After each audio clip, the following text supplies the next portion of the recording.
Now,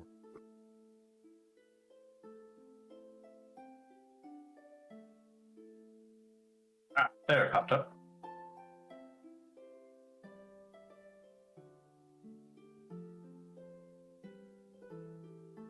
Alright, post that. Go. Okay. One shot. Okay. Alright, so the last session, we started off with everybody meeting up one by one in the old abandoned camp, about half a mile from the village. After 4 of the members showed up, they moved forward, got blocked by a group of wolves. After a very lengthy, drawn-out slideshow / conversation, the group ended up backing off, where they ended up meeting their 5th companion. And some conversation went on, and everybody headed west to find this big blue wolf that Steve said he saw in a image from the wolves blocking the path. So stumbling through the, wow, I say stumbling, more like lawn mowing their way through the path, cross it. Can't talk, I'm tongue-tied. With Cross in the lead, just kind of walking through trees. Eventually came upon a very oversized den where they met the icy, pale, ice blue wolf, giving off a chilling effect to the surrounding air that is easily towers above everybody in the group. Easily. And after some very more drawn-out conversation, what's the word I'm looking for? It begrudgingly kind of let everybody go through the advice of you're not wrong, Sword. It let everybody go after the advice of a second unknown wolf of similar vocal gruffness, I guess you could call it. The group was escorted to the village by 3 of the larger wolves, who, after watching them enter the village, vanished into the forest. And as you guys kind of moved around the village, talked to a few people, you pretty quickly learned that everybody here is lacking sleep and is very sleep deprived. And they're getting very short-tempered and have an unusual aggression towards the wolves, which Vermont kind of got a hint into why, as he was forced to go through one of these nightmares. Now, it hasn't been confirmed that that's what happened to them, but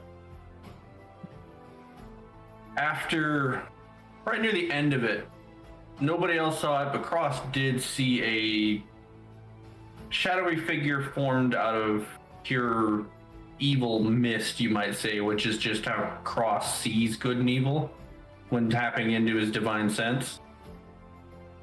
Then in a short chase through the village and through somebody's house that appeared very abandoned, the figure managed to lose Cross. But with everything they've learned, and kind of 2 main things were the plant near the wall that was very sinister and killing off everything around it, and Cross getting a bigger and bigger sense of an evil presence the closer to the manor everybody got. The group ended up deciding to investigate the manor that the villagers didn't want them going near. Once through the gate, up the path, through the main doors, there was a very bloody sight of just trails of blood going up the grand staircase in the middle, conjoining, and after a few more feet going over around a corner and into a room, the group got ambushed by a enormous mimic in the center of a pile of blood. And once Vermont plunged his blade through the disguised form of the mimic, not only did the mimic reveal itself and start attacking, but a group of 6 animated armors also sieged the group. And right as the mimic fell and its tongue lolled out, a couple moments later, 3 purple orbs rolled out of its mouth in front of Mantra. And that is where we left off. So, 2 questions, because I don't remember who was the last one to attack. Or who dealt the final blow. Look at like it Vermont? Yeah. Okay, I think you're right. I think Vermont killed the last armor. Okay. So we're wrapping up with Vermont having slain the final armor, clattering to the ground, and just to the side of Mantra as this is happening, he's seeing this set of 3 orbs roll out of the mimic's mouth. So what is everybody going to do now that things have calmed down a bit? I'm a bear. Scan the room. Okay. Are you physically touching and checking things out, or just looking? Visually looking first. Anything that I'll probably start like physically checking things after everybody's had a few minutes to. Okay, give me a perception check.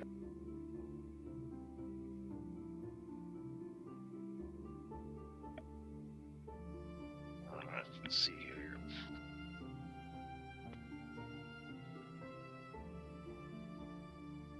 Oh, I know it. Crap. Oh, I didn't take my dice. Curse you. That doesn't sound good. It spun and looked like it was going to stop on a 16. And then it stopped on a 3. For a total of 8. 8. All right, so with an 8, your adrenaline is still pumping and you're not really focusing all that much. The only thing you really catch is that there isn't any more movement in the room besides the 5 members of your party. Beyond that, you don't really seem to be paying attention to anything else other than, is there any other hostiles, which you can't really seem to pick up on. Okay. Well, then nothing. Are these orbs on the floor evil? Your divine sense wore off a while ago. I am recasting divine sense. Okay. Bearing in mind, you haven't seen them yet. You're just coming out of combat facing Steve.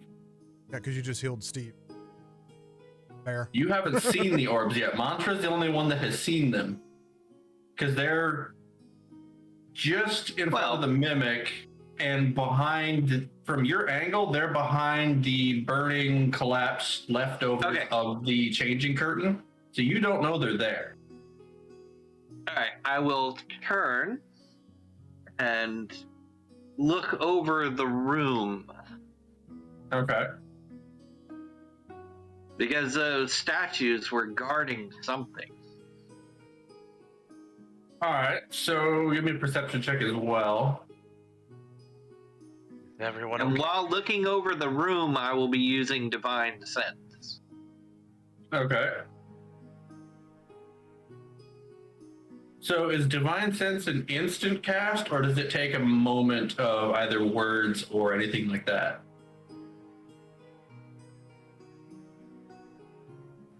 It's just an action.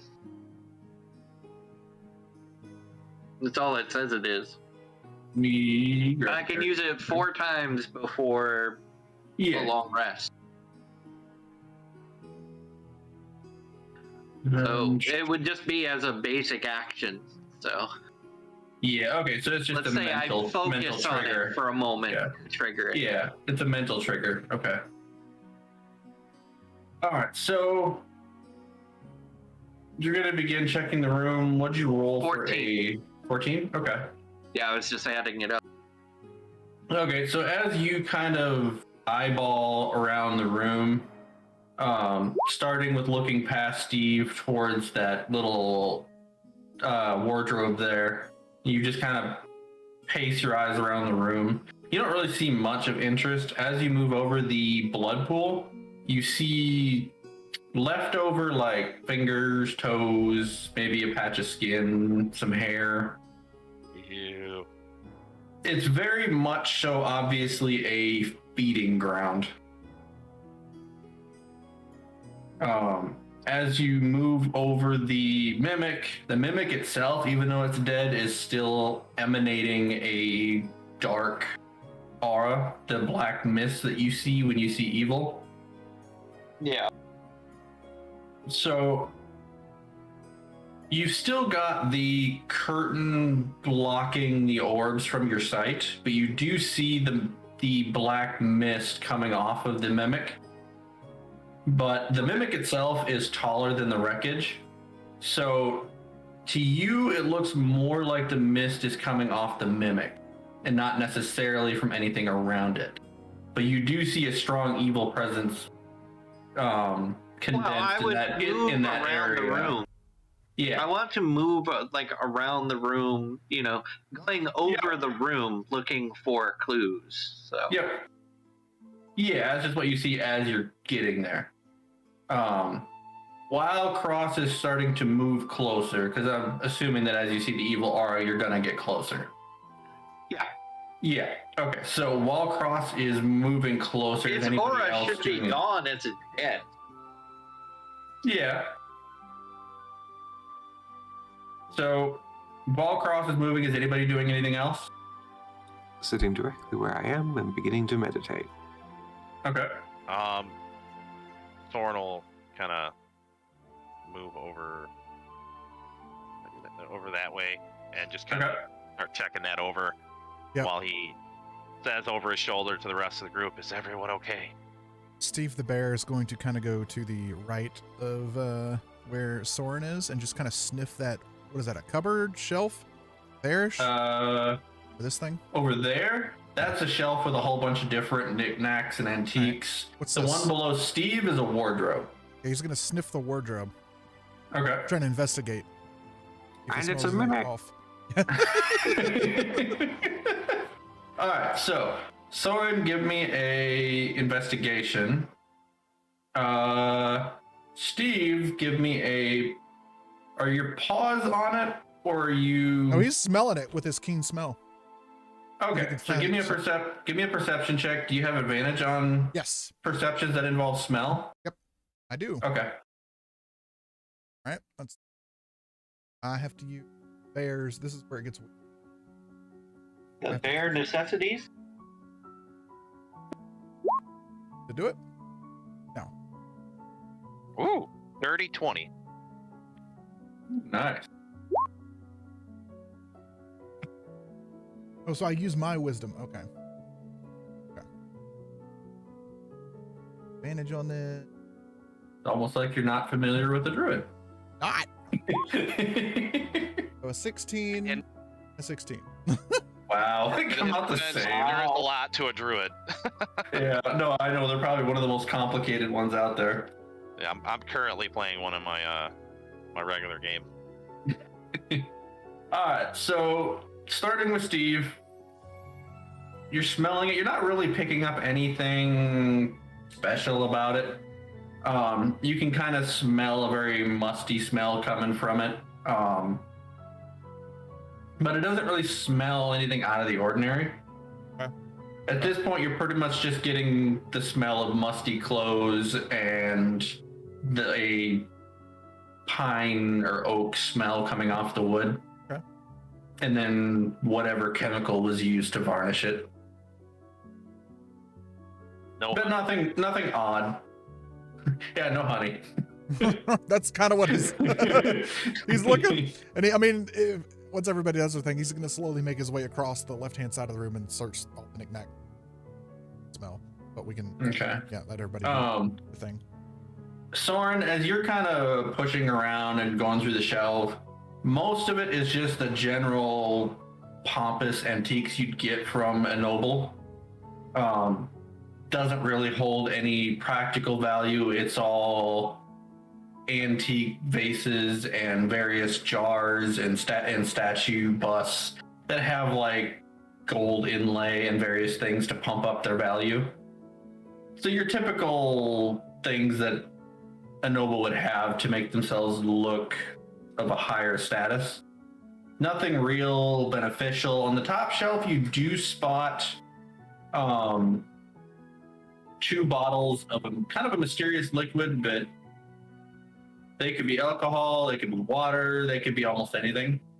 One is kind of a dark blue. It's basically just a real dark, almost black blue, about half full. The other one is kind of a murky red color. Okay, well, yoink. Taking both of them. I'll try to subtly slip those into my bag. All right. Mantra, are you doing anything? Well, since I see those orbs, I'm just gonna grab those and see what they are. Okay. So you're moving up. What is each of your speeds? Cross and Mantra. Mine's 50. Okay. Mine's 30. Okay. So he easily books it right up to it, especially with Cross being distracted with checking the whole room, not just going to that one spot. So as you get about close to the end of the entry rug, Mantra, you said are you picking all of them up or just one of them? All of them up. Okay. So Cross bends down at the knees and his front legs to get his body low enough, and all 3 of these orbs, they're about softball size, so they can be held in one hand. So he scoops up all 3, and as you start to draw yourself back up to your full height, that's when they come up above the curtain. And now, Cross, you can see that black, and it is a black mist pouring off of these orbs. But just by touching them, you don't really feel anything out of the ordinary, Mantra. But you definitely get a... How do I want to describe this? You can tell it's not affecting your body in any way, but something about them feels wrong or sinister to them. They have a very eerie feel to them. But as you pick them up, are you looking closely at them or just what are you doing with them? I'm gonna see if I have any knowledge about them at all. Okay. With my awesome barbarian skills of seeing nothing. Okay. So 2 questions then. I need you to do an Arcana check. I guess that wasn't a question, but do an Arcana check for me. Done. And also, how much magical knowledge does Mantra have? Oh, none whatsoever. He's okay. Just okay. So this will be a very high DC then. I got a 10. Yeah, no, these are just glowing purple orbs to you. That you're getting a very eerie feeling from. But looking at them, you can see kind of a purple cloud with some almost light, purplish, pinkish lights zipping around inside of each one. Quite a lot of them in each one. Well, since I have no idea what they do, I'm gonna start juggling them. Oh my god. Oh no. And you have plenty of time because you're a lot faster than Cross. Oh yeah, I know I am. Alright, so Cross, he gets through all of this and then he starts to juggle them, and it's right as he's starting to juggle them that you are moving within about 10 feet of him. So you're not quite up to him, but you're about 10 feet away. Well, I'm gonna get, right up to him and hold out a hand for one of the orbs. All right. Meanwhile, the bear is sauntering on over. And quick check, while they are having their interaction, Hayden, or Steve, I mean. Yep. Are you smelling the shells or physically rummaging through them? Both at this point, just seeing what he can do. Closely, like big bear paws, just pushing things to the side. Okay. Smelling, whatever. So, all right, so give me a perception check for smell. And then also give me an investigation check, but at a disadvantage because you are using bear paws to go through this. So you're knocking shit over and not going through it very cleanly. Yeah, what were the perception checks again? A perception check, which is going to be smell based. You have advantage on that. And then an investigation check that you'll have disadvantage on. Because the way you're rummaging through it as a bear, it's a very primal. You're knocking shit over and blocking your own view as much as you are helping yourself. So the good one was a 14. That's the advantage one. And then I'll just do the same one because it'll be disadvantage and we just take the lower one. Yep, and it'll be investigation, not perception. Oh. Do you have a different modifier? Yes, actually. What's the modifier for your investigation? +0. Okay, so that'd be 15 and 6. Yep. All right. So with the rummaging, you're not getting anything through the physical touch. You're causing more havoc than you are actually spotting anything. You're knocking stuff off the shelf like crazy. Your smell, however, is drawing you over to a chest on the bottom shelf in the opposite corner over by Soren.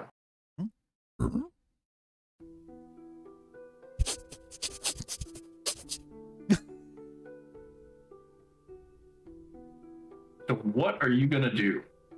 I'm going to look at it. What is it? As far as you can tell, it's a chest with a padlock on the front. Looks up at Soren. It's about a foot and a half wide by about 10 inches tall. Not very big. Walks up to the box, or saunters up to the box. Looks at it. And it gets real nose kind of close to it. Looks up at Soren. Looks back at the box. Starts smelling. What?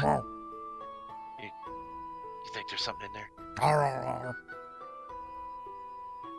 telling you, if it's I doubt it's honey.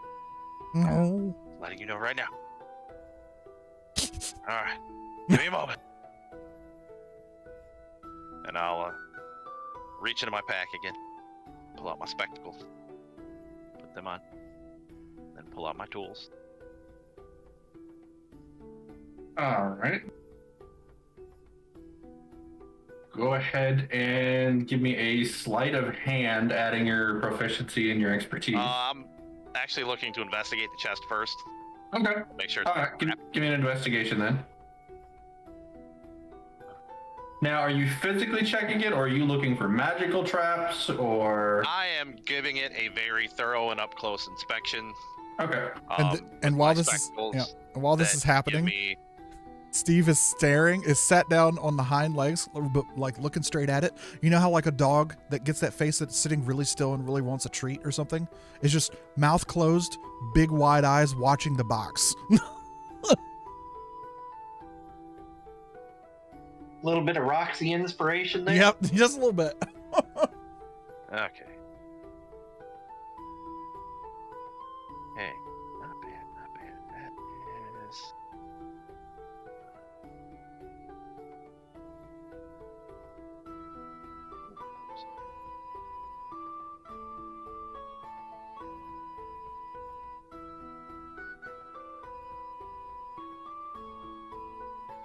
Gonna be natural 14 for a total of 18. All right. So looking over the box, you don't really find anything. Sorry, not 18. Sorry, it's 16. Sorry. Okay. My bad. You don't really find it trapped or anything. You feel something coming from the lock itself, but it doesn't have how to put it? It doesn't have a trap feel to it. It has more of a kind of a defensive nature to it, but it is definitely something arcane coming from the lock itself.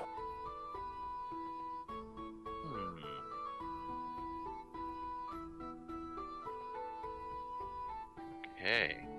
Let's see. Am I able to? What would I be rolling to try to disarm that? Been a while since I played with a rogue. I feel like it's something I can disarm.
Word die? No. Okay. Okay, so that's what. I was just waiting to see what Soren was gonna do with the Well, lock. something defensive that's possibly of an arcane nature on the lock itself. Is that something I can try to disable? You could try. Okay, that's what these tools are for, I think. So.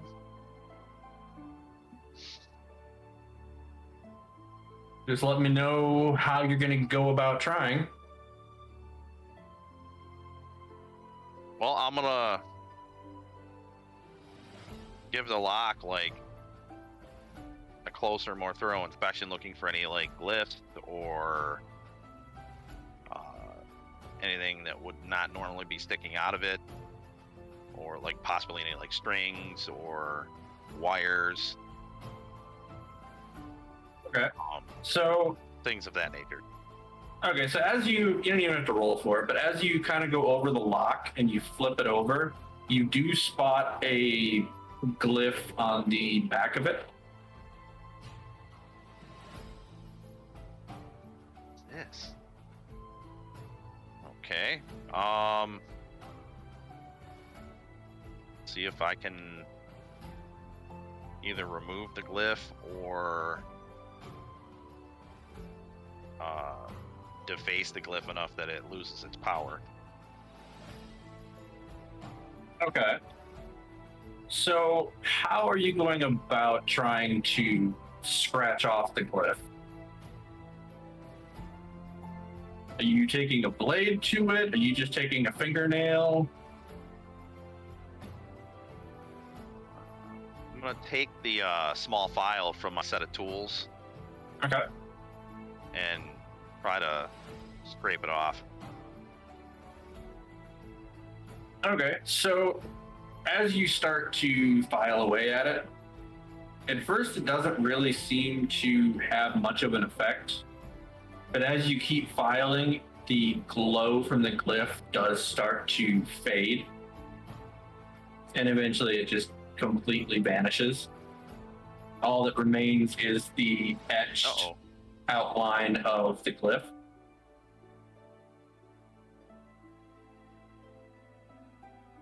Who would we lose? We lost Christian. Yeah, it sounded like we lost somebody there. Ah, welcome back. Okay, so once I'm satisfied that the glyph is no longer powered, then I will flip the lock back around and take the tools and attempt to open the lock. Okay. So give me the sleight of hand check plus your proficiencies.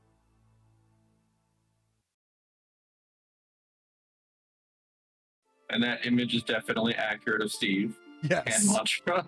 Yes, it is. Bear going through a garbage bin.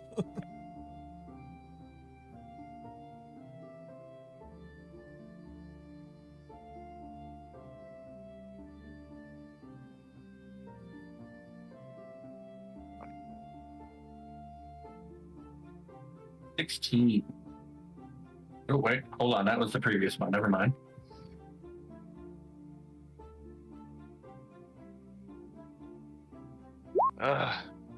Rolled low. 14.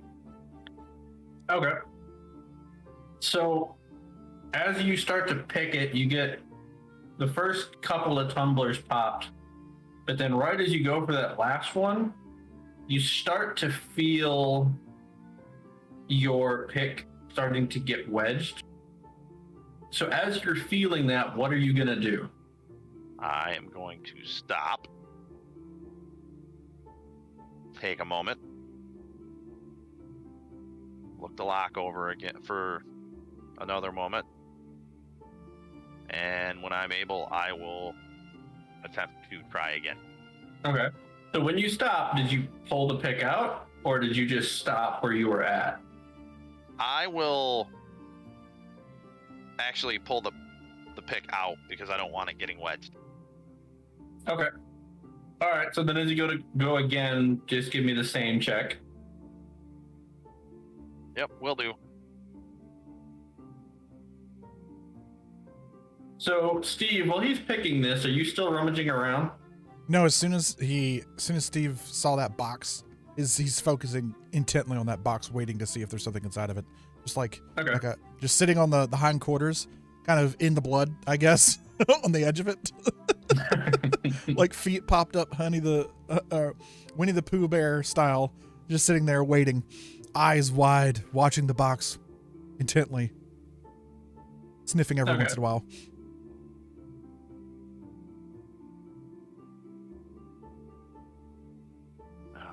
Kind of oblivious to what's going on behind, I guess, with the juggling. Yeah.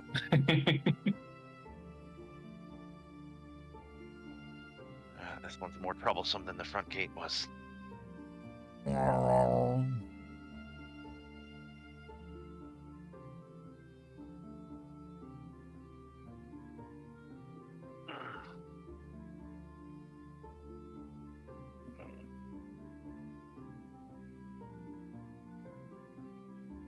Woo! That roll was much better. Whew. So...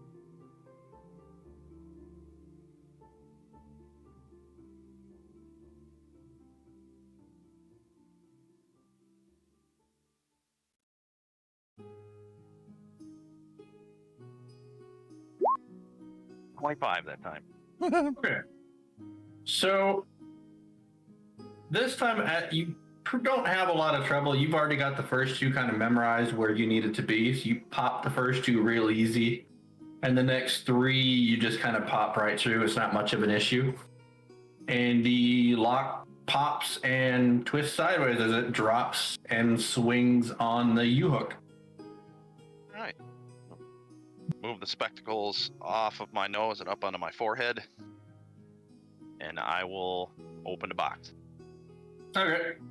So as you pull the lock off and flip the latch open and tip it up, you find a little silver ring inside. And it's a kind of a satin-lined box with, as you feel, either some sort of cotton or wool underneath, giving it kind of a soft feel to it. But you find a little silver ring with glyphs etched all the way around the outside. No stones or settings of any kind. It's just a silver colored ring with a whole bunch of glyphs around it. And off to the side is a folded up piece of paper. Over my shoulder. Bad news, my friend. No food. Kind of slumps. I will pick up the piece of paper and look at that. As you pick it up, you do see underneath the paper a small bottle of a... You know what? Steve, give me one more perception check. Okay.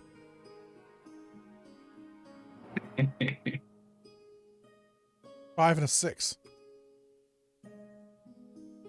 Okay. 6. So, all right. So you don't really notice it. As Steve picks up, as Soren picks up the paper, he's picking it up at an angle, so you can't really see this. But there is a small, little bigger than maybe your thumb-sized bottle, and it is a mostly golden color with a slight hue of red to it. And you see that as you're picking up the paper. Noted. Is there anything written on the paper? Yep. And as you unfold the paper, Steve, you get a waft of a honey-like smell from the bottle. But as you unfold the paper, there's not a lot written there, and it's written in a very terrible handwriting. Kind of hard to make out, but you make out the most of it. But it's, from what you can read and guess, is based on the words around it, you kind of fill in the sentences.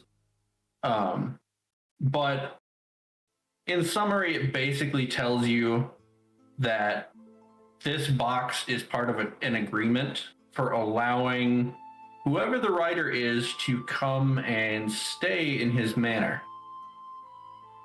And he recommends only using the ring when he absolutely needs to. And the flask is a bonus thank you for allowing the use of the lower part of the manor. And for agreeing to not ask questions. No mention of what the contents are, though. Nope. Just that these are the agreed upon items. Or the agreed upon ring, and the item was a bonus. But they don't say what it is. I'll fold the paper back up. And I will pocket that for the moment. Not trying to hide the paper at all. Okay. I'll give the box, the interior of the box, another just quick once over visually. Okay. Yeah. All you find is the glyph etched ring and the sweet honey-like smelling flask of golden red liquid. Okay. Well, I must say, I stand corrected. There is a bottle of something that smells delicious. And I believe there is also something, I don't know what this does, but I will hold up both items that are in the box to show Steve. The bear. Yep. Kind of cocks the head side. To Soren, the smell is very faint. Because I'm assuming you didn't uncork it. Not at the moment. Okay, yeah, the smell is very faint, which you do have a strong sense of smell as a cat, so you are able to pick. If it was a human, they wouldn't smell it at all. But with Steve's intent focus on that box, he gets a bigger whiff of the honey smell coming from it. Kind of a primal side effect of turning into a bear.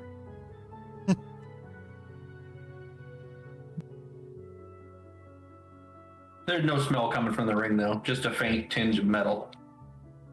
Okay. But not iron. You're not real sure on what kind of a metal smell it is. I don't know how much you care or are paying attention to it, but it's definitely not the irony smell. It just does smell metalish.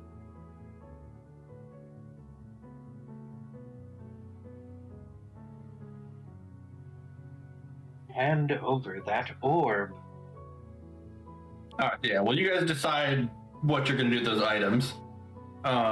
Cross, what are you doing when you get up to Mantra? I just said it. Okay. Holland? Or Mantra? These are orbs. I don't know what to do with them. They're fun to juggle with.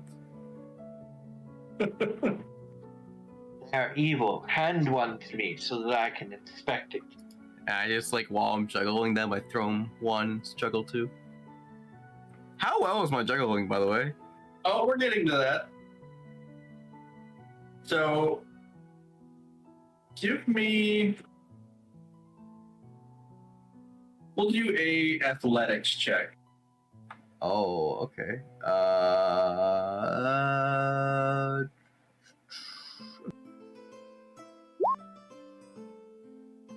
Dang. 26. Yeah, no, you have no problem going from two hands juggling these orbs to switching to juggling two of them just with your left hand and using your right to just kind of not even looking at him, tossing one. And, yeah, I got 22 to catch that. Yeah, you get it without an issue. Catch 22, get it? Wow. Alright, so And of what course, is Cross the gonna do? moment it touches my hand, I am going to be inspecting it closely. Okay. And the divine sense is definitely still up. So at this point, with your divine sense up, you're not seeing the purple core that Mantra saw.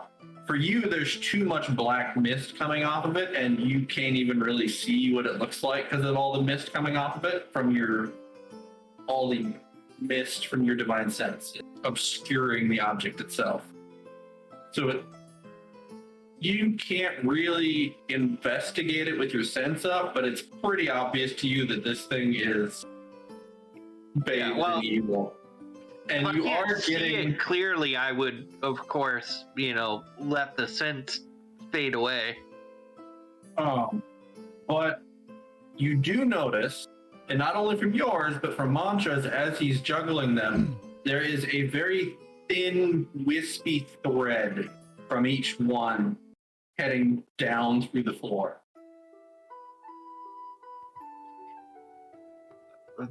From Made each of one that- heading down through the floor?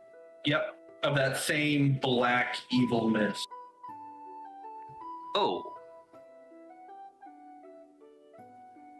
There's a trail from these.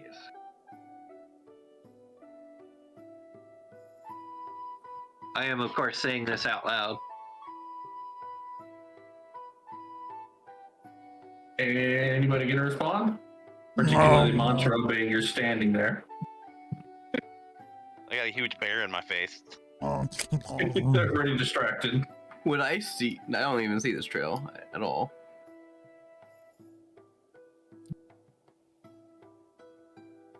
It no. downstairs. The only reason Cross is seeing it is because of the divine sense. So it is not a physical trail. It is a he's seeing the evil energy coming off of the trail itself is what he's seeing, not the actual trail. I'm gonna still look over him. Be like, Vermont, what are you doing during all this? Am I familiar at all with what these are? Okay, give me just a second. Vermont? I've been taking this time to meditate and withdraw. The tail, Okay. the ears, everything's kind of slipping Okay. into itself. You're focusing on unshifting? That's the one. Okay. Alright, so for you two,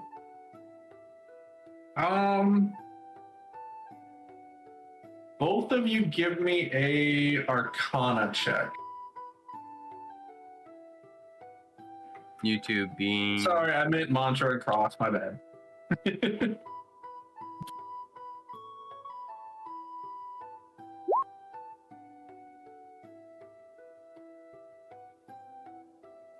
Not that bad for Arcana.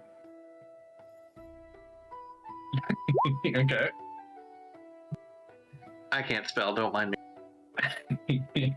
So, neither of you are really sure what these are. Cross has no problem telling they're evil. Mantra's pretty sure they're evil. He's getting an eerie feeling from it, but with his lack of arcane knowledge, it's nothing more than an eerie feeling. Not really picking up anything specific about them, though. Alright, so if I move the orb around, the trail moves to point at the same location underground?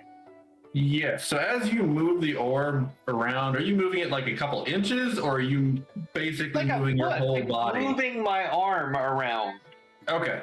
Alright, so when you move it significantly around, the thin trail stays connected to it, and the trail itself does move down by the floor, but only like a half an inch, even you moving it a foot. So it's clear it's staying pointing at the same place. Alright, so, if I walk out of this room and head down the stairs, does it point to a room on the first floor? Okay. So, as Cross is leaving, is anybody following him? I'll probably follow him because I want my juggling ball back. Are you Sure. still juggling the other two? Cross is holding out the orb in front of him and watching it closely as he moves. Okay. Steve will turn around and kind of saunter behind. Okay. Anybody else following Soren and Vermont? As they walk past, I'll definitely notice them. Okay. I will also follow. Okay. What'd you guys decide to do with the ring and flask? Well, Steve seems to have lost interest and started following them. Yep. So for the time being, I am going to pocket the ring, and I will put the flask in my pack for now. Okay. That's what I'll do for now, just for ease of the moment, because we're all heading out of the room. So. Okay. Me. Maybe he got the one ring. Maybe. Alright. So as everybody heads out of the room, particularly Cross, the trail is still staying fixed on a certain point, not on the floor, clearly something below it. Because it's always pointing in the same general direction as you're moving around. But as you get to the first floor, it's still pointing through the floor. We must find the basement of this place. So this is as you're getting to the bottom of the grand staircase back to that dried blood area right at the entrance. It's pointing roughly behind you, but down. More down than anything. Okay, so I want to start searching for other stairways down. Are there rooms on this first floor? Yes. So on the first floor, looking to your left, looking to your right, you have a set of double doors on the left you have about 3 doors on your right. You would have to go around the stairs to see if there's anything back there. But the set of doors on the left is pretty adorned. It's a very fancy looking set of double doors. The doors on your right, the one closest to the outer wall of the house is a very used door. It has a very used feel to it. Like it's used more than the other doors in this room. But it is a little bit of a lower quality.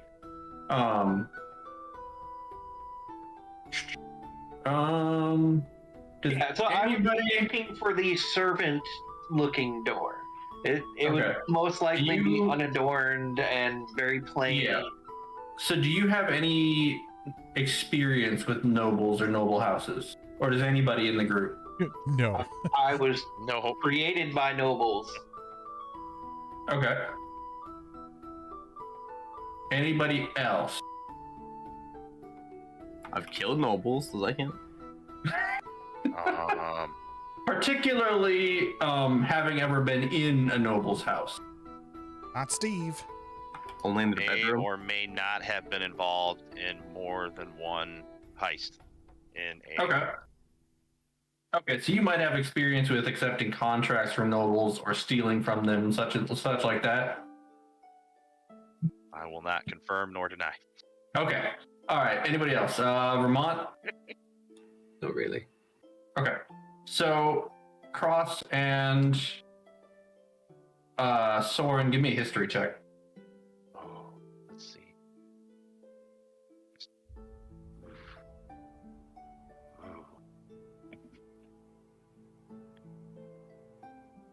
While they're doing that, the other 2 doors on the right, Oh my God! the other 2 are much more adorned. One of them is much more adorned, but there is a total of 2 doors on the right so far that are of a little bit lower quality, but clearly a little more used. Like the doorknobs aren't quite horizontal. You can see them hanging just a little bit, like they're used a lot and worn, so they're not held perfectly upright. They're not down by much, but enough that a country, out in the country lord wouldn't get around to fixing it immediately. 19 from Cross, nat 20 from Soren. Okay, so you both pick up on the fact that on the right, the door closest to the outer wall, and not the one next to it, but the one over one more from it, are both servant-style doors. Places that the nobles would never go. The one, Soren, the one closer to the outer wall of the house, that one you spot that there is not as much dust in front of it as any other door in this room. It's a fairly clean spot in front of it where the door has clearly been opened recently.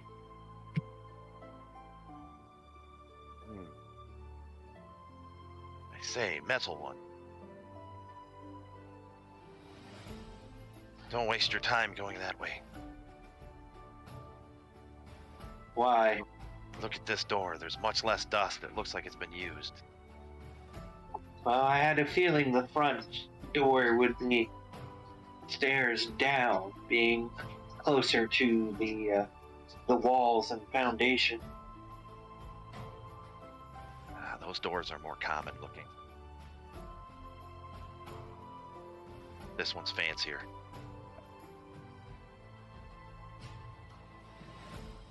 But if it's well used, let's investigate that one first. Right? Going to the one that is closer to the outer wall? Yep. Okay. So, as you head over there and you go to open the door, it opens right up. There's not really any issue. But who's in front? Is it Cross or Soren checking it out first? Since he mentioned it before I did, I'm gonna let him go first. Well, Cross likes to go first anyway. Okay. He's So, on a mission. Indeed he is. okay. How much attention to your surroundings are you paying, Cross? Cross is always paying attention to his surroundings. Okay. So, what is your passive perception? Remember, Cross was created for battle. Yeah. Passive perception is Okay. 15. Okay. Is your divine sense still going, or did you release it? It lasts about a minute. Yep, but you did mention that you might release it based on what you were seeing. Yeah. Which was Once before I told you started about the seeing the thread. trail, I would have kept it up to Okay. follow the trail. Okay.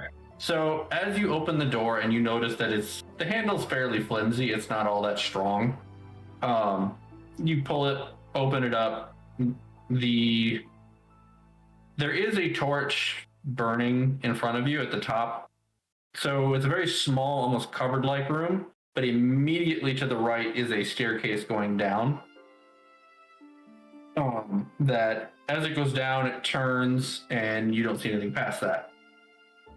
Oh, It's definitely a downward staircase, and the torch is barely lit. It's almost fading. But you do notice that, I'm assuming you're still holding the orb in front of you? Yep. Pointing Okay. downstairs. Okay, so you do notice that when you open the door, you were stationary. But you did see a slight movement in the thread I while see. you were stationary. Other than that, there is a dimly lit stairwell in front of you.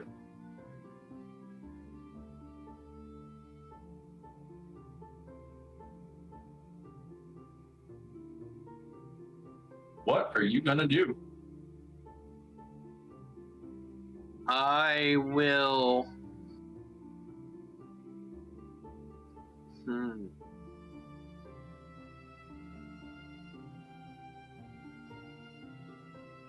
Crap, I already used Channel Divinity. Well, I guess I am pulling a torch out of my pack, Okay. lighting it off that torch, Okay. and making my way down the stairs. All right. What is everybody else doing?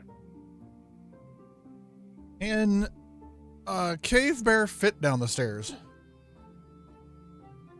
It's gonna be a snug fit, but yeah, it's Okay. wide enough. Your hips are definitely gonna be brushing either side. Okay. Hips don't lie. Steve will follow Cross down. Just.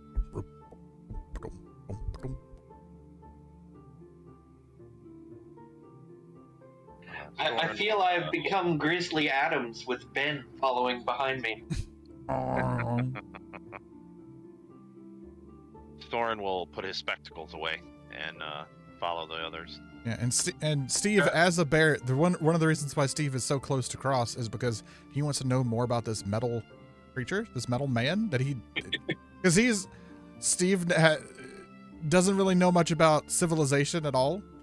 He hasn't really been around people, and this person does not smell like a person, especially with his smell being very good right now. He's trying to figure out what the heck is going on. Okay. So we have Cross, Steve, Soren. What order is Vermont and Mantra going down? You're probably off the bed. Okay, so Mantra in the back. That's fine. He doesn't like stairs anyway. Okay. So Mantra, are you still juggling these orbs? Oh, yes, I am. Okay, I'm gonna need an athletics check with disadvantage because you were juggling them going downstairs as a horse. Athletics? Yeah, athletics check with disadvantage. Oh. Okay, so 10. So you get to the bend in the staircase, and your back hoof catches on a loose board, and you drop one of the orbs, and it just starts tinking down the stairs. Other than that, you managed to upright yourself again fairly quickly, but it was just long enough that your hand moved out the way as you tried to go to catch it. So you have one of the orbs are now loose, tinking down past Vermont first. Well, seeing that happen, I'm just gonna roll the other one and tink it down the stairs.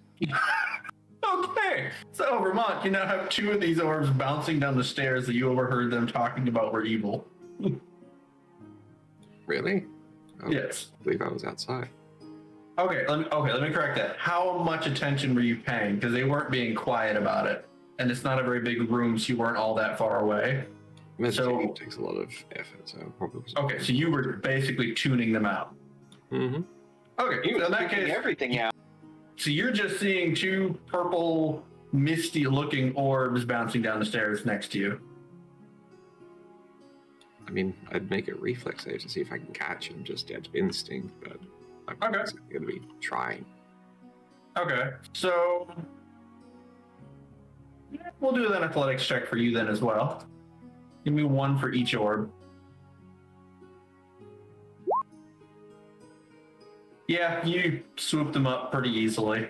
It's not difficult. They're not moving all that fast. They're bouncing up more than forward. Fair enough, and then I'll pass him back to Mantra. Okay, so Mantra, you are back in possession of these two orbs. I just keep juggling them, I guess. Alright, so eventually, after you go down a ways, the staircase takes a right turn, a left turn, and it is a very dim hallway. The only light you're getting is from Cross's torch in the front, which is just maybe reaching past Mantra, because there's a little bit of a gap in between. I'm not assuming you're not all back to back. There's a little bit of a gap in between you. Oh Makes yeah, sense. I don't want to be like right on top of someone. Yeah. Yeah, so the light is just barely reaching to Mantra in the back.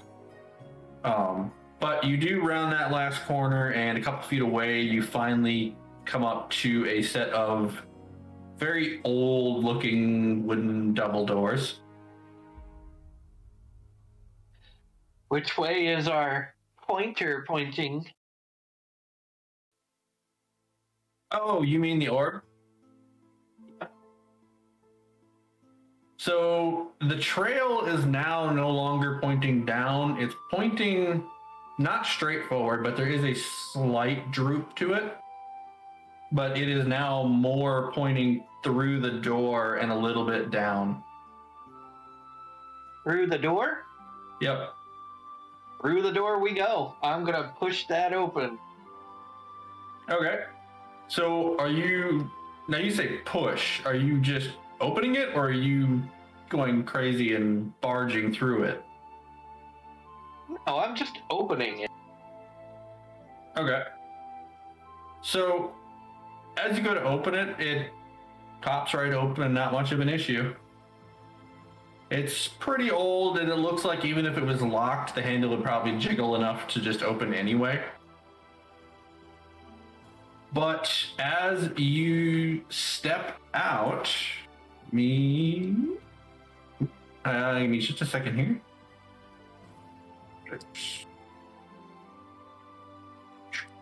A new map unfolds before us. Oh, fudge. Map. Or somebody accidentally deleted it. No, I haven't. But I accidentally added the map to the screen as a token instead of a map. Wow. I had to tweak it real quick. Oh, I wasn't far off. Shut up. All right, let's see. It was Steve directly behind. Oh, okay. I'm just moving your tokens out into the map real quick.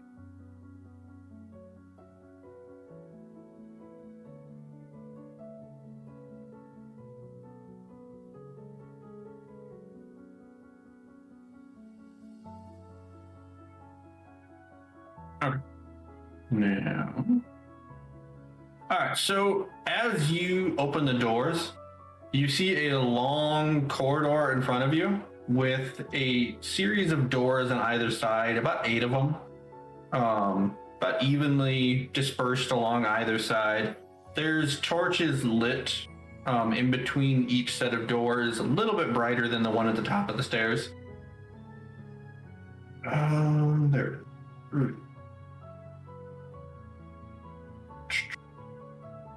See if I can do this right here.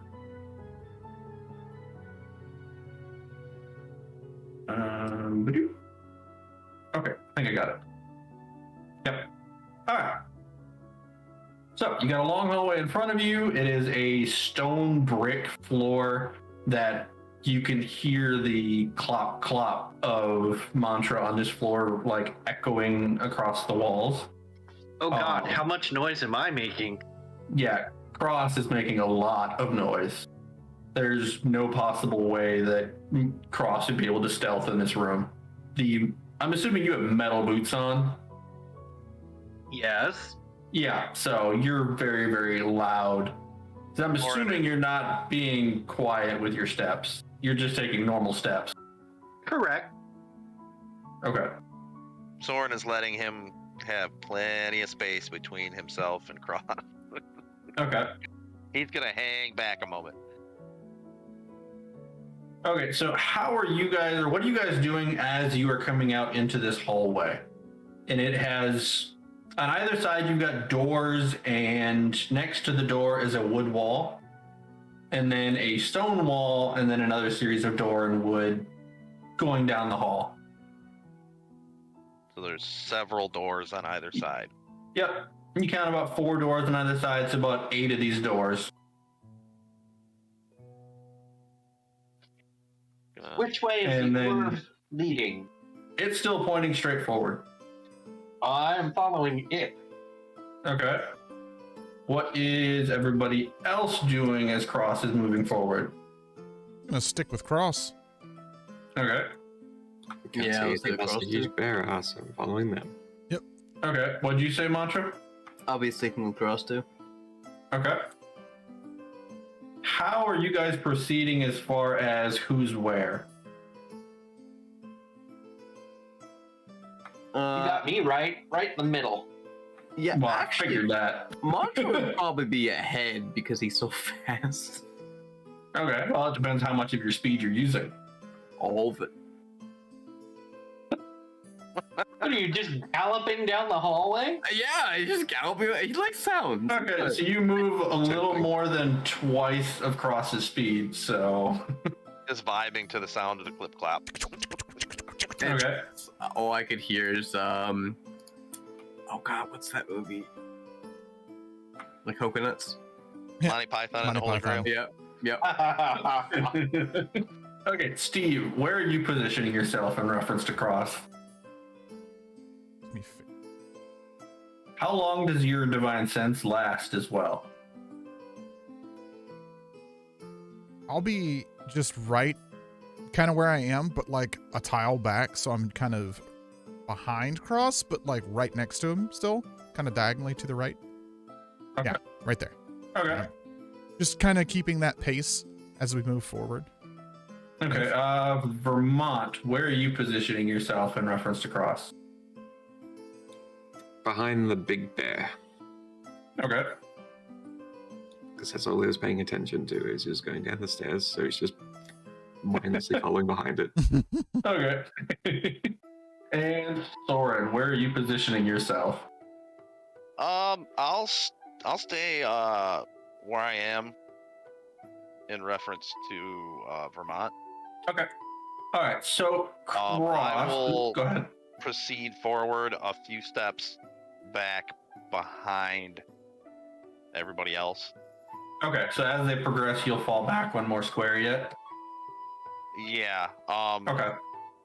Thorin will look over to Vermont as they're proceeding forward. These guys, they certainly are eager, aren't they? Sorry, what?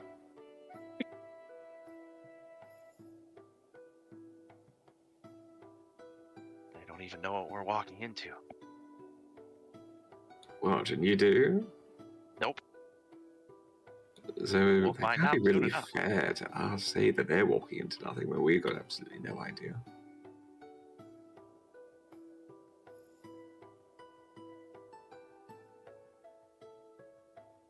Good conversation. Well, looking at all these doors, who knows what else might be down here. Oh, doors where? Points down each wall. Immediately opens the nearest door. Okay. So you've got a door immediately to your right, and you're just going to go up and open it? Yep. Okay. So as you swing open this door, you got the right tool here. That'll go and reveal the whole darn map at once. All right. You open the door, and it's just got a series of barrels inside. Look, you were right. Adventure. Immediately going to stab all three barrels just to make sure they're not mimics.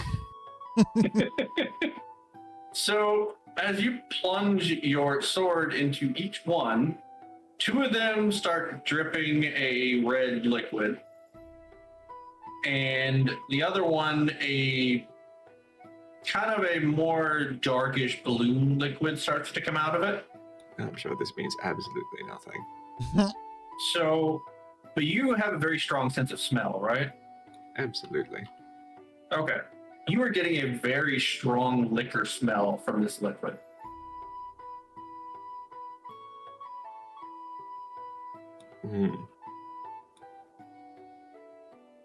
Just gonna bottle up a couple of these. Is there I'm sure that these are various types of alcohol. Excellent. Looks like this adventure's just gone for the best. But other than that, no, I'm just gonna return back outside and just leave it just pooling there. Okay. Let's. Divine Sense only lasts 1 minute. You've had it going since upstairs. So as you entered this hallway down here, you saw the mist fade away. Okay, I know the direction it was pointing. Yeah, you know roughly it was pointing forward. Well, I will keep traveling forward. Okay.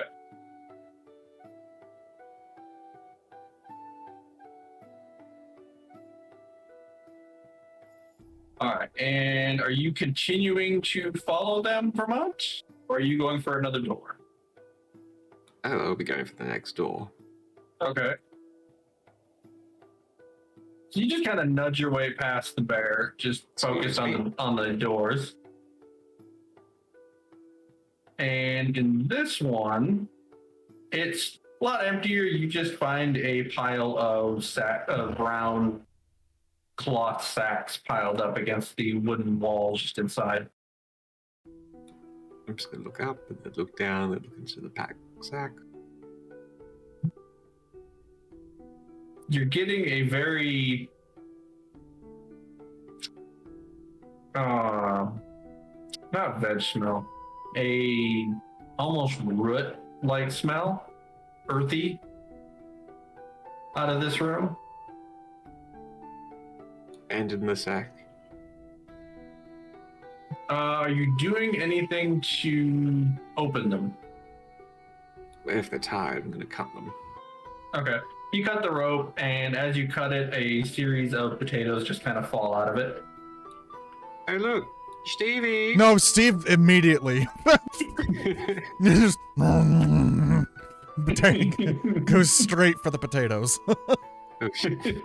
Well, I guess I get pretty much thrown into the back corner. Yeah, pretty much. Me.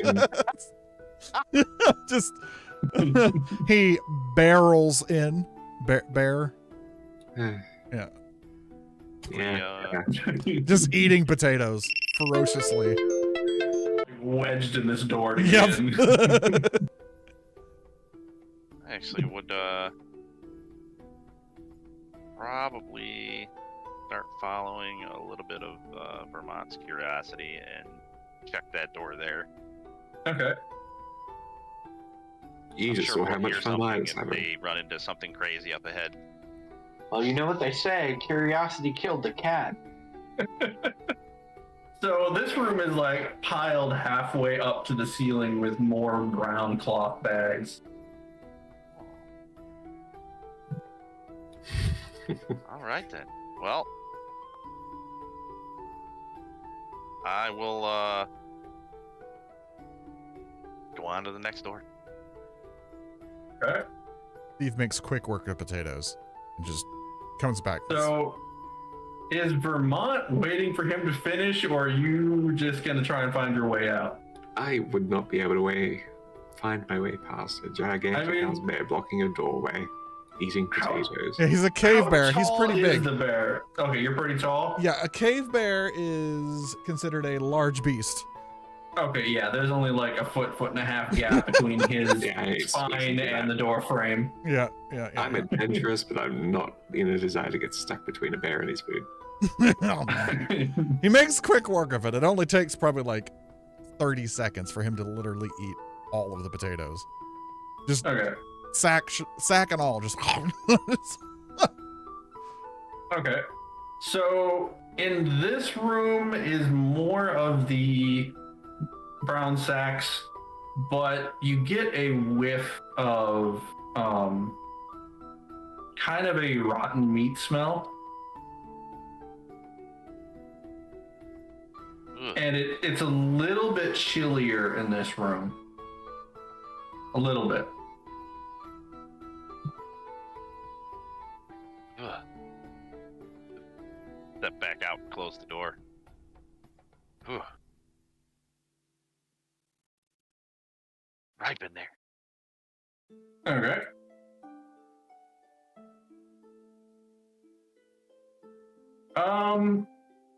Steve, give me a constitution check. Uh-oh. Saving throw? Yeah. Constitution saving throw or Yeah, we can go with the saving throw. That would apply to this scenario. Uh-oh. okay. A 9. Somebody ate some bad taters. Ooh. Okay. So as you're walking out of the room, it's suddenly dawning on you that this village has been cut off from the outside. In particular, during some of your conversations, the farms were on the outside, and they've been cut off for about 6 months. And you're realizing how long these potatoes have probably been down here. And your stomach starts to churn just a little bit, but thankfully with your bear form, your stomach is fairly reinforced. Yeah, I mean they dive into dumpsters and stuff. He's pretty good. Yeah. So it doesn't quite hurt you, but it definitely makes your stomach turn for a second. You just hear like a large from his stomach. Are you kidding? I thought there'd be more like vodka bombs for you. Well, he starts to stagger a little bit. Here's hoping we don't get a bear with dysentery. I don't know. Would that be an extra attack of opportunity? Could be. Bonus So- action. Is Soren in Vermont checking any more doors, or Did the bear get out of my way? Yeah, Yeah, he's he's outside. He's staggering, catching back but up he's with Cross. moving forward. He's Yes, working that's on what it. Checking the door. Okay, so you guys open these doors pretty much simultaneously. Soren, in your door, you pretty much just find an empty room with a broom standing up in the corner, leaning against some cobwebs, ironically, and a dead rat in the other corner. And Vermont, as you open your door, you find 2 wooden chests. Full of gold. Oh, are there any locks on the front? Yes, these are both locked. Excellent. I stabbed them. Okay. So, give me a strength check. Just a straight strength check.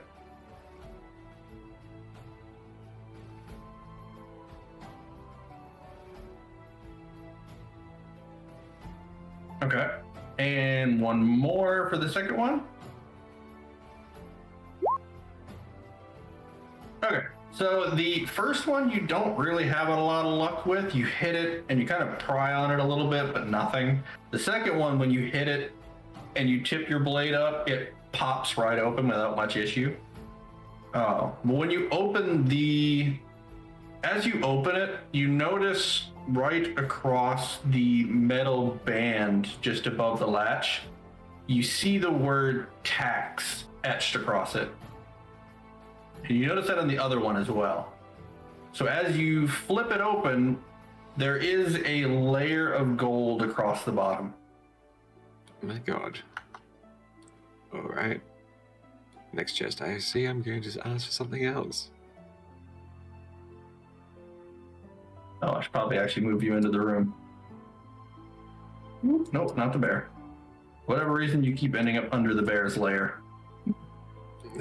Better Okay. room to me. Jennifer, moral dilemma. Okay, so what is everybody else doing when he brings up the words moral dilemma? Just sit there. I'm a bear. And a bear that's feeling slightly sick. More like, yeah, debating if he wants to try eat the next thing that pops up. Okay. What about Mantra and Cross? Leave it Didn't behind. He didn't just say he found something, he said moral dilemma. So you don't know what he found.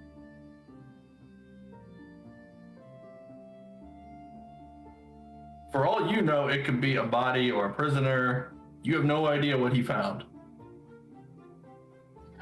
I wouldn't be able to ignore that, so I would actually go check out what his dilemma is.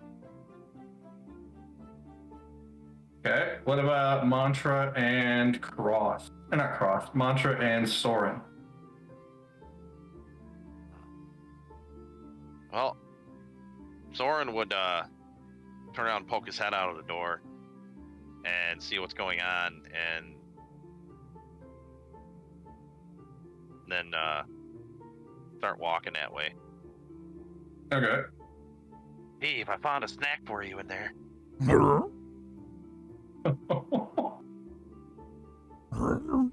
He's looking around. Which way are you pointing? Here we go again. Behind him at the door. He saunters over. Does some sniffing, looking around. Alright, as soon as you poke your head in the door, you see the dead rat in the corner. How juicy is this rat looking? It died fairly recently. Does it smell off at all? Not quite. Not gonna make you roll for it. You have pretty strong smell. Mhm. It definitely died within the last few days. Okay.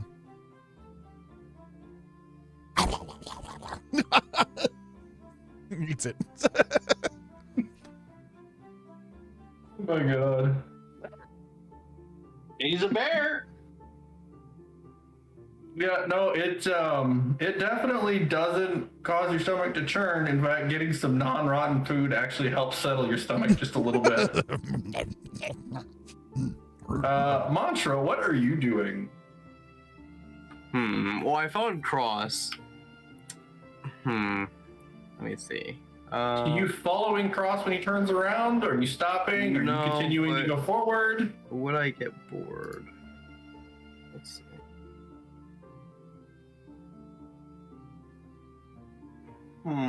Yeah, I'll probably get bored. So probably because there wasn't any fighting happening, I was like, let's go do explore. Okay, so you're gonna keep going. Yeah, I want to keep going. Okay, so we'll get to you in just a moment. So Ross and Soren reach this door about the same time. Clearly not big enough for both of you. Oh, by all means, he can go first. Ross is pretty much shoulder to Ross shoulder steps going in, through this then. door. All right, so you see the one open chest and the one that you can see the scratch marks on the lock where somebody attempted to open it. And then you see the open chest and there's a pile of gold inside. This is your moral dilemma. Well, considering the fact that the townspeople wish to attack and kill us, And it's about this time that he mentions the townspeople that you see the word tax across both chests. Regardless of who it's from, stealing is wrong. is it? It is. So those orbs that Mantra has that he technically stole from the dead mimic, that didn't raise a question at all? Those are evil. And how do you know that the person that owns this is not evil? Taxes themselves are not evil, no matter what people may think of them. That's depending on who you're looking at, though. Surely the tax to a person that cannot afford it is technically evil.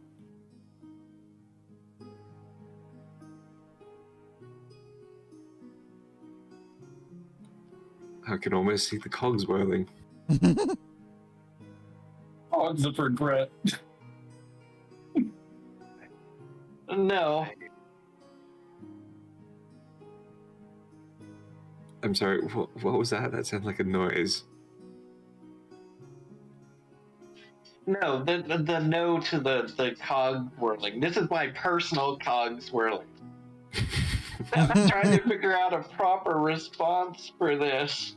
He's giving you a valid argument so far. Mhm. Yeah, but the orbs aren't stealing if it's dead and they've dropped out. It's not like a monster has human rights. I'm sorry, a monster has humanoids. Human rights.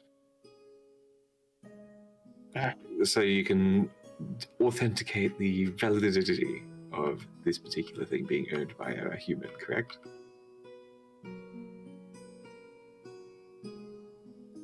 Surely things like The cobalt and townspeople, light would still need gold. for the most part, human. But I meant humanoids, as in sentient, caring creatures. And I'm failing to see exactly where your argument's going on this one. One could almost say the tax collector who threatens to throw a poor family out on the street. That would be the Over evil everything one. they have, and for the tax, as he finger quotes in the air. That's not evil. An act is evil, but coins are not. So the gun that takes the life of an innocent child is no evil than the person that wields it, correct? Oh, what? What? No, I didn't hear the whole sentence. You cut out to me. I was just saying that the person with the sword that stabs the child, that sword is in the possession of an evil person, therefore is evil, correct? No. Why not? If it was used to do an evil deed, does that not taint it? No. Why would an object be tainted? Because of the acts and deeds of the person that wields it. Be many cases of these. Those are the deeds of the historical person. texts. The weapon could then be picked up by someone good with good intentions and be wielded for good. My sword is neither good nor evil. It is merely a tool. Ah, excellent. Thank you very much. That justifies everything. And I'm going to start pocketing all the money. Okay, so the money you pocket comes to a total of about 215 gold. Wonderful. It's about 200 gold here. So you are a thief. What? No, I'm just acquiring tools, just in case. You never know when these ones might come in handy. I said my sword was a tool. That is a currency. Is currency not a tool? It's not wrong. Your logic leaves much to be desired. I think your ability to process some certain So- conditions in the human fallacy is a little bit to be desired there, my tin metal friend. So while these two are arguing, I wouldn't say argument. Mantra. Philosophical discussion. Thank you very much. okay. So, It's a Mantra, fairly do civil you... debate, honestly. So while they're checking out that room and going over what to do with it, Mantra, you come up on a slope that tips down into a much larger room. Do you have dark vision or anything like that? Nope. I have a torch. Curse you, Kaisis. Let me see how it works. We'll do this.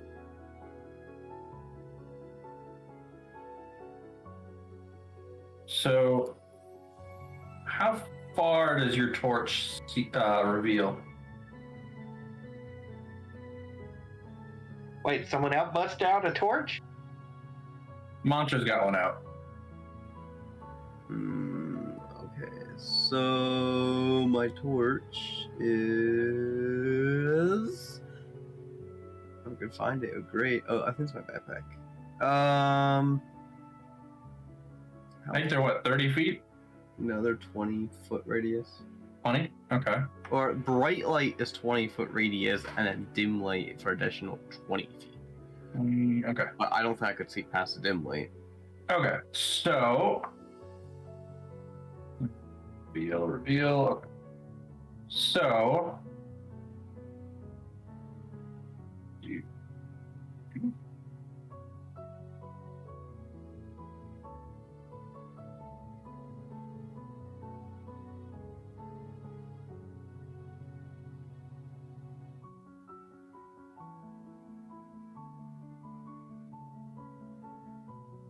Okay.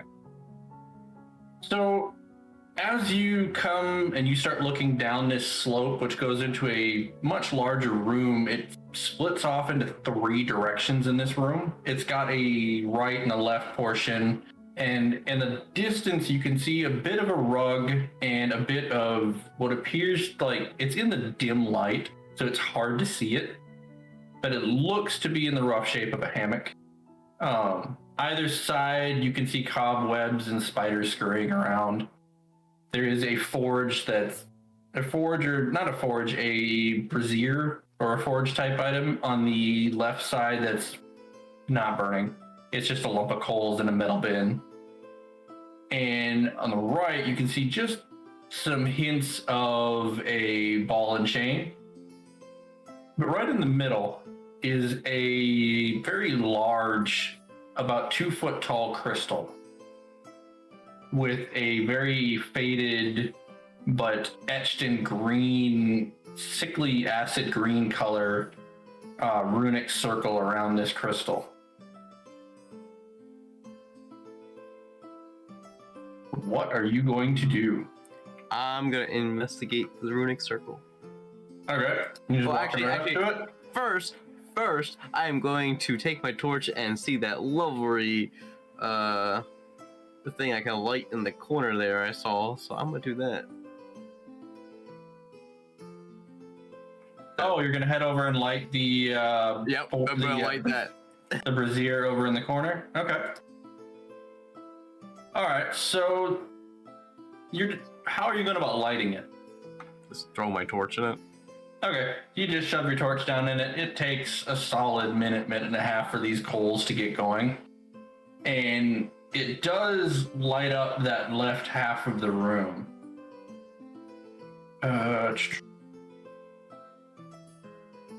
And you see a giant pail of water, wooden bucket of water. It's only about 1.5 feet tall, but it's a good 8 feet by 8 feet diameter. A couple of coins scattered on the ground. But in the back corner that you've gone past is a rather heaping pile of skeletons.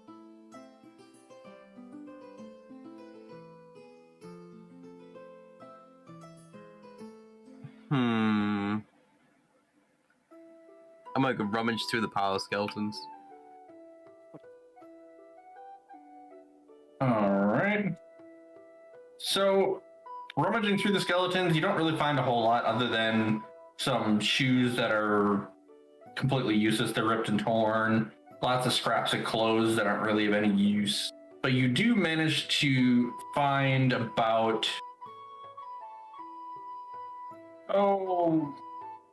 everything added up, probably around 20 silver and 4 gold coins between all the different pairs of pants and various pouches.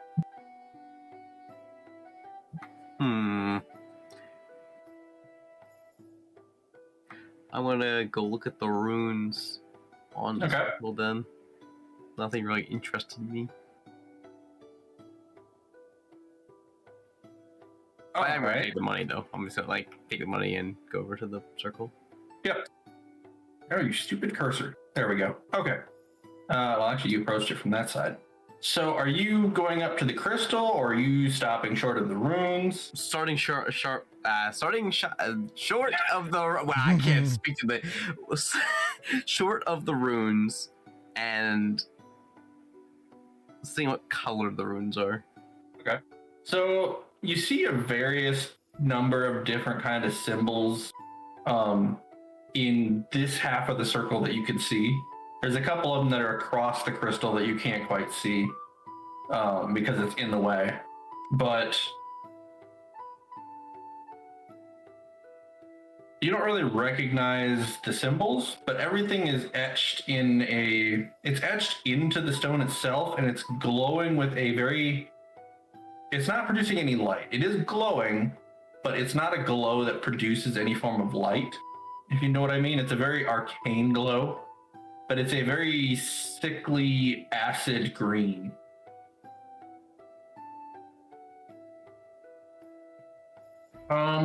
Give me a perception check.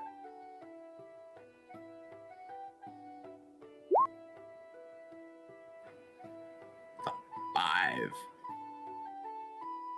Okay, so let me grab this other page here.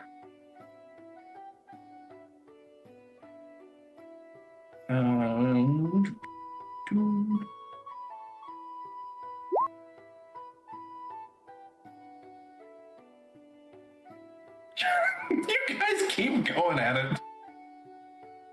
Okay. The conversation didn't end. You just moved on to somebody else. You're not wrong. All right, let me grab a 20 here.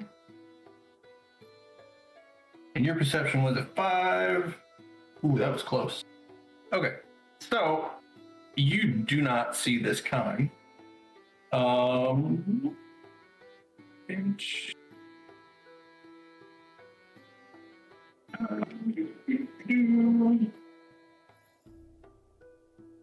Does a 15 hit? That's my armor class. Okay.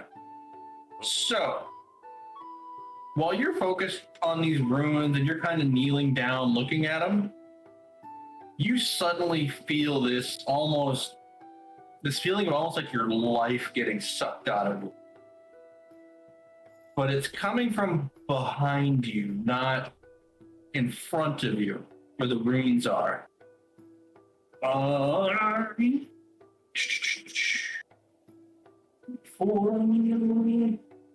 right, just give me just a second.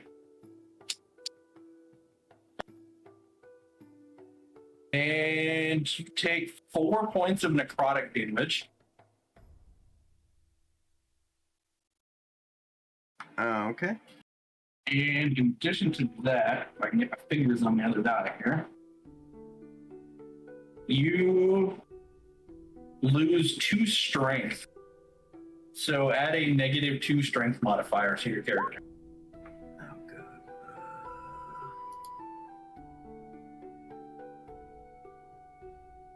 Okay. Okay, so as you are feeling this, what is your reaction?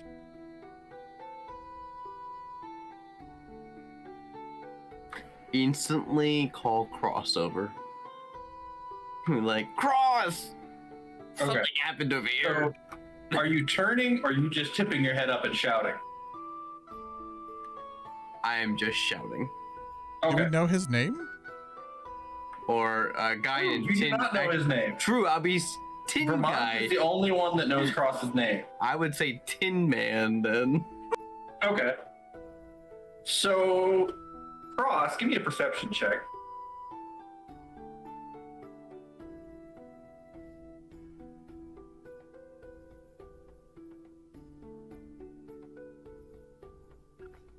Eleven. What was it? 11. Ooh. Okay. So I rolled a 6. Yeah. So you do not hear Mantra shouting for help. However, Soren and Steve do. Huh? Kind of bear, I guess, over to see. Like peek in. All right. Soren, what are you doing?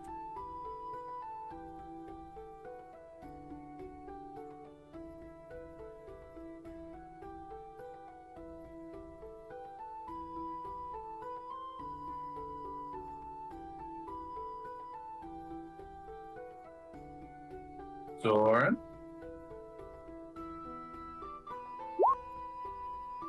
Is his mic not working? I saw the flash of a circle. Tyler, are you able to talk?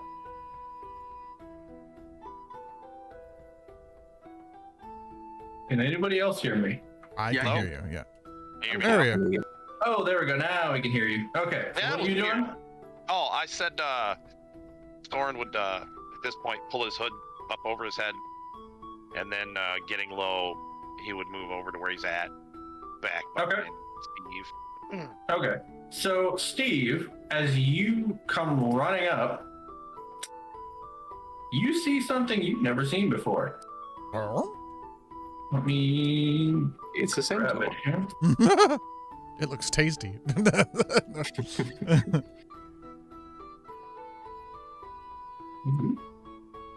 Oh, jeez. Ignore that. That may have popped up in the wrong spot.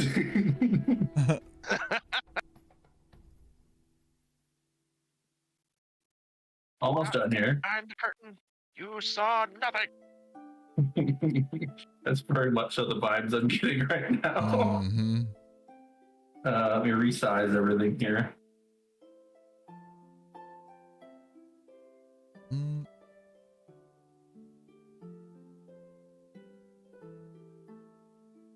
Mm. I love the moral debate still going on down in the closet. Okay, so behind Mantra, you see it is a black figure that is just draped in a almost transparent black cloak that is hovering about a foot above the ground. And it's got one sickly skeleton, black to the bone hand. There's no meat on this at all. It is basically a skeleton draped in almost a transparent cloak. And it has got one bony hand about 6 inches away from Mantra's back.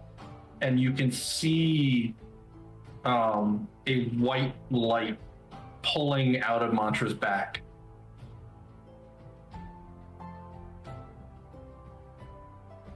That's what I can see? Yep, that's what you see. Oh. Because still technically Steve is still as smart as Steve. Yep. He is Steve. with wild shape. So with Yep. and it passed You're a bear, Soren, but you don't have Yeah. any speech ability. just kind of backed off to the side and like looked around behind him and just looked straight at Soren and goes, "Oh," like an alarm. Okay, do a performance check for me. It's Bear charades, let's go. I mean, you can just let out a massive bear growl. Yeah, like okay, performance check. Essentially what he's doing, but 19. 19. Yeah, you. Oh, yeah, if he's you right. spin around. This roar echoes through these Yeah. stone-walled halls. Yeah. To And let at this everybody point, know crossing- back there. It is now obvious to cross in Vermont that roar comes echoing into their small chamber. Soren, you are the closest. What are you doing? I'm already looking in the direction that Steve was already heading. I'm pointing. Yep, Oh, but let's the big furry bear butt's in your way from seeing what he's seeing. Then I will inch up closer and peer around him. Okay. Oop, over there? Okay. Yep. So as you peer around him, being you're a little further back, the wall's getting in your way a little bit, but you don't see the figure, but you see the skeleton, the black skeleton hand hovering over Mantra's horse body with the transparent cloak draped off of it. And you can see up to about the elbow. But you do see that faint white light coming out of Mantra's back. You guys are having too much fun with this conversation.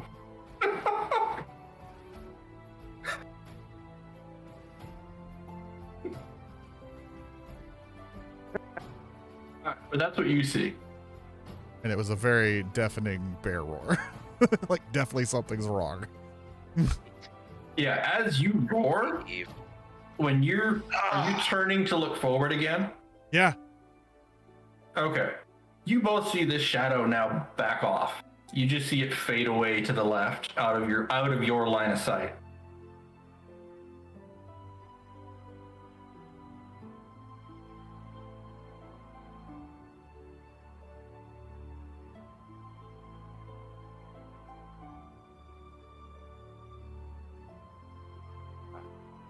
I mean, Steve's sitting there waiting for everybody, I guess. What's Keep alert. I wrote it down in the chat what Cross was doing. Okay, yeah, so you come out the door. What is Vermont doing? Taking another stab at that closed chest. Alright, give me another strength check. As you're doing that, Cross is working his way up. 15. Oh, Cross is booking full speed. Yep. But he only had to walk 2.5 feet to get to the other chest, so you've got like 60 or 70 feet. Yeah, well, I'm crossing it 30 at a time. Yep. So this time it's already slightly weakened from your last attempt. So when you stab your blade down and give it a quick pry, it pops right off. Yes, I'll make sure to use these tools properly. So you've now got a chest sitting in front of you with no lock. And no Actually, the gold. entire hinge is busted off. So as you open it, there is a considerable more amount of gold in this one. It's closer to half full. Truly, these tools will be wasted here. Best put them in the hands of people that could use them. So what are you putting all the gold into? Because there's a pretty heavy amount of gold in this one. How heavy are we talking? So it would probably fill your backpack if you put it in there. So we're looking at upwards of 500 gold.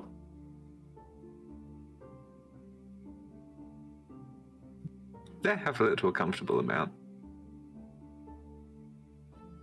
And then, no, here's what I'll do. I'll fill take a substantial amount that it wouldn't encumber me to a point, and then put the rest of it into the other chest, and kind of like split the difference between them. Okay. So we'll probably make it the same as the other one. You take another 200 gold and then split the remaining 300 between the two chests, so they both still look the way they roughly should. Anybody who counted it would know there's some missing, but anybody that hadn't wouldn't see anything odd. Looks good to me. And then I proceed down. So you're walking away with 415 gold, Something like that. and your pockets are now pretty much filled. Just about.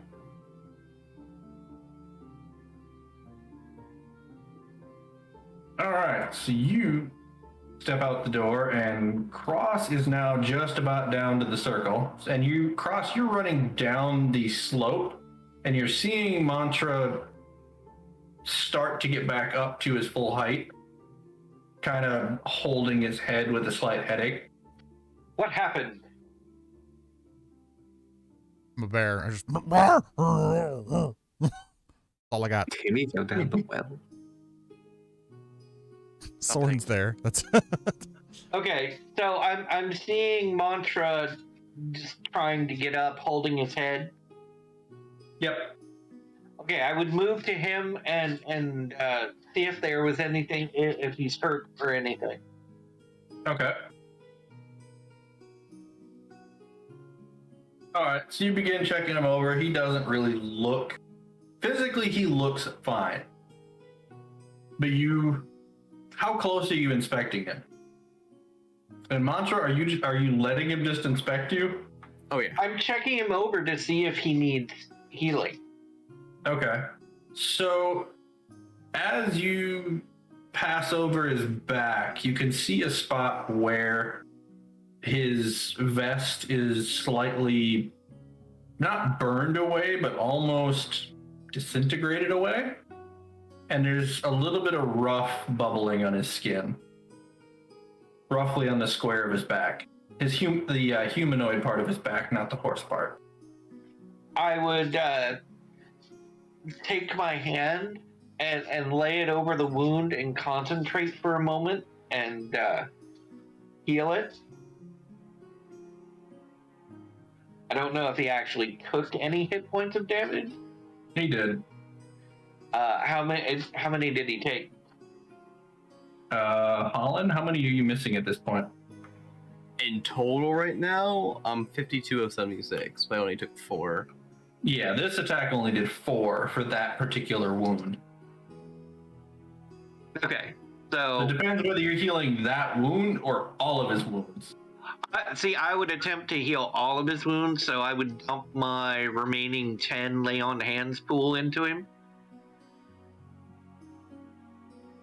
Okay. So he would gain 10 hit points.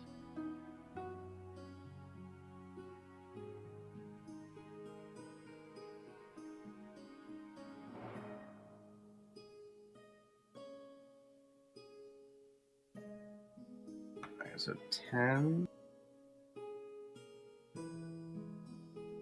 I went, yeah, accidentally minus instead of plus.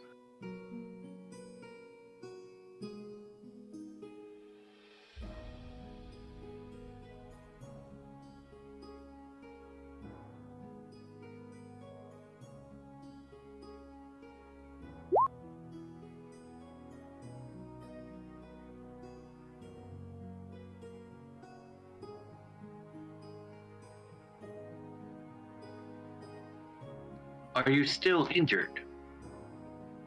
A little bit. Still. 62 of 76. Yeah. So, yeah, well, let's see. How injured would I be, Darkwing? How much health do you have left? 62 of 76. You have some sore spots, but you're not. It's not hampering you in any way, but you definitely have like some joints that are sore, and it depends on where you got hit before too.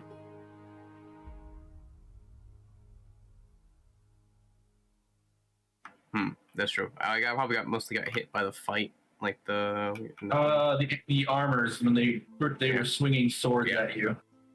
I think the one time they actually hit you, it was across your horseback on your hind shank there. So you probably have a pretty deep cut on your hindquarters. You got horse spanked.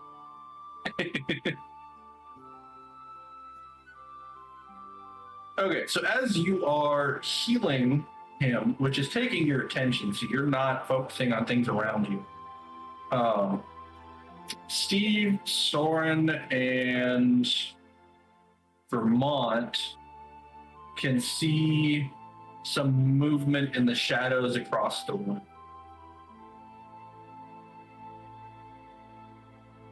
Okay, like where exactly? You're not quite identifying what it is. How many of you have a lengthy dark vision? Because the torches on that side of the room are not lit. What would you describe, or how would you Let me determine grab length of your vision? a ruler. So from the bear, you'd be looking for something around the 50-foot mark to see what I'm looking for. I do not have And dark vision. 60 feet for the other two. But I believe it's like 10 feet around me. I have blind sight. Okay. 60-foot dark vision. Yep. Do either Vermont or Soren have dark vision that is around 60 feet or greater? The 60 feet and greater. for Thorin dark vision for has me. 60-foot dark vision. Okay. All right, so you both. So Steve just sees some vague movement. He doesn't really see any more than that. There's just something moving in the shadows across the room.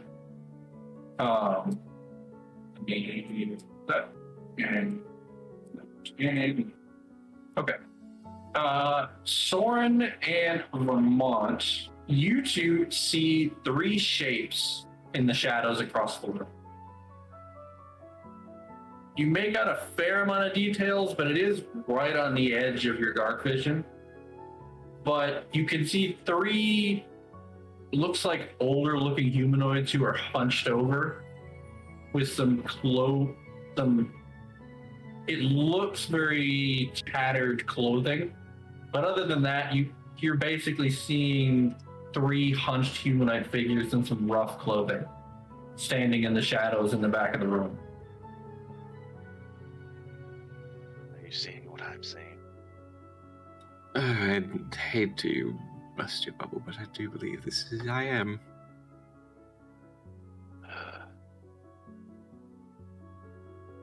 Watch yourselves. Toward the back of the room. Steve kind of, brings his head back just a little bit, like people could possibly understand what he's saying. He's like, this kind of looks forward, staring. Very good. Upon hearing this, being that Mantra is not seriously injured anymore or anything, Cross would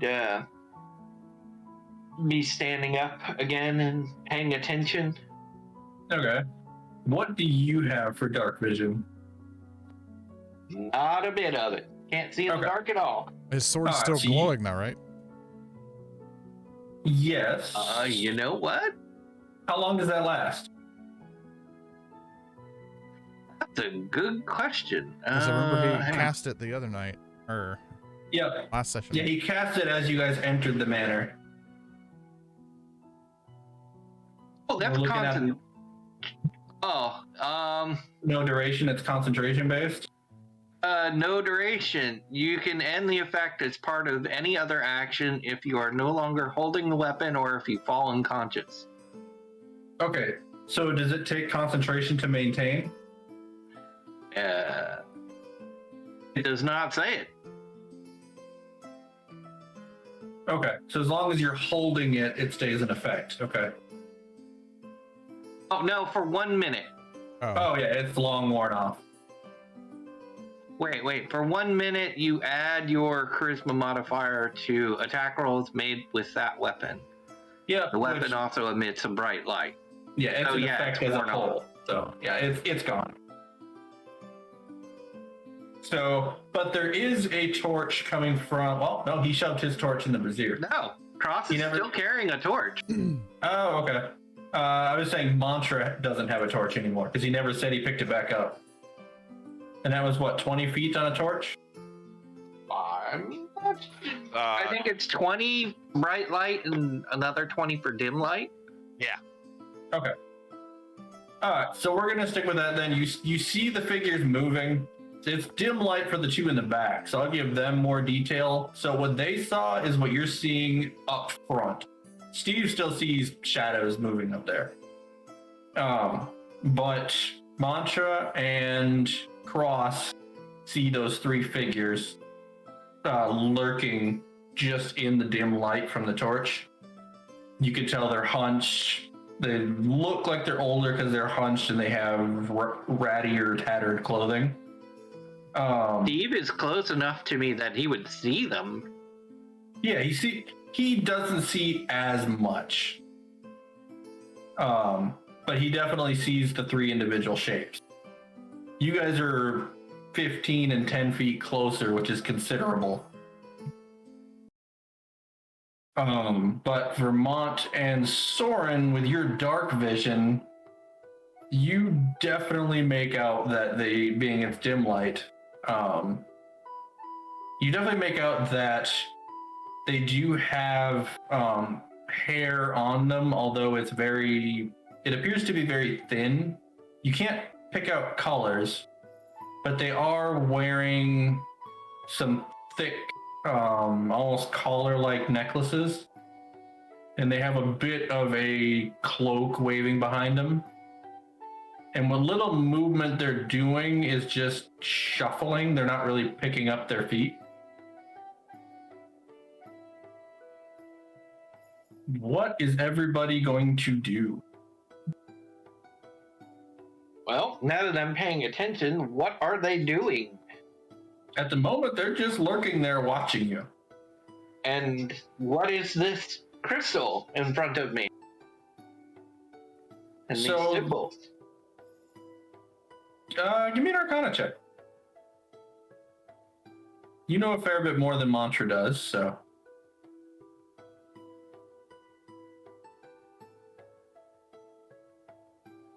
That'd be a 9.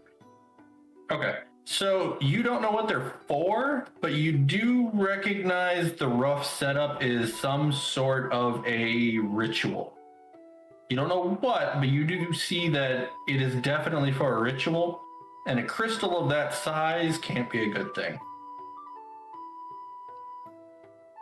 As I concentrate on it with my remaining use of divine sense, is it evil? Okay. So you pick up a black mist coming from in the shadows where those three figures are lurking, but the crystal itself, there is it's not giving off a black mist, but there is a lingering darkish mist coming off of it that's gradually fading. Okay, So, recently like- used for a dark ritual. Yeah, so with your knowledge of magic, it's like you said, it's more of a catalyst. So it itself is not evil, but there was definitely an evil ritual or magic going through it or utilizing it that is fading at this point. And do I get a sense of what are the creatures fiends or devil? Oh yeah, you can tell that with your divine sense, can't you? Yep. Let me double check. Celestial fiend or undead? You are definitely getting fiendish vibes from all three. And as you look at them, they are seeming familiar with the shape. Oh, in that case, I am absolutely drawing my sword Okay, and so moving forward. As you draw your blade, is anybody else doing anything? Moving up closer. Okay. I guess bristling the fur on his back as Cross draws draws the sword and everything, and just puffing up and just slowly walking up behind Cross. Yeah. Okay. Did you to the see side, the yeah. orange blade sliding out of its scabbard? Whilst they've got their attention focused on that one, mine is going to be cast towards the walls to the left and the right. Okay. And Soren, what are you doing? Let's see. They're moving up. I'm going to.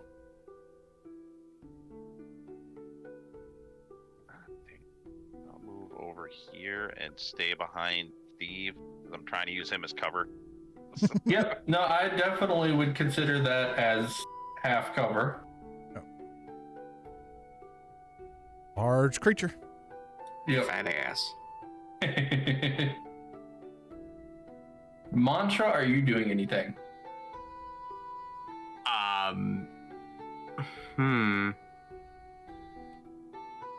No, 'cause I would probably look over at Cross and see, if he's ready for battle or not. That's about it. Okay. Oh yeah, Cross So- is getting ready for battle, and Okay. So as Cross takes one step forward and his blade is about 3/4 of the way out of its sheath, you hear they sound it's very slow, very old. You dare enter our home, and in the next second after that, you see tendrils of shadows snap out and lash around Cross.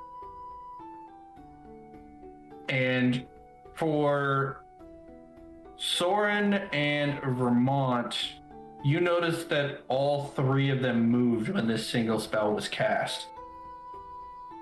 But they did it almost instantly. It was very rapid, just a single movement that let it out.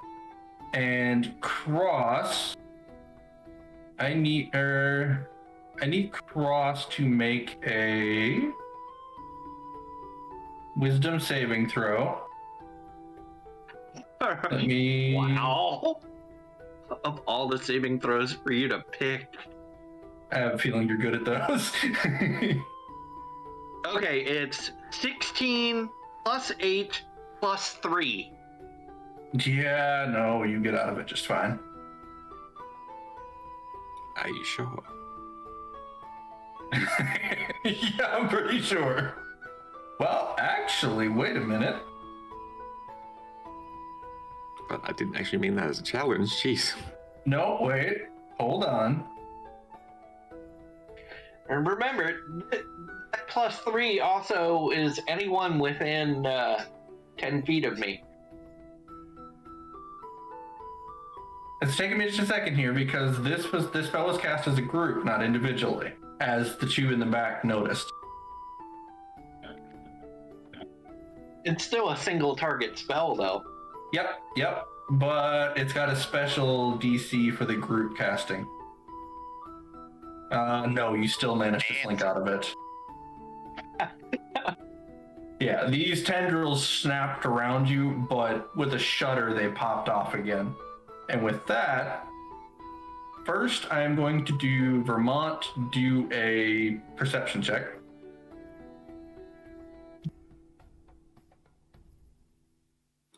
Hearing or smell related? No. 13. Okay, so you don't see what, but for a brief moment, you do see a little bit of movement on the right side. Not much, it's just a real quick blur. Let me do this, because there are people in the middle now. There's no torches lit on this side, so this is all dim light in the right corner, but you can make out the workbench and the various things on the floor and whatnot, and little creatures scuttling across the floor. But it is dim light on the right side, whereas the left side is lit up a little bit. with the forge / brazier in the upper corner up there. But the skeletons are definitely in a very hard to see corner. Well, actually, there's a torch on that side of the room, so they're a little bit easier to see. But I need everybody to make initiative rolls. Dun dun dun. Initiative.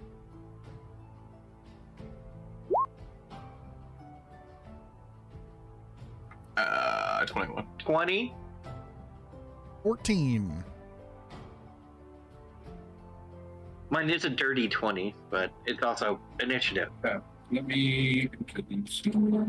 I'm before cross. I'm so excited. Steve was 14, right? Yes. My first roll was a 2, but, you know, advantage on initiative. 11. Mushroom. 21. Damn. And 8 on so. Okay. Every time I roll initiative, it's super low. Start.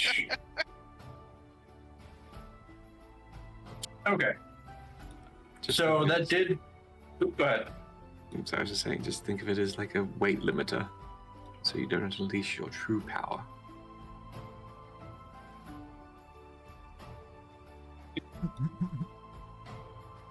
There. Go ahead. Okay, so for cross, it did keep you from drawing your weapon completely for just a moment, at least until your turn comes around. It's not. Your weapon itself won't be drawn until then. Okay. Whether that matters or not, we'll see. Not to me. Alright, so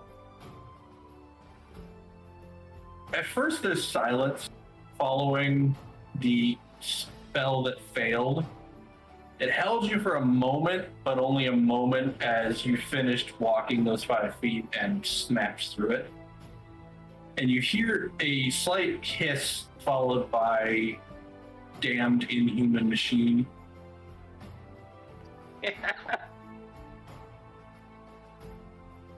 And the next moment following that curse, let me double check here.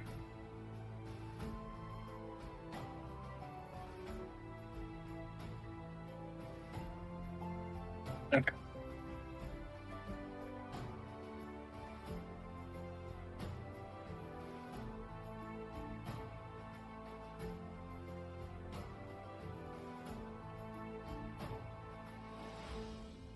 Okay, so the next moment following that string of curses, really hating on Cross, there's a slight growl, and you all see that shadowy in the dim light finger come up, or hand come up, and this black ray of energy comes shooting out at Cross. And Saving throw is? that's what I'm checking. Attack, save. I'm double checking here. A spell attack is my roll, correct? Yeah, so you have to roll attack with the spell. Yeah, I'm just making sure it's not a saving throw. It's just not. It's a ranged spell attack. Okay. The modifier of. Okay. Now I see where it's at. 25. You actually hit Cross. Oof. Okay, so as this beam hits you, it permeates your body with a black energy. And for everybody's personal awareness, this is Ray of Enfeeblement. So at the end of every one of your turns, at the end of the turns, you make a Constitution saving throw to shake it off. But until you manage that, you do half damage with all strength-based weapons. Okay. And will step out of the shadows, and you see this purple, wrinkly skinned,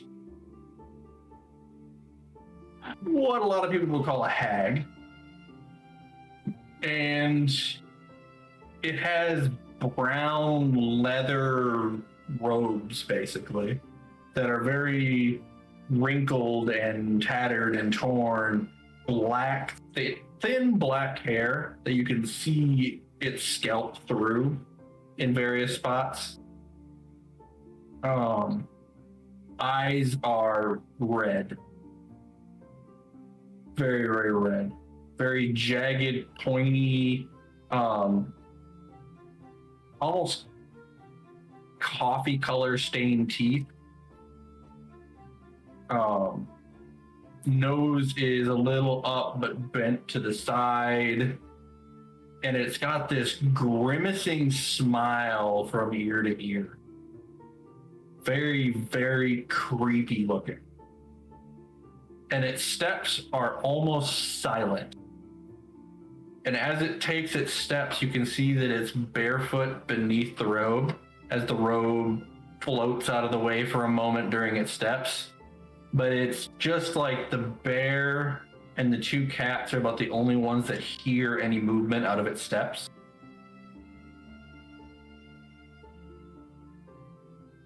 And that takes us to Mantra's turn.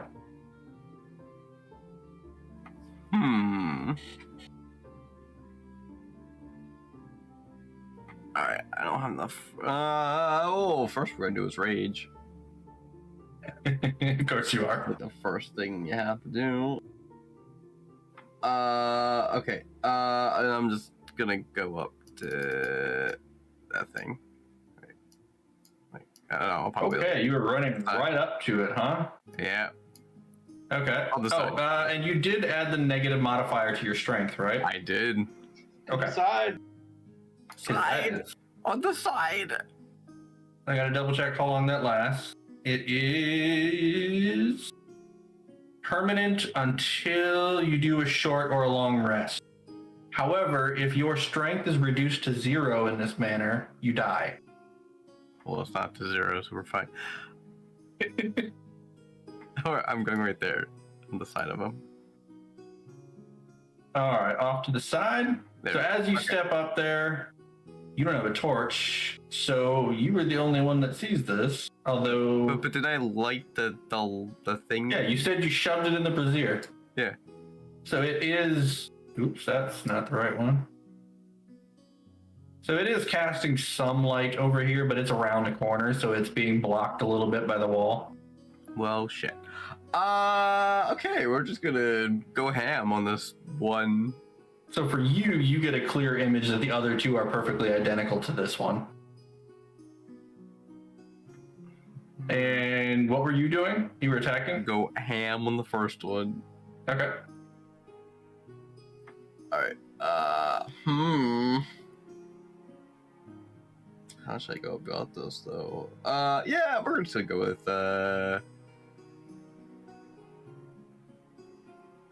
is this a plant or a wood creature? Oh. Okay, good, okay. Then it'll be good at Great Axe. That's the wrong one. Ignore that one. There we go. Well, should I re-roll damage? I accidentally did the wrong order. Either way, you're doubling it. Yeah, Oh, yeah, that's a nat 20. Yeah, you can ignore the first one that you did the wrong one, but I didn't know if you wanted to take that for damage or not. no, it's fine. I won't hold that against you. It was a wrong click. But yeah, a natural 20 definitely hits. Well, I mean, like, I rolled that 20, but then I actually did the damage first, so it's up to you. If you want me to re-roll damage. Oh, I see what you're saying. Okay, so it was the right weapon. You just rolled it in the wrong order. Yes, I did.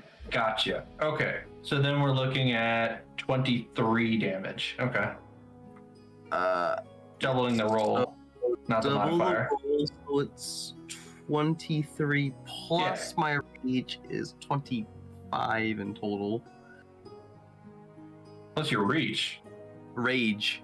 Rage. Okay. Never mind. That makes more sense. So 28 total? 25. Oh, it's +2. Yes. Okay.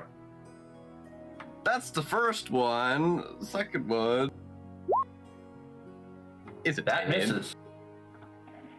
Yeah, your first one definitely sinks into the meat in the shoulder, which there's not a lot of toughness to. You definitely feel it hit bone very quickly. But as you pull out for another strike, it easily slips out of the way. Did he one-shot the first one? No. It shrugged the attack off pretty easily. And yep, that would be my turn. Alright, that takes us to... It's an X Cross. Now it's time for Cross to show what he's made of. Iron.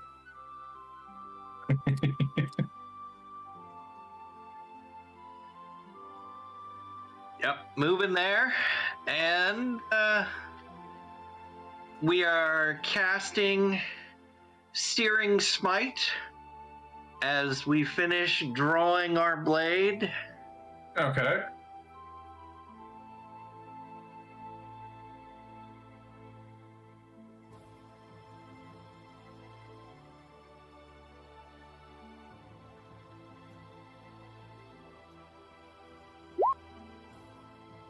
Okay, that's the cast. If I hit with this next attack, it'll add 6 fire damage.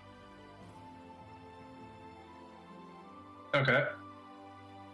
So, and we are attacking with the Burning Longsword, one-handed, because I'm still carrying the torch, which is lighting up everything in this hallway now. Yeah, no, now that you're closer, the torch is lighting up everything in that back room. And you do see off to the left, there is a door and a couple of walls. So there is another room that you can spot off to your left.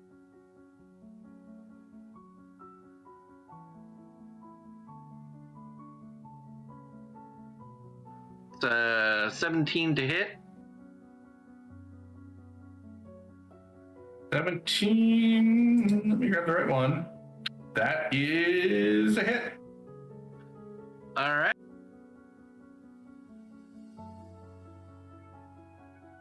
I'll roll damage on this for you. Just because it's an odd combination of dice. So for one hand, 7. Plus the 6 so from fire. 13. All right, so 13 damage. And that hag is now on fire. Ooh, where did that come from? Searing Smite. Let me grab that. Oops, no, wrong tab. Too many tabs. Here, I'll just display it. All right, okay.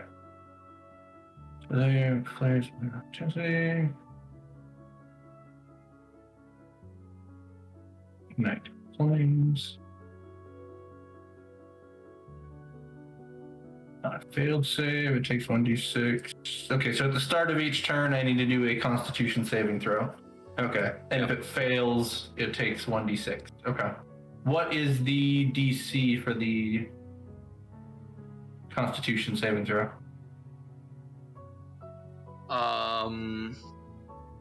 It doesn't list it, so I'm guessing it's a base 10. It's whatever your spell save DC would be.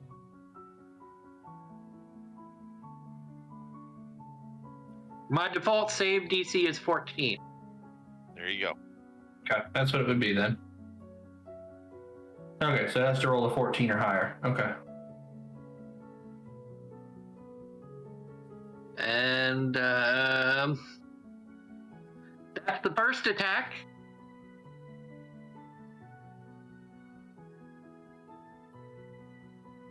Just to make life easier, I'll just do it this way. Wrong button. That would be the damage. Here's the attack. 14, that is a miss. That first attack comes down, and as it hits it, it glances right through the front of its robes where you see a very emaciated rib cage. Its skin very tight to its rib bones. You don't get much more of a glance than that, but the second one, it backs away from glaring at you. Oh, wait. I still have stuff to do.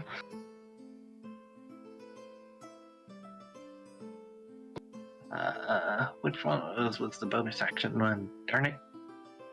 There's so much stuff that paladins can do.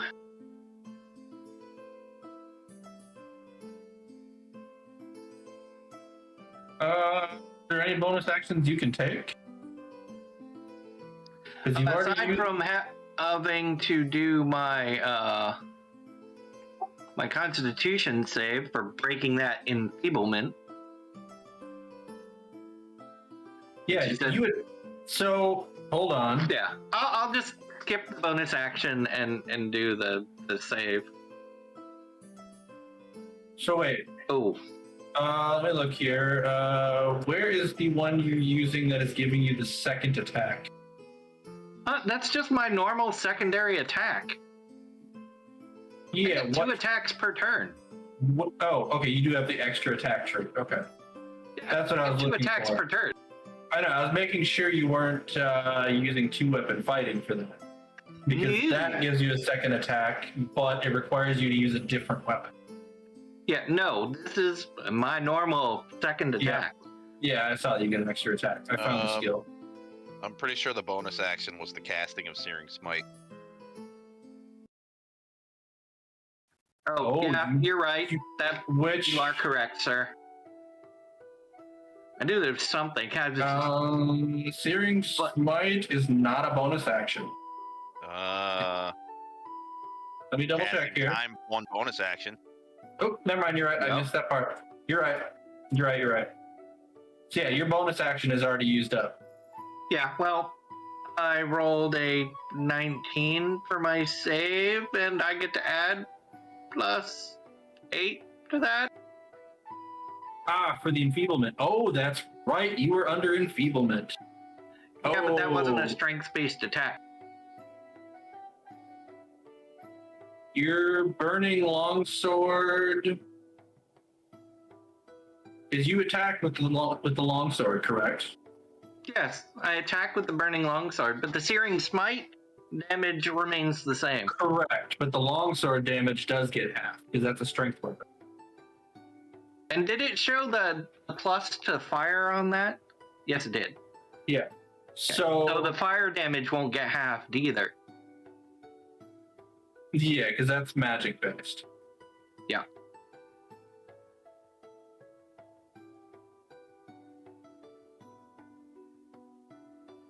Okay. All right, that is sorted, and you did manage to shake off the enfeeblement.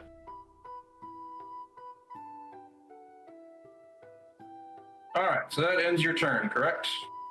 Yes. Now that I got it sorted out. I should have wrote that all down. Okay, so Vermont, right next to you, out of the wall comes a black skeleton cloaked in a transparent gray cloak. Steve and Soren, you immediately recognize this as it's coming out of your peripheral as the same creature that went after Mantra.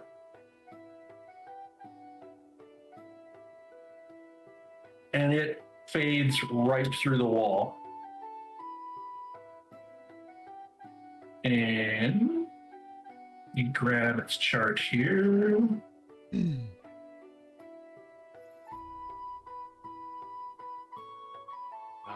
we go again. This looks familiar. 16. To hit? No, that misses.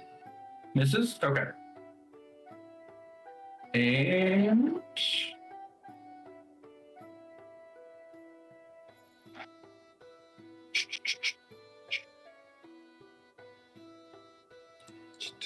it will.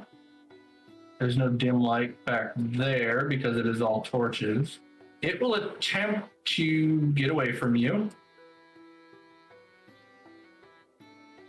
And are you going to take an opportunity attack on it?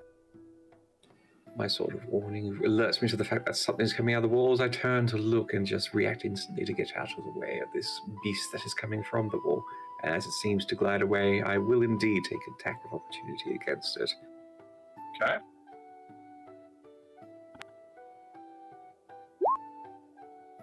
$40. Wait, hold on. Say that again? 14. Oh, 14. I thought you said 40. Yeah, 40. Let's go with that one. Wait, what? But yeah, that hits. Wonderful. So two-handed style. Two-handed So style? 8. Okay. All right. Plus 1d6.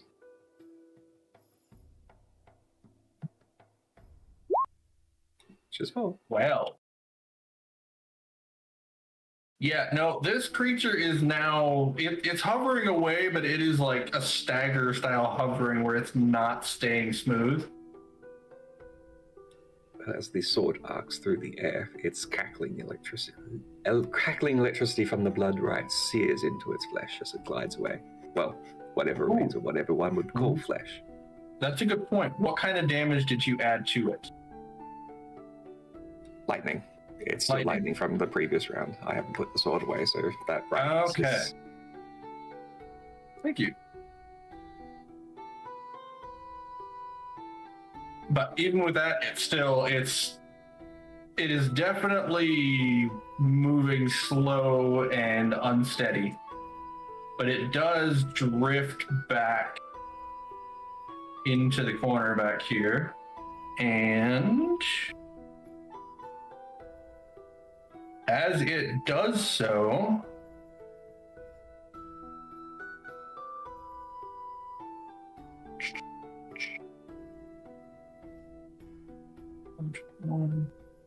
okay.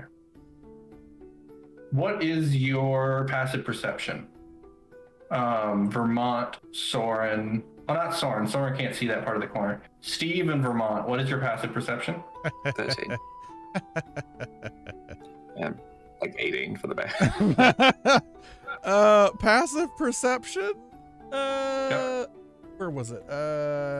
19. Okay. Yep.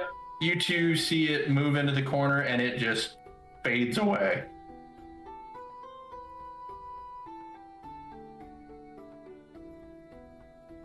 You just know you saw it go around the corner, and as it went around the corner, it just... Oof.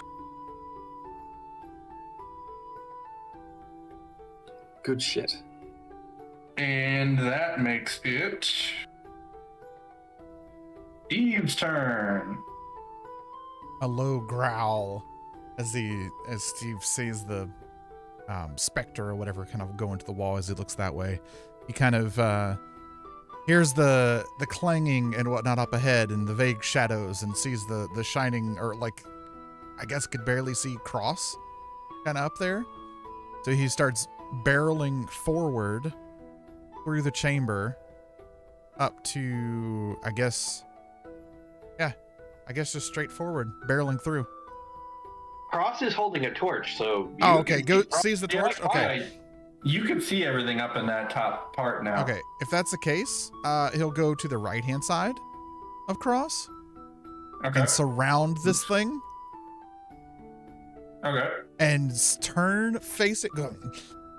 The roar. He kind of stands up on the two legs and comes down with a giant bite straight through, like the shoulder of this hag. Okay. The giant gaping maw of the cave bear goes straight through and tries to bite into it. I can do this again. The windows. So let's see. He'll go in for a bite attack.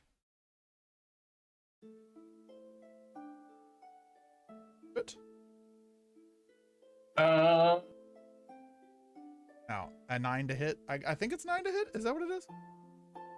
yes, that should be the hit. The bottom one should be the damage. Okay. So no, the hag whips its arm out of the way as you go to chomp down on it. Okay. And with the momentum of going down, with the bite, he goes. The bear goes, slashes his head back and forth, and then comes up with the left claw, the giant. I mean, these claws on this thing are probably several inches long. It's not just like little. It just goes an uppercut straight through the shoulder as the hag will reach back from dodging the attack, as the bear uppercut with a claw attack. Natural 20. Yep.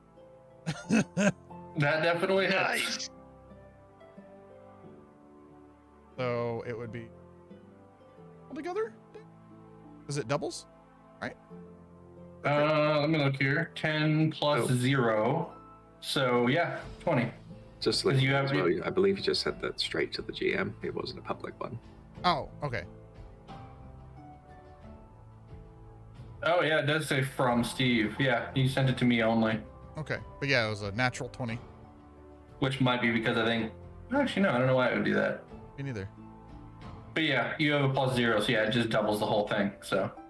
So comes up with the giant left-handed upper bear cut straight through, like and tries to basically hit the bottom of the chin, What kind of damage is it? slashing.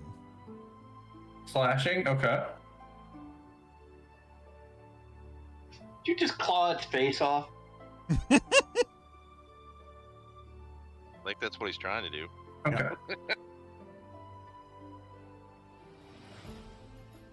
20, so 10 total. Half damage. Yep. Ah. Why do you think it's shrugging off all these attacks? Cross really got screwed. It got halved more than once.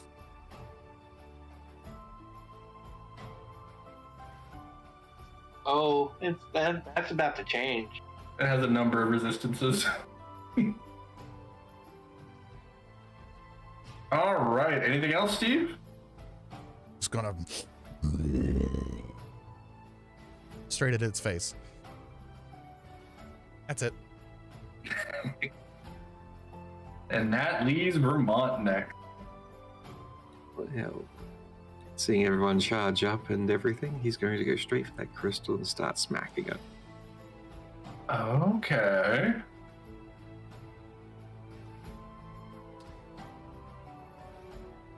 Sounds vaguely All familiar. right.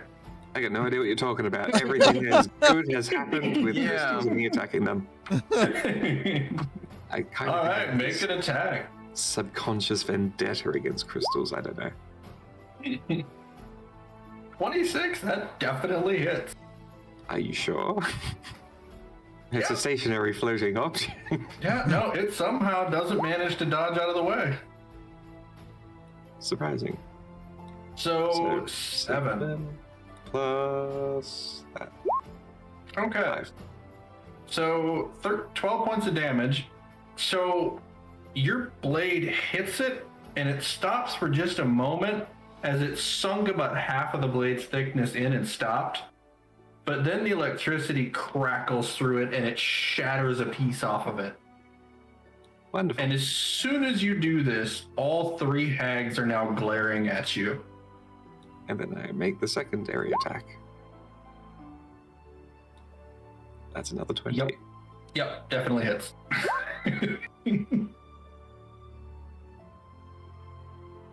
Oh yeah, no, with this attack, you shatter the rest of it. You bring it straight down on it and it just shatters into small pieces. As soon Well, as you whatever do this is. so, all 3 look at you and go, "Evil bastard." That one dies today. It's not the first time I've heard that warning.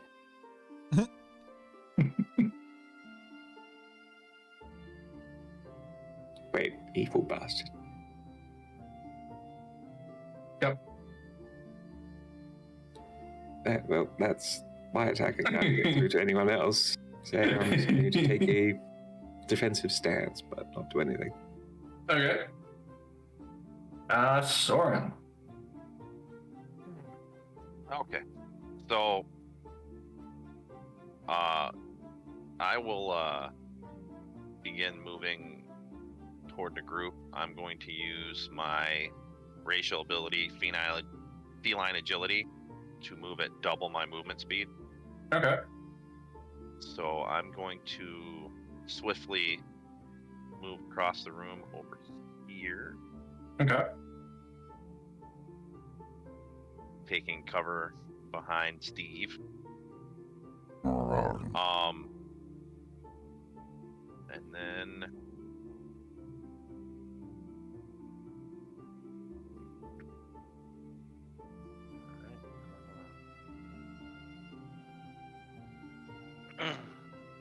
then he will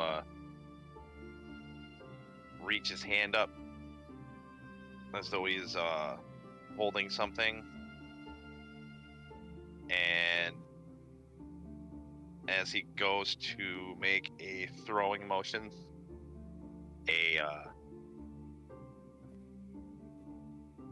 a blade glows and appears in his hand as he throws, and I am making a ranged attack with my psychic blade. Ooh, okay.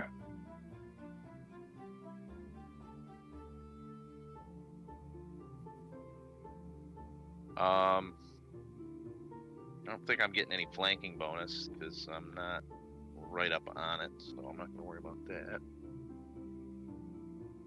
Alright, that is going to be...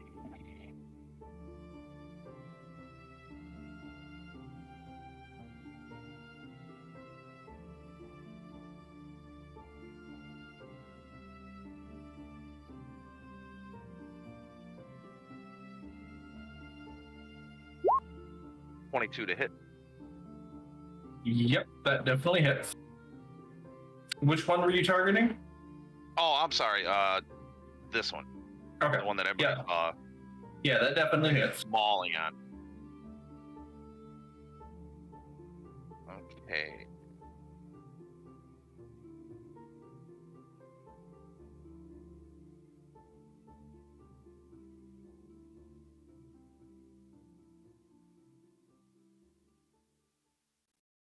Bear with me a second. I haven't used this before yet.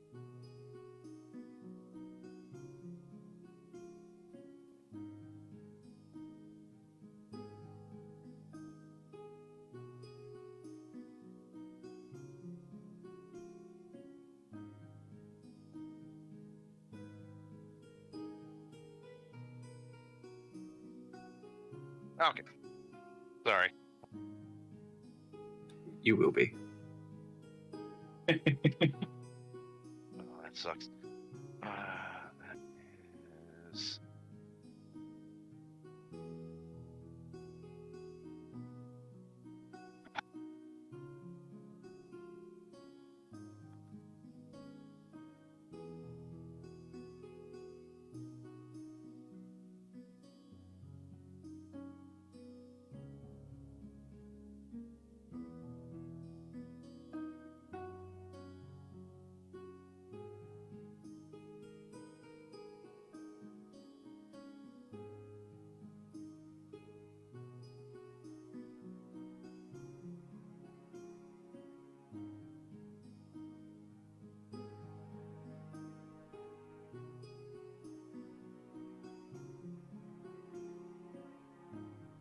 spelling that right.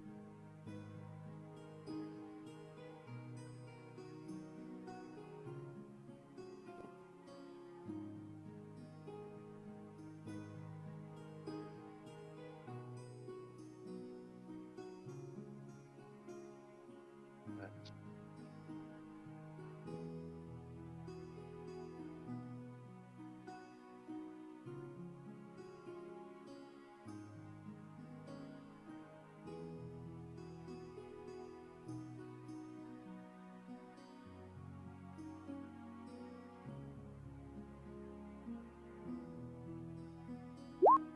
So 6 psychic damage, and then 22 sneak. Yep, I rolled really high on my sneak damage. Jeez. So let's see. So what kind of damage is a sneak attack?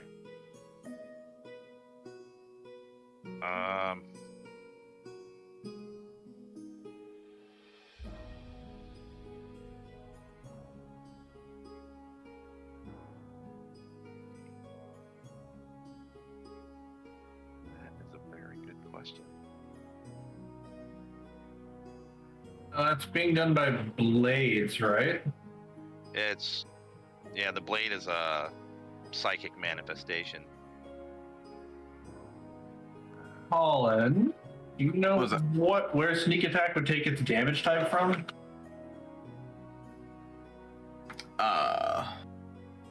Should just be the weapon. The weapon, I thought, slashing or piercing. Yeah, because it doesn't. It just says it's Wait. 46 extra damage to one creature you hit. Let's see. I'm assuming it's 4d6 because of your level or feats that you picked up. Yes, it's 46 because of the level. Okay.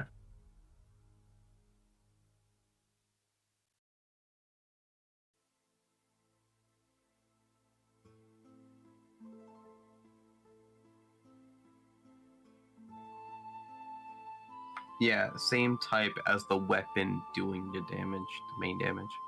Okay, so Okay. that would also be psychic damage then. Okay. Alright.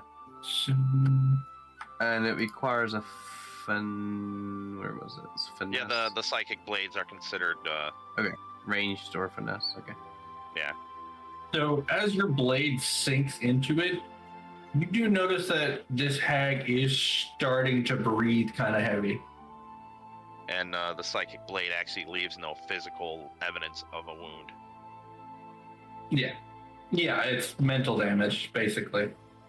Yeah, it's pretty dope. Also,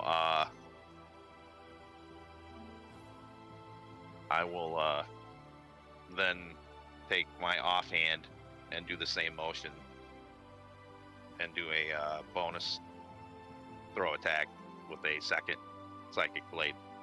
Okay.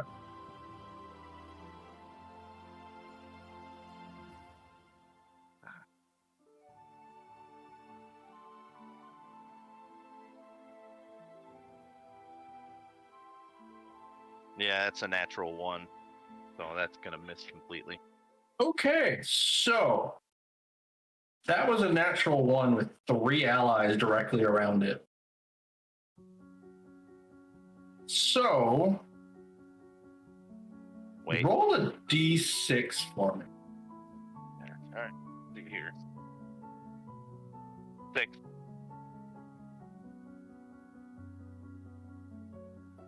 All right. Roll another hit attack with that.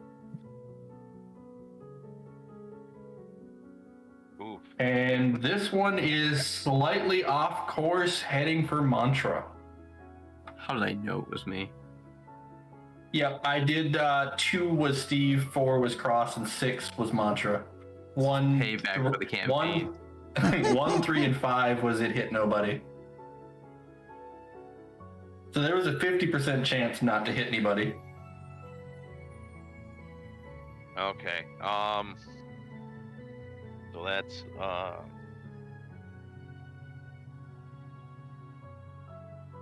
25 to hit. Definitely hits. On the plus side, there's no sneak attack.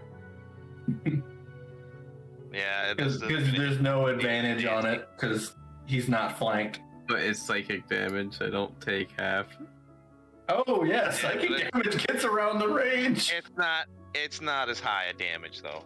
Yeah, there's no sneak attack, so it'll be a lot lower. Well, it's a lower die to roll for this one too. Wait, what? Oh, because it's the bonus action? Yeah, because it's the second attack. It's not Gotcha. not as high. It's a die lower for damage Okay. that I'm rolling. So Gotcha. I'm rolling a D4 on this one instead of a D6, and that is going to be a total of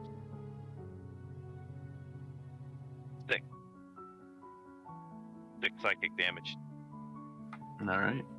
All right, yeah, you throw that blade, and it just goes wide on the left and sinks into Monster's shoulder.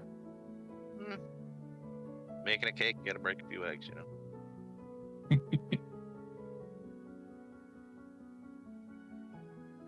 All right, doing anything else on your turn?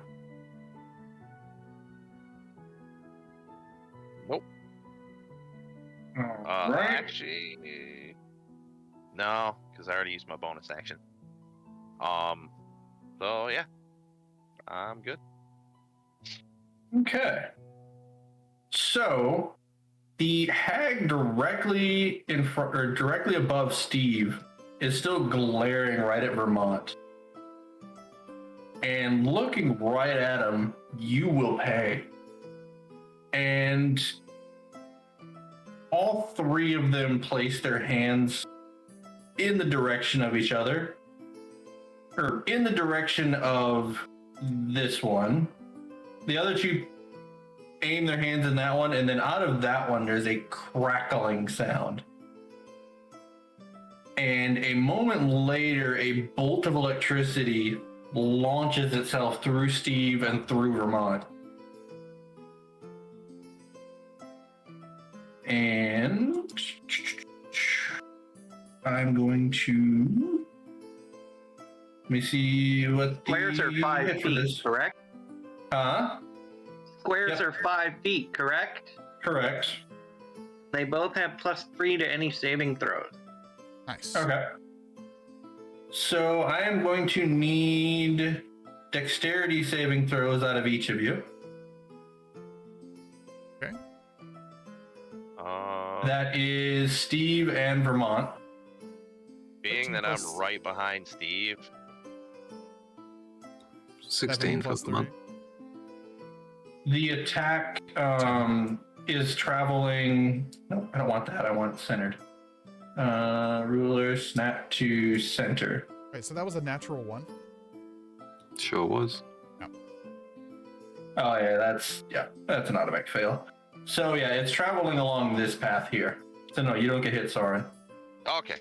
I just want to make sure I wasn't in the way as well. Yep, it's only 5 feet wide. I know he's a so large no, creature. That's so you're why I not had getting to add. hit. It's ripping across the left side of Steve's body. Just missed. Ouch. So, let me double check here. You rolled a 13. Okay, so you both fail. 16 in total. 16. Yeah, they both Oh, yeah. have Oh, that's right. Yep. Either way, they both fail still. Wait, no, hold on. You said 16. Mm-hmm. Okay, so you succeeded. Steve failed. Barely succeeded. Thanks, Cross. Oh, he plays hockey. I'm sure he'll be all right.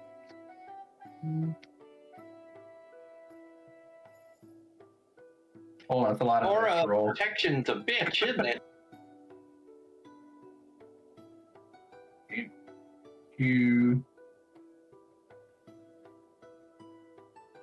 All right, so Steve, as this lightning rips across the left side of your body, you get hit for 39 points of lightning damage. Ouch. And Vermont, although you managed to duck out of the way, it still grazes you for half of that.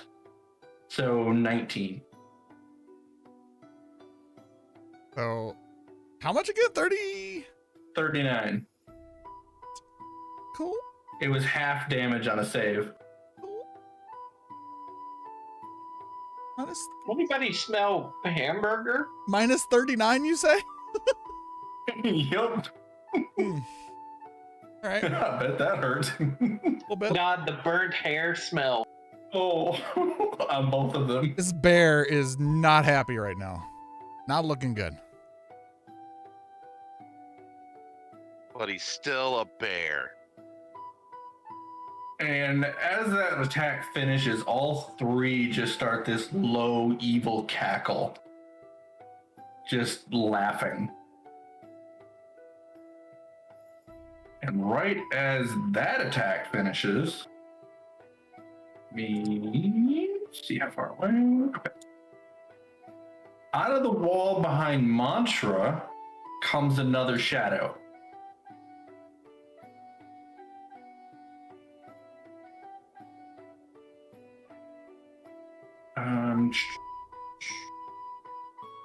Oop, wrong one. Here we go.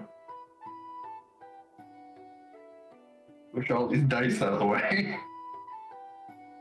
That is a 22. That hits. Okay. 2, 3. Plus. So that is 9 points of necrotic damage. And as you feel that familiar draining feeling coming out of your back, you lose 4 points of strength.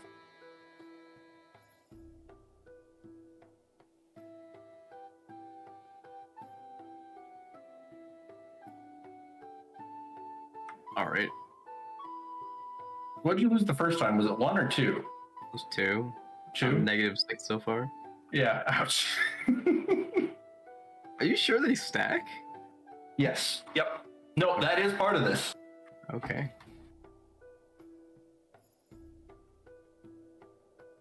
Yeah, no, it keeps stacking, and it goes away if you rest, either long or short. You go back to normal. Okay. But if your strength hits 0, you die. It's not unconscious, you died.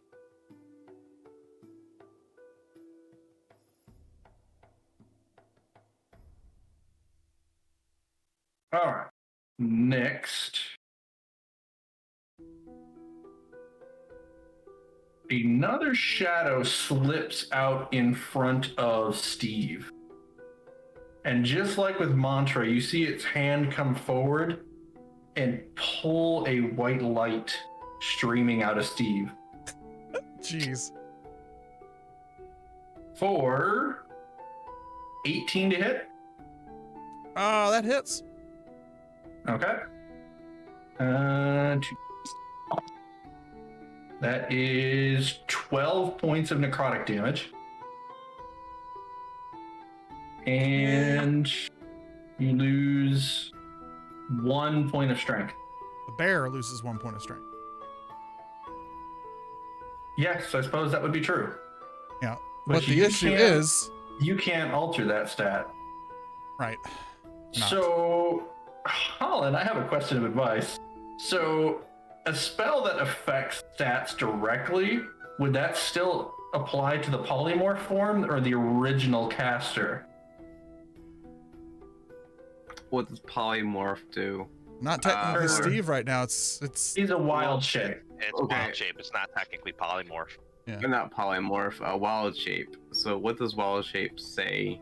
Doesn't wild shape draw on your original stats? For mental stats, not physical. Okay. And if it's physical stats, would be the form. Okay, he's so yeah, I'll call it is affecting the bear, not you. So open a notepad and keep track of it that way.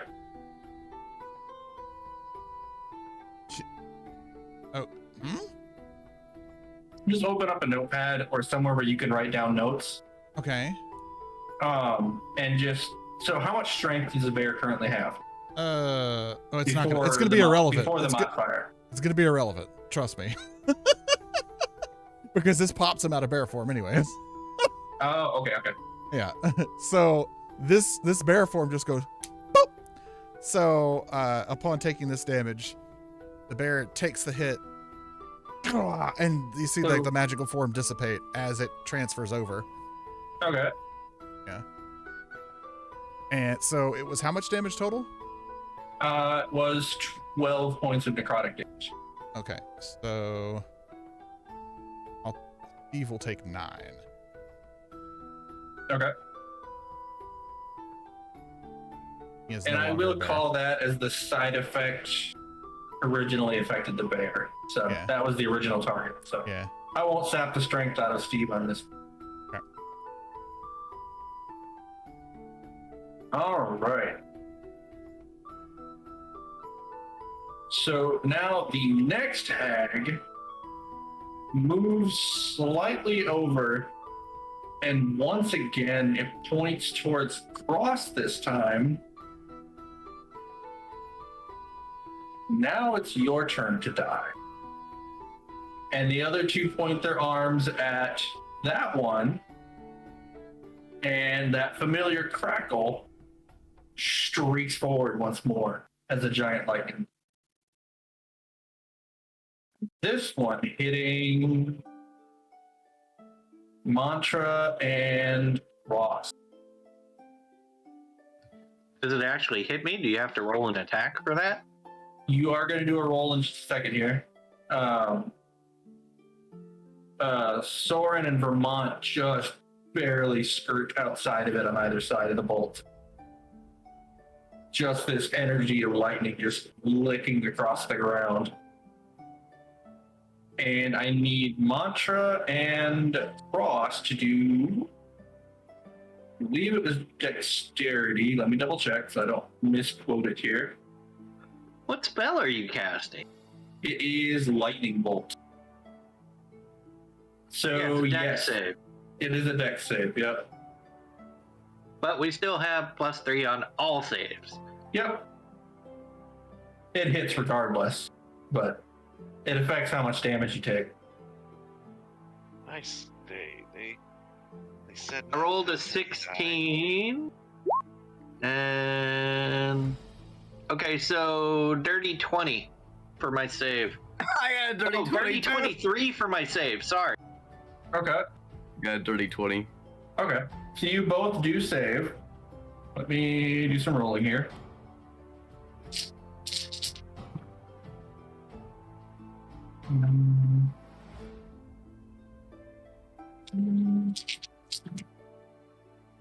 Okay. So it is 34 points of lightning damage. So cut in half, you both take 17 points of lightning damage. As this lightning just licks right on through both of you, ripping up the ground. I'm looking hurt. The lightning crackles around Cross for a few moments before settling into the concrete below. Actually, you said it was what? It was 17 points of lightning damage. after half that because I'm actually Wait. resistant to lightning. What? Look at my defenses. Resistant to I lightning. hate you. Okay, so that was Cut that in half twice. okay. So what's half of 17? You have to break the. So in half would be 8. I round down when I'm cutting it down. Alright.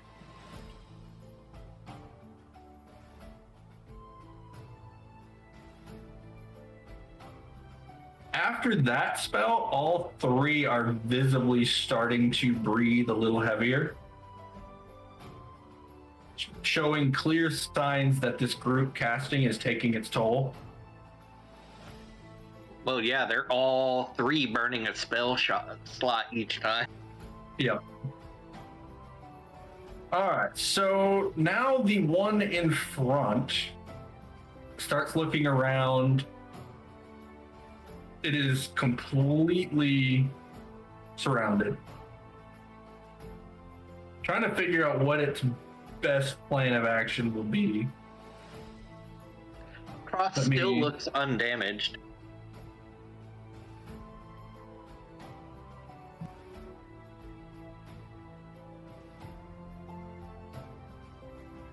Okay.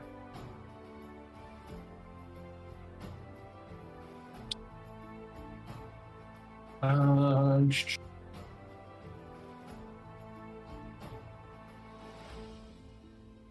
ah. Okay. So.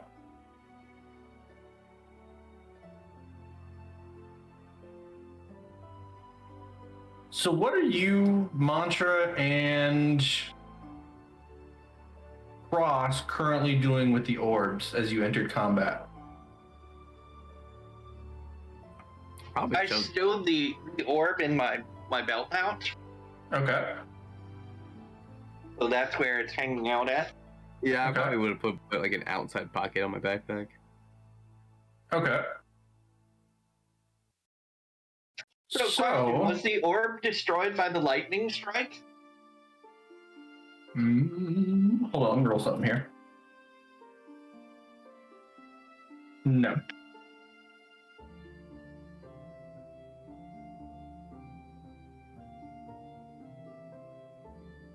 Yeah.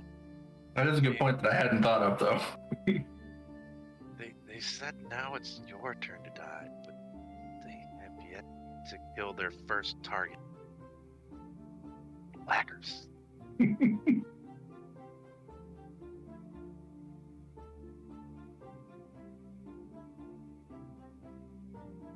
Okay. So, how far away can I do this? Oh, I have a second question. Yeah, what's up? You didn't knock my helmet off, did you? That. It was a very heavy blow. So, in that case. I'll let you decide how much it would take to knock it off. Because it is affixed through magical means. No, it's not affixed through magical means. It's snapped in place. Oh, so your helmet's not It like just the has rest of your leather armor? straps holding it in place. Oh, so your helmet's not the same as the rest of your armor then? No, because I have no head for it to bond to. That's a good point. So if it's just leather straps, yeah, your helmet is sitting across the room. Is those leather straps? Dawned on me like after Yeah. that. I was like, oh crap, he could have knocked my helmet off with that Yeah, attack. those simple leather straps would not have survived a lightning strike like that.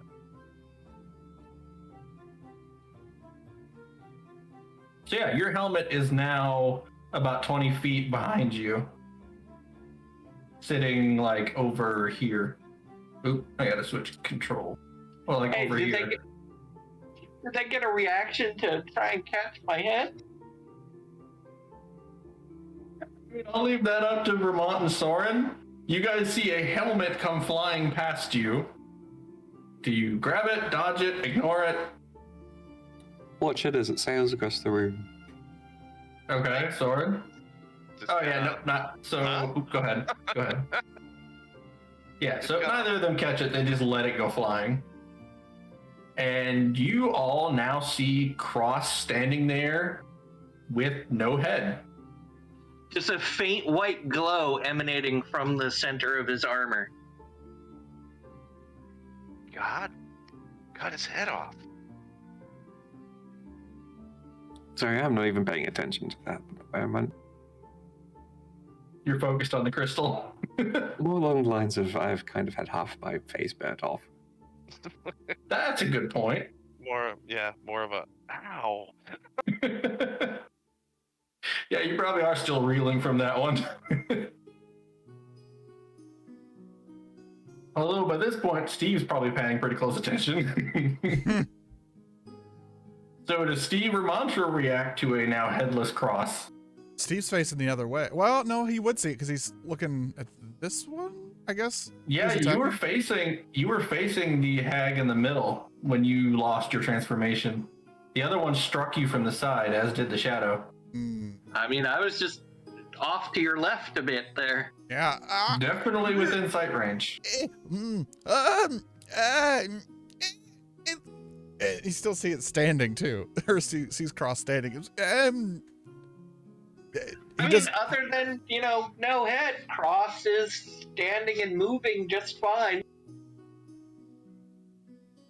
He Oh, well. looks like one of those armor we fought in the other room. Seen weirder things. So the hag in front of you is going to attempt to snatch the orb off of your... Where did you say you put it? In my belt pouch. You shouldn't be able to see the orb at all. On your belt pouch. So that is... How is that situated on you? Well, it's tucked into the inside edge of my belt. Like, okay, so what you do with the belt pouch is you tie it to the belt and then loop it around the inside so that it hangs down. Yeah. In between the belt and your clothing. Yeah. So the pouch itself is visible though, right? Yes, the pouch itself is visible. Okay. That's all I needed. So yeah, it's going to attempt to take the bag, the pouch, all of it. It's had its eyes on the pouch number of times. Don't forget, you tracked this location by following a thread. It reaches for it, it's going to lose a hand. So, gotta figure out how we're gonna go about this. Because it is going to attempt to just snatch that off of your waist. So, we will do... Okay, so it'll be a contest, and I will leave it up to you whether you want to do strength or dexterity to stop the hag. Does she move at increased speed or anything? She is definitely quick. She is not slow. Okay. She may look old and frail, but she is not. So it'll be a regular check, not a saving throw. We'll go with the dex check. I feel that it should be a dex check if I'm trying to catch her. 23. I rolled really well.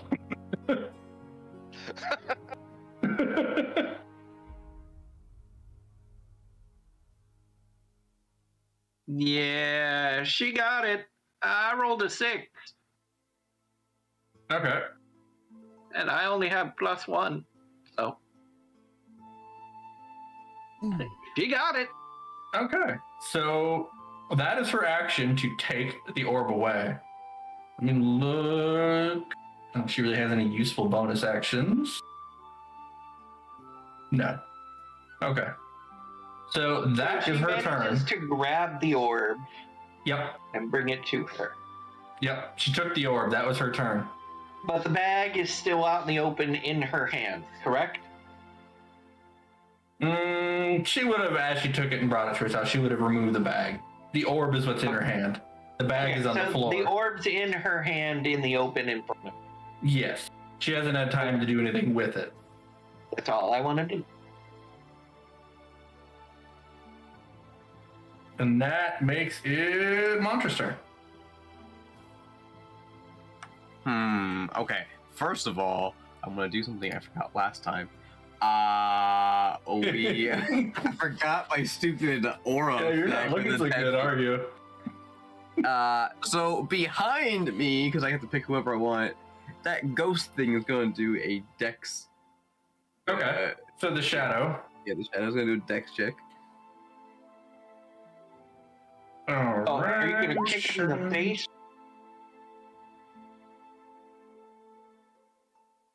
Dex check. 5. Okay, it failed. Okay, so it's taking 5 points of lightning damage. Okay, now that's over for that thing. So you just tell me you're gonna double hoof. Oh, wait a minute, force kick that thing in the teeth. You said lightning, right? Yeah, lightning damage. Okay. Let me change that. Okay. Yeah, as that electricity strikes it, it kind of just ignores it. Not having a whole lot of effect as most of the electricity just passes through it. Okay, and now I'm going to go... You know what? This is... How weirded out I am with Cross without a helmet now. I'm just gonna turn around and smack that thing.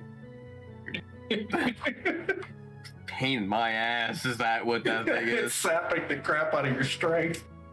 So I'm gonna smack it a couple times. Smack it with my great axe.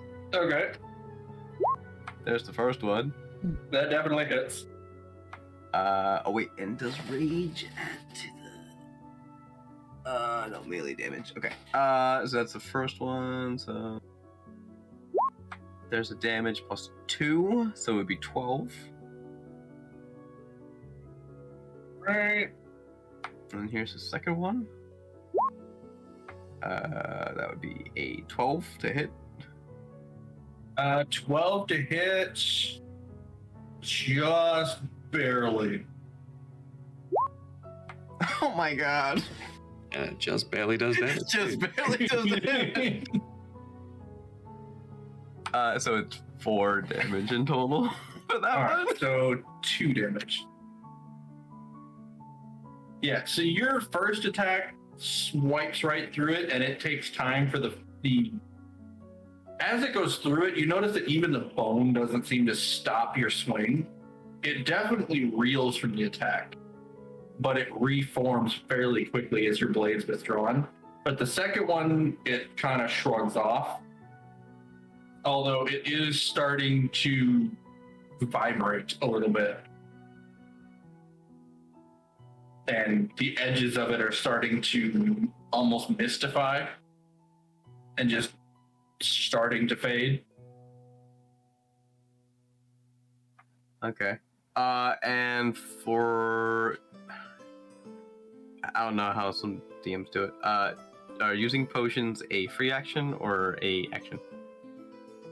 Potions, that would be using an item. Okay. Alright, yep, that's my short. I have nothing else I can do.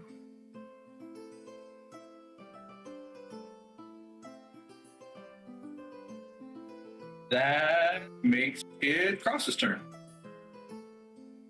All right. Cross simply lets go of the torch in his hand, grabbing his sword with both hands and driving it through the orb into the hag.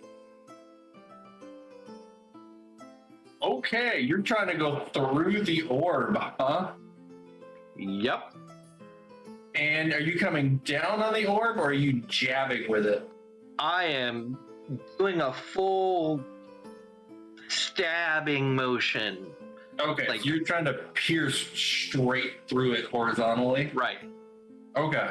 All right, roll a hit first.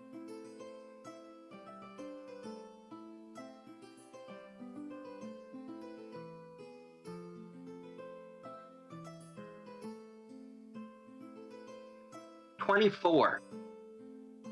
Yeah, that definitely hits. Okay, so here's the fun thing. The spell Searing Smite is still in effect. It's concentration based. Wait, how long does Searing Smite last? I thought that One was a full one minute. turn. No, 1 full minute. It is concentration. So 10 turns. Okay, yep. Did you make a concentration check for the lightning bolt?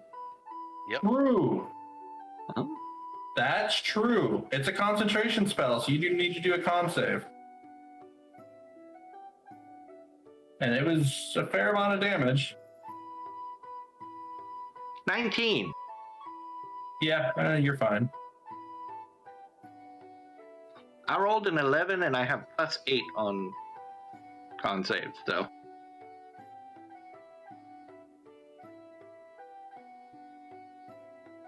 Okay, so what's the damage? All right. So, we've got the base sword damage, which is 1d8 plus 2. So 5, 6, 7. Oh, wait, no, that is incorrect, sir. That is incorrect. I'm using this two-handed. That's a d10.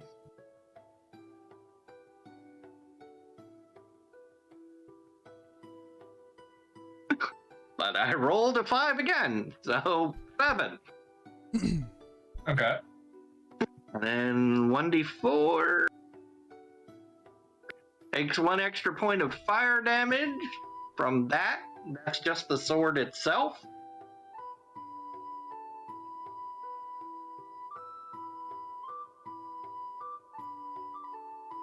Smite is 1d6 of damage. So 5 more damage for that.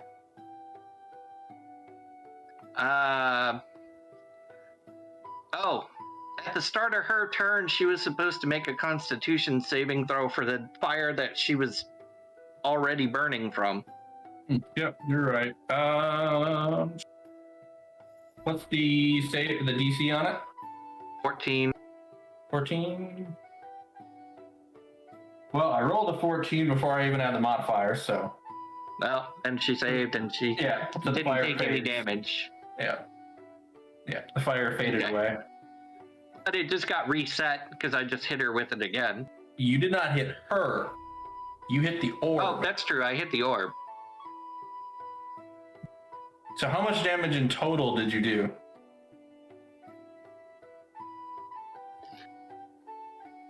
And how much of it is magical? Well, the sword itself is magical. Yeah, but it still deals split, slashing, and fire. Okay, so the 6 of it is magical, Okay. and the 7 is physical. The sword does fire damage as well, right? I added that with the magical. Okay. Okay. So 7 physical, 6 magical. Okay. So as you jab it, the flames flicker on it, but kind of dissipate. But the blade itself, as it hits it, it definitely creates a splintering crack across it. But it doesn't punch all the way through. But the flames, as you watch, didn't appear to really do anything to it. But the physical strike definitely caused a lot of damage. Okay. And then for my second attack, I will rear back and overhead chop the night hag herself. All right. And that would be my nat 20 for the night.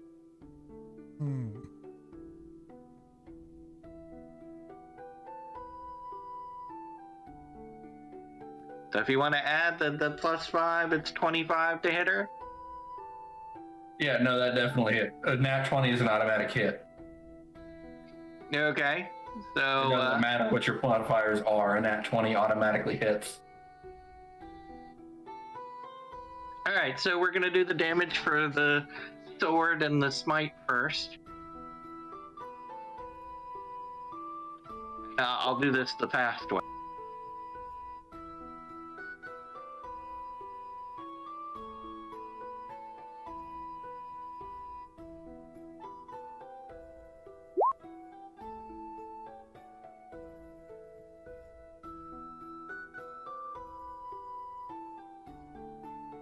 Okay, and it doesn't want to translate the fire damage? What?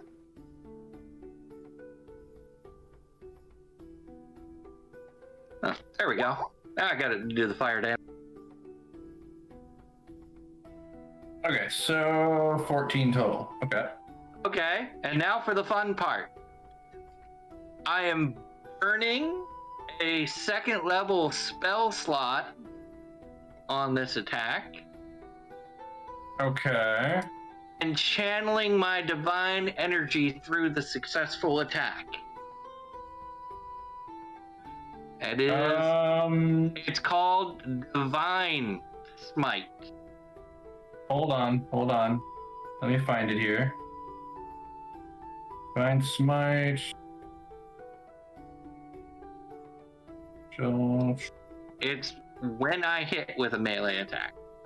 you can expend 1 spell slot, Okay. deal Yeah. 2d8 radiant damage to the target plus 1d8 for each spell level higher than the first. This is why I spent a second level spell slot.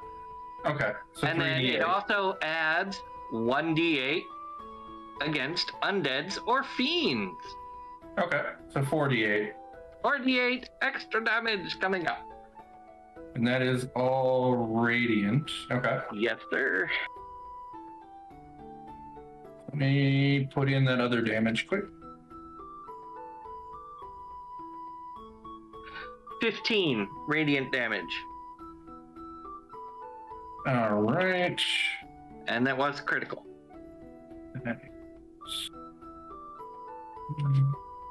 Nine.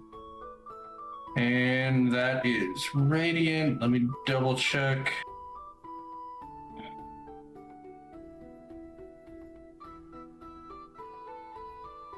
Okay, which is just normal. Okay.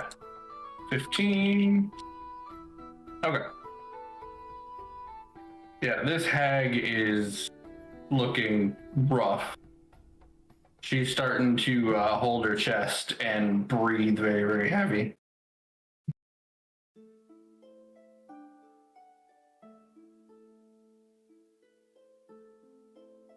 All right, anything else? Nope, that actually does it. Okay. This one was this one over here. Okay. Movement.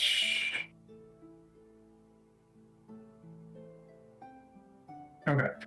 So coming up behind Vermont, a shadow slithers right on up behind Vermont, who is destroying this crystal, driving the hags to be incredibly angry. Nah, they're just a little bit upset. Mildly. Yeah, just a perturbed. Just a bit. So that is 17 to hit.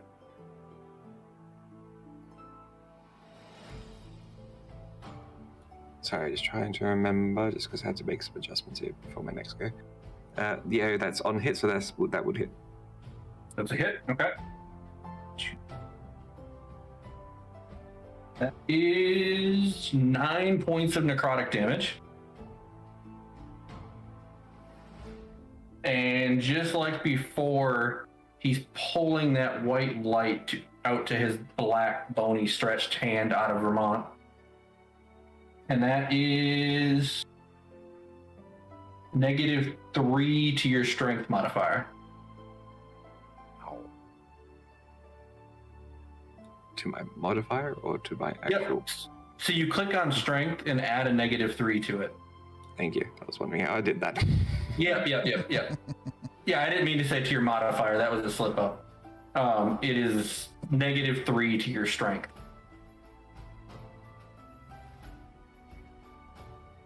Got it. All right. And Steve is next. Still kind of, he's still kind of bewildered by what just happened with Cross, but also the fact of getting brought out of his wild shape form, and he really likes being a bear. He's not happy that he got taken out of being a bear. That was not and looks directly up, not to the one that's next to them, but the other two, like the geist that's northeast of him, and the one that's and the hag that's above him, like this. He's looking at those. Okay. Getting tired of this. Pulls his staff up with the sickle on the top, and goes. It does the on the ground kind of thing, and right on centered around this one in a 5-meter radius around it. Okay. You see 5-foot radius, I'm assuming you mean. Yeah, 5-foot radius around this guy. So basically, where Yeah. you see the circle going around, that's basically where it's Yeah. going to hit. You will see particles of tiny motes of light go boom, boom, boom, boom, boom, boom, boom, boom, boom, boom, and they'll start kind of swarming in. and slowly getting Okay. closer in like a swirl, and it'll start condensing and slowly starting to widen out, and you see this giant beam of light just go and just constant. It's like just sheds straight down in that giant radius on top of the hag and the geist, and he will cast Moonbeam at level This is 3. gonna hurt. At level 3, Okay.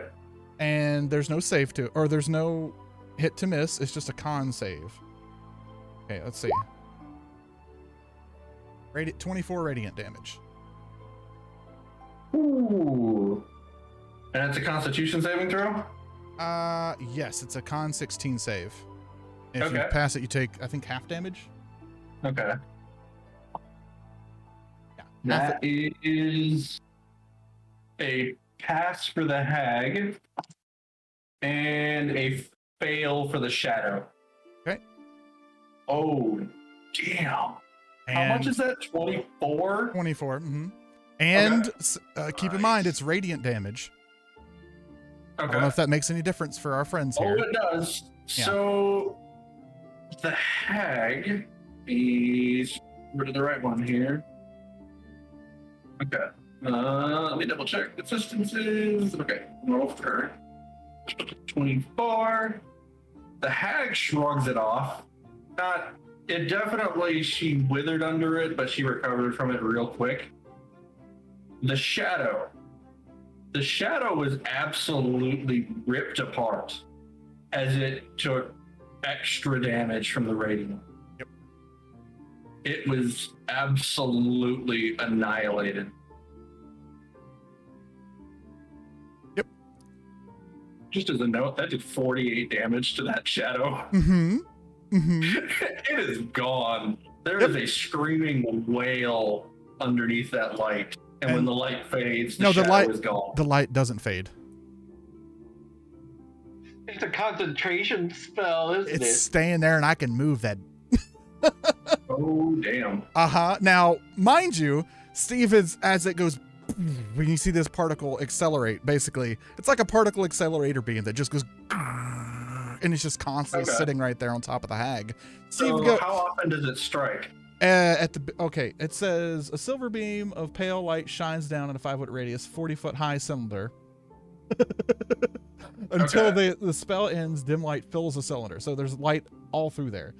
When it enters a spell for the first time, or on a turn, or starts its turn there, it's engulfed with ghostly flames that do, and I roll for damage again. Okay. Now, Okay, so at this point, it's the start of every creature's turn. the start of every creature's turn in that cylinder. Okay. Steve is not done.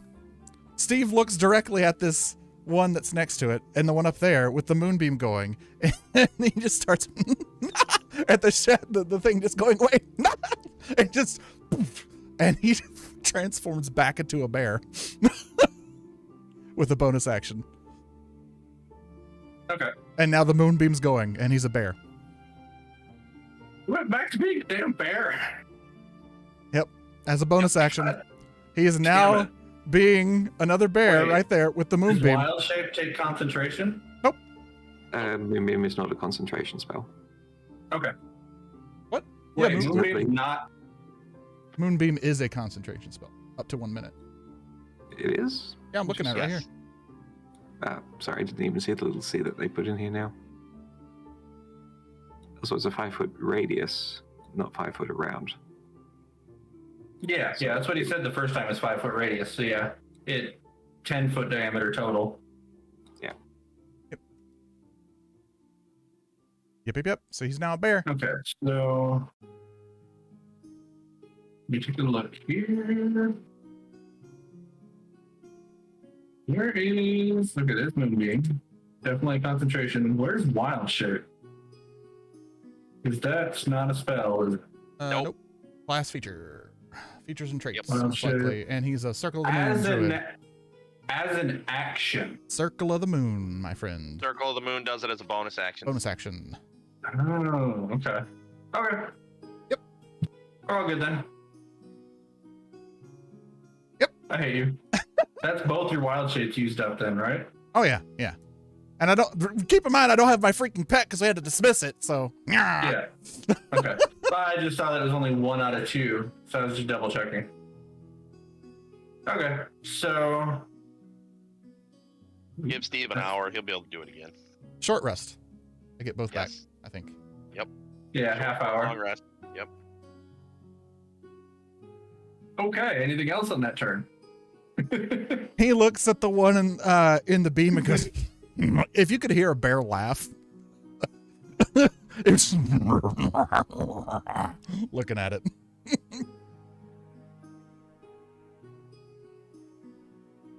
That's it. Okay. So Vermont's turn. Vermont, after taking this particular lightning bolt, is kind of kneeling down on the ground, recovering. His little ghostly appendage come up behind him and saps a little bit of away. As he looks up, his left eye is overtaken by a blue hue, and he turns around and stands up and puts his fist straight through the actual thing. But his fist is now claws, and the left side of him is now burst out into a fine furry mist, a tail shooting out behind him, and ears coming up on top of his head.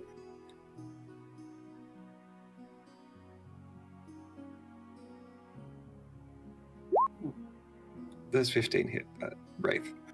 Yes. Unfortunately, it takes 9 damage. What type of damage is it? Magical piercing, for the sake and purposes of overcoming magical resistance. Fudge. You had to say magical. Yep. All right.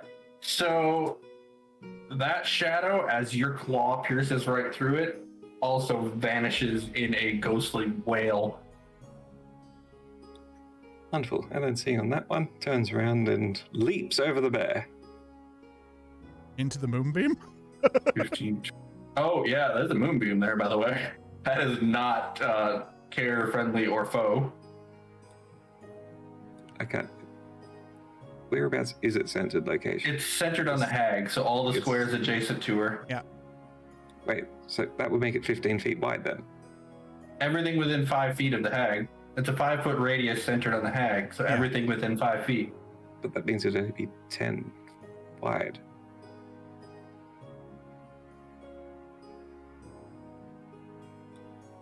It should be a 10-foot diameter. Oh, that does cause a little bit of a problem, doesn't it? Yeah, so if So a 10-foot diameter centered on the hag, it would touch all the other squares, but it definitely wouldn't.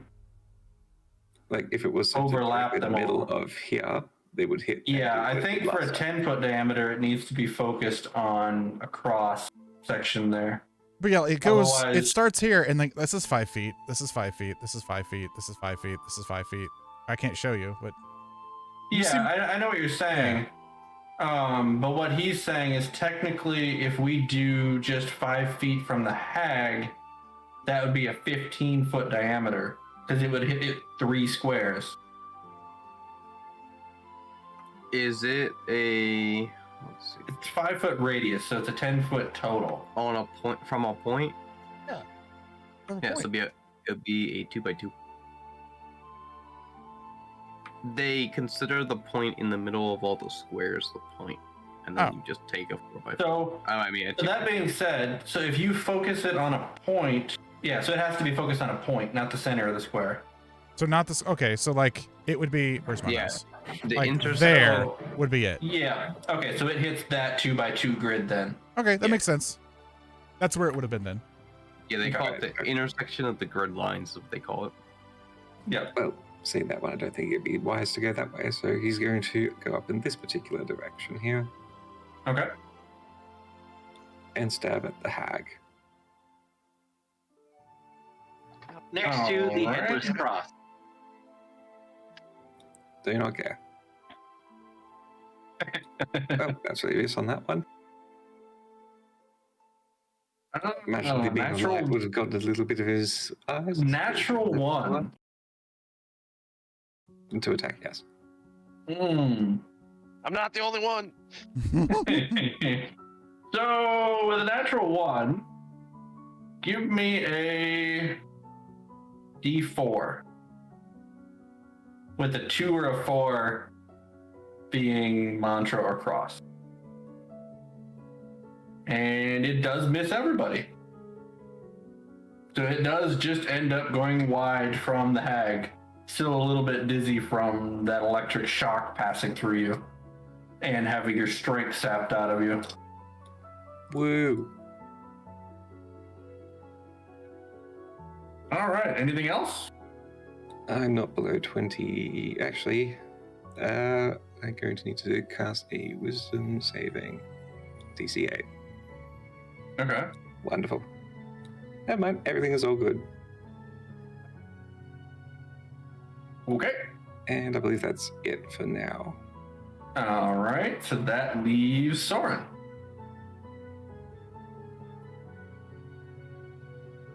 That one's still a bother. All right, so targeting that one. Okay. He's going to pop up from behind Steve and do like he did last time and cock his hand back and make a throwing motion and throw a psychic blade. All right.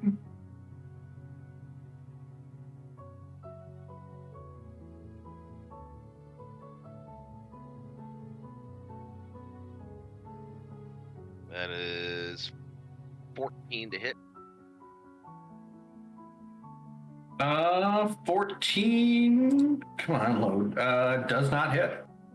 Okay, that one misses. And he'll take his second hand or his other hand and do the same motion and make a second attack with his bonus action. Okay. That's going to be a natural 20. Yep. You really like those, don't you? This is the first attack I've hit with one, so that's awesome. Okay. Okay,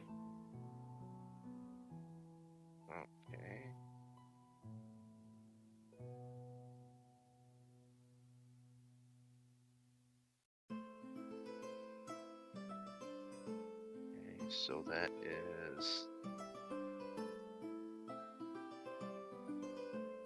7 psychic damage from the blade itself. Before the sneak attack, or before the double, or after?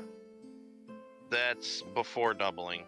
So Okay, so was that the dice roll, or was that with the modifier? That Because the modifier does not get doubled. okay. It is only dice rolls that double. Okay. So the D4 I rolled got a 3, Okay. so that makes that stick. Yep. So that makes that 10. Okay. And then from the sneak attack added onto that,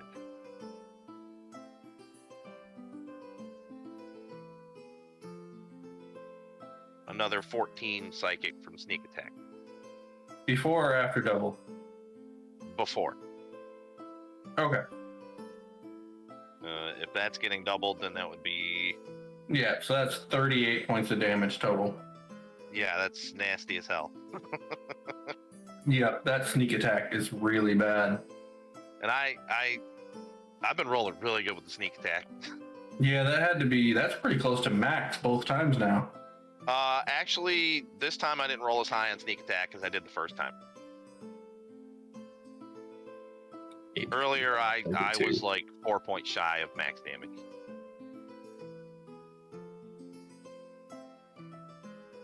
Because I had. So yeah, with those two blades, as they sink in, that hag doubles over and coughs out black blood and drops to the floor. And before that hag hits the floor, that orb shatters. And there is a wave of negative energy pouring out of it.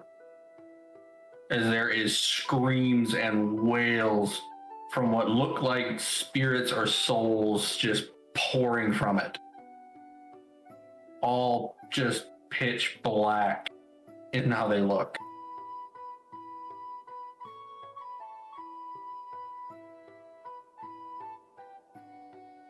But that hag is down.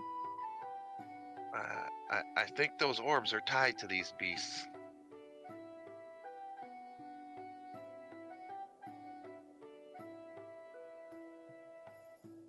as he ducks back down.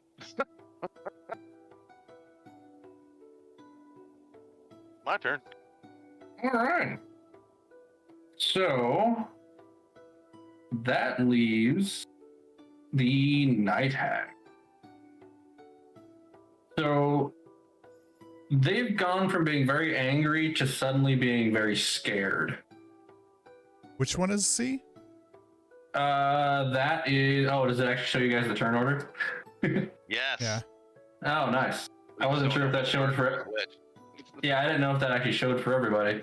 Yep. So C is the one above Steve, the one in the moonbeam. So at the beginning of their turn, Yep. So what was the save on that one? 16. Con 16. Okay.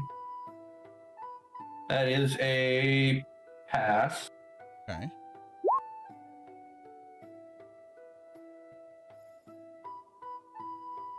So 16 radiant damage. And then halved. Whatever. Okay. So 8. Whoops. Nope. Didn't do that right. Whoopsie. Okay. Yeah, I better mark that.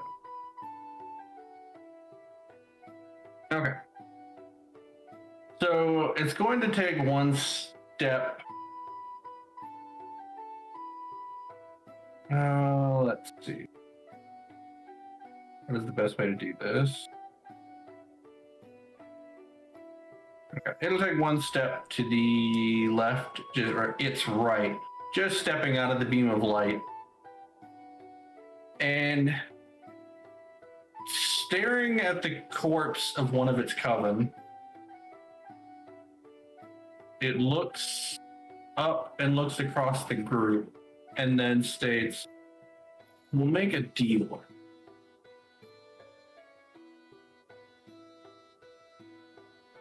You let us walk out of here, we'll tell you where the village children."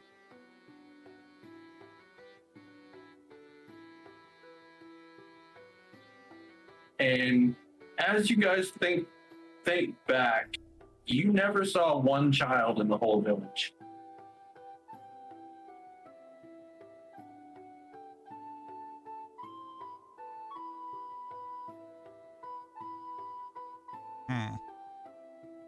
Steve's a bear. Can't respond. Anybody want to react? It is now offering you to either kill the hags or save the village children. Insight check. Okay. Go ahead. Nope. Yeah, no, as far as you're aware, they're telling the truth. Or that one is. Well, Cross doesn't take anything a fiend says at face value. They are not to be trusted.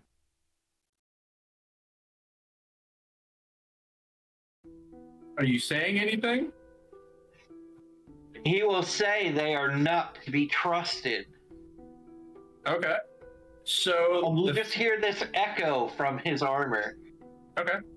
So the fiend is going to walk sideways another 10 feet, and it opens the door and pulls out a small elven child wearing basically a potato sack for clothes and extremely emaciated.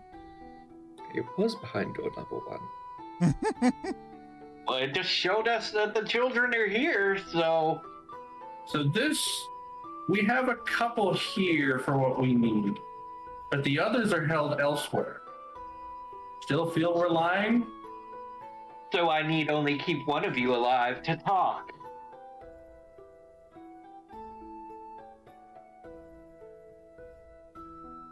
What's your choice? That was his response, by the way. So is anybody else saying anything? Steve's a bear. How long does this conversation go for? Yeah, is this We're the 6 talking- seconds during their turn? It moves pretty quick. It's terrified. It's basically reaching the end of it. We're talking about a whole village's children here. Not one, not two, but many. I say, leave one, kill two. I mean, that's what Cross said. We need only one alive to talk. Okay. So that's the end of that one's turn. And so I gotta double check here. The only one left to watch. Okay. The shadow is going to take another swipe and pull more life force out of Mantra with a nat 20.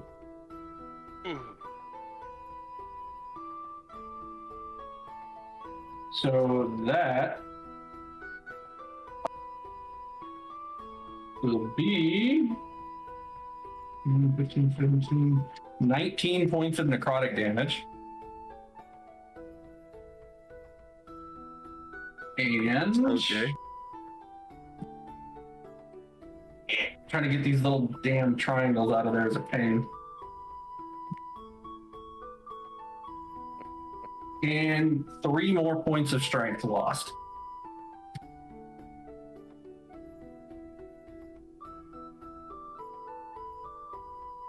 Yeah, I'm like super badly hurt. How bad is your strength getting? I was at 19, so now I'm at 10. Okay. Yeah. Mantra is starting to get shaky in the knees. The horse knees. Yeah. All right. So that makes it the other hag's turn. And the hag looks at the group, and its creepy, sinister smile has long faded now, especially with the death of one of its coven. It turns and says, "You made your choice," and plunges its claws through the heart. Of the kid? Yep. And that's its turn. With it tossing the child at the feet of Mantra.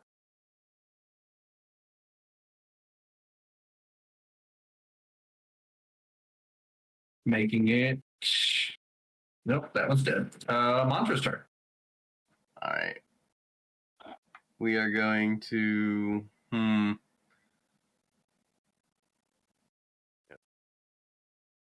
This one's dead. Yep. You can put an X through there. Ooh, I can, can't I? Yes, you can.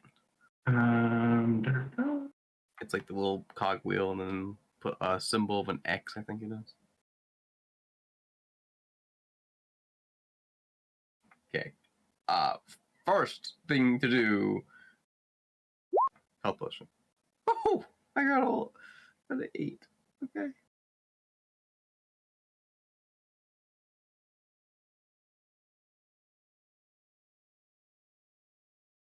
There it is. It was the cog. It was the other one. Okay. There we go. Okay. So health potion first action. Second action. Wait. Oh, are you using not second wind? Well, I have 2 actions for a turn. Wait, what? That must be a barbarian thing. Yeah, 2 attacks per an action. Yeah. A potion is not an attack. It's an action. It's about That is 2 attacks per action. Well, okay, so I have to use my action to. And then for my bonus action, you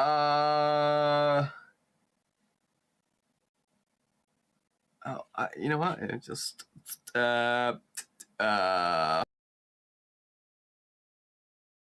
that one right there is going to get that shit. Oh, okay. You just have to do a dex saving. No, dex check. No, dex saving through. is okay. So dex check. Dex check. Natural 1. Okay, 6 points of lightning damage. Can I do anything else? I don't think so.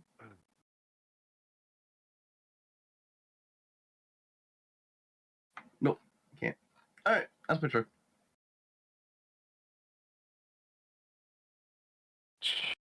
That makes it Cross's turn. Question Moving is, here. has it been 2 hours since we left, or 2 hours or more since we left the that pub last week? Oh, the pub outside the gate to the manor. Yeah. I would say you're about 40 minutes since then. Okay, so I still have the telepathic link to Steve, Cross, and Vermont. Yeah, I'd say you got about another hour and 20 minutes left on it. Okay. All right, where was Cross moving? Here. Which one? It kind of showed up on the center line. Okay. You are now standing on the corpse of a child. Straddling. Cross would never step foot on the child. You're occupying the same square. Yeah, but it's a child, and Cross is way bigger. All right, so what you doing? Pate. Yeah, that's just a matter of semantics. I'm just pointing it out. Oh no, Cross is pissed.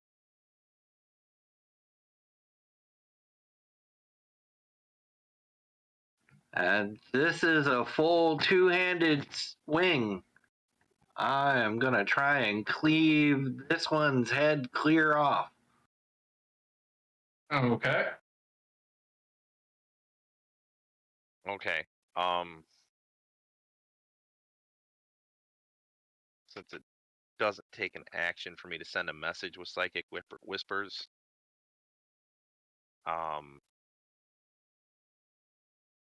Soren's going to speak to all three that he's connected to telepathically. So being it's not your turn, I will let you go ahead and do it if you use your reaction to do it.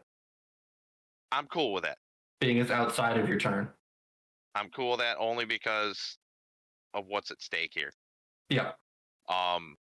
So Vermont, Steve, and Cross would all three individually in their heads here.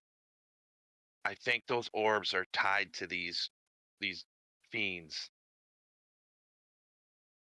I think Mantra still has 2 of them. We can make a deal to save the children. We still have a means of destroying them, even if they try to escape. Keep that in mind. And all you get back from Vermont is a string of pain.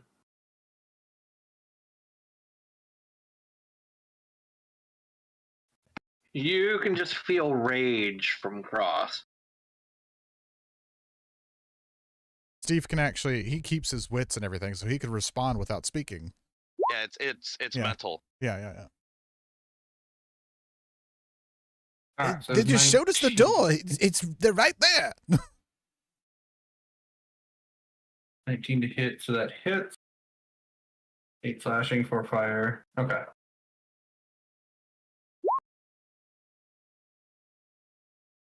Okay, so 5 fire total and 8 slashing.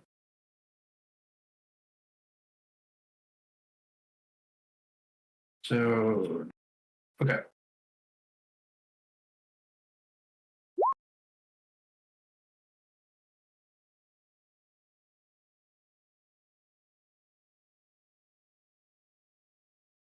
You can talk out loud. What are you using a spell slot on?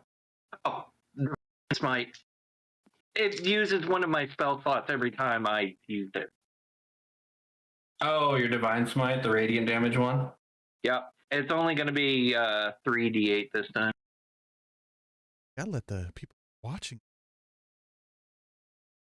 Excuse me. 4, 7, and a 1. So 12 damage total. Okay.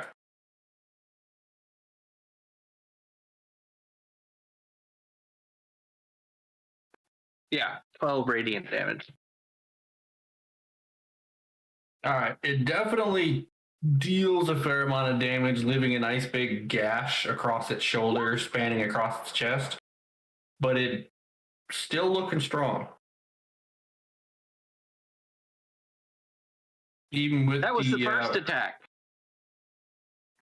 You're forgetting I get 2 of those. Yeah, I know. So let's see what we got for number. Oh, you'll be happy to know that it is only 15 to hit with the second one. That misses. All right, so second shot misses. Yeah, in that rage, you are not swinging exactly clearly.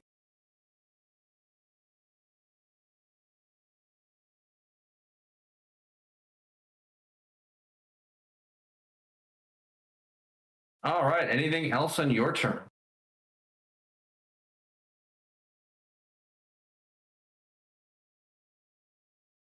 Christian?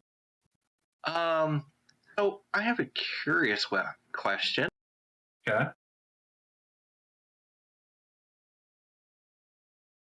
Oh, no, crap. I should have done that first. No, these all take actions. Never mind. Can't do it.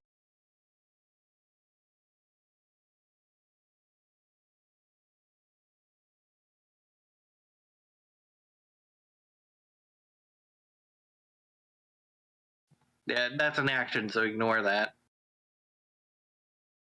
Okay. And that little bit of reveal through the door is how much you see so far. And as far as what Cross can see, he sees just that chest in there and nothing else. Cross isn't even looking. Okay.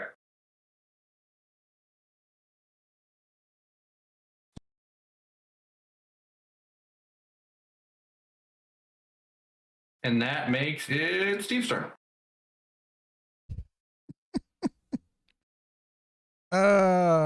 Steve can't see in that door at all, right?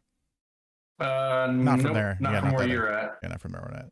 So at the start of Steve's turn, he's gonna look over. Maybe use a little bit of his movement to move up around. This could be difficult. I want to hit cross. Yeah. He's gonna move the. How far could it? Up to 60 feet away. Any direction. Okay, so. Most of this room, man. Yeah. But he doesn't see anything in there, right? Like he can't see from through the your door. angle, it's kind of hard to see with 3 people in your way. Okay, well, I guess for now, he's just going to use his action to just horizontally move the moonbeam on top of the hag. I think he could hit both of them there, but that would also hit cross, and that's not something he really wants to do. Okay. Because that would suck. That would So be where are you positioning it? That would be a sucky thing to do. I could put it here, but I don't know what's in that room. Could. I could put it there, but a kid just got pulled from that room, so we're not gonna do that.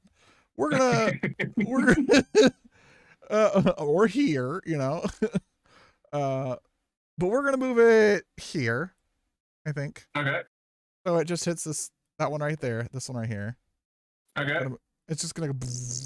And what was the DC on that one? 16 con. Nope. Fails that. All right. So let's see.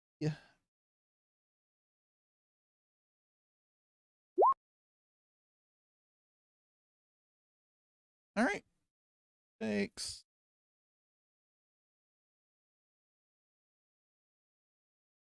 That's sucky. 12 damage. 12 radiant damage. Oh. And Steve is going to use the rest of his movement to ba-doop, ba-doop, over here to this little geisty boy right here. It keeps hitting that guy. So bear in mind, you are not going to be able to squeeze in there because you have a lit flaming brazier in front of you. Oh, okay. Interesting. I mean, you can squeeze in there, but you will start taking fire damage. Because you'd be having one paw inside of burning coals. Okay. Yeah, I couldn't tell what that was. Yeah, that was the brazier that Mantra lit when he first went down there. Ah, I see. Oh, I guess that will be... But you can still see the torch sticking out the side of it. Yeah. Guess that'll be his turn. So do you want to go down there, or do you want to change that? But you Yeah, didn't I'll understand change what's it on the because map. the brazier... Yeah, I could see that. He Yeah. would be able to fit there. Yeah, I so won't hold that against you. That I was, guess I'll move... I guess... you have your own moonbeam on one side and a brazier on the other. Yeah. Okay. Yeah. Kind of boxed yourself out with that one. Can I see through the door now that I'm in, like, right here? Yes. So let me. Okay, so from your angle, He would be facing directly towards them, too, if we can... I don't know if that... We can turn the... yeah, I can't turn it, unfortunately. Okay. I can only flip it. Okay. I was trying to rotate it, but it wouldn't let me rotate it. So. Okay. All right, so that is the additional view range that you're adding to that room. And you see a number of chests in there with gold pouring out of them. They're basically tipped over with gold spilled out. A couple of them that are still closed. But you do see in the back corner, you do see a small dwarven girl as well as another elven child. Okay. But just the two of them. And which corner is that? The bottom left corner. Over here? Yep. Okay. Kind of tucked away in behind the chest there as much as they Okay. can. He'll respond to Soren, or he'll... Because he hasn't used his bonus action or anything, he can just use his action, so I guess he can... He still has a little bit of time. Is Doesn't it... really take any action to. It doesn't? Oh. No, you can just respond. Okay, so in your head, Soren, you hear, I see two small children towards the back of the room. And then just, just staring intently at the now, probably very much lit up hag. That's the turn. All right. That leaves Vermont. Ooh, lucky. He's going to turn around and his blue eye will shine as he stabs his hand forward and through into the wraith next to him. Okay. Once I find the attack option for it, there it is. 18? That definitely hits. To which it will go 9 and also ignite with lightning. All right. And double check here. Other one, wrong wraith. Or wrong shadow. There we go. All right. What kind of damage types is it? 6. Let me just have a quick look here. 6 slashing and 5 lightning. 6 The slashing, 5 is lightning. counted as overcomes to magical resistance.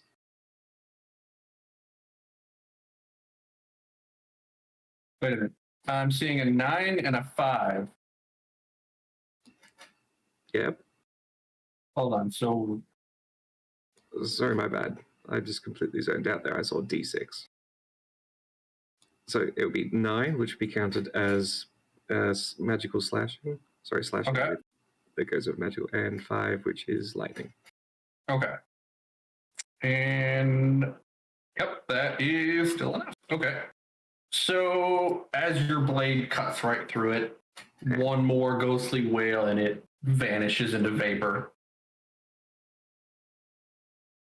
Wonderful. I shall move up to accompany that space. Okay. And then with my second attack, bring over the longsword with one-handed style fencing. 22 to hit. 22. Yeah, that definitely hits. One-handed slashing, so 7 initial plus lightning igniting off, which is just an extra 1, so 8 in total.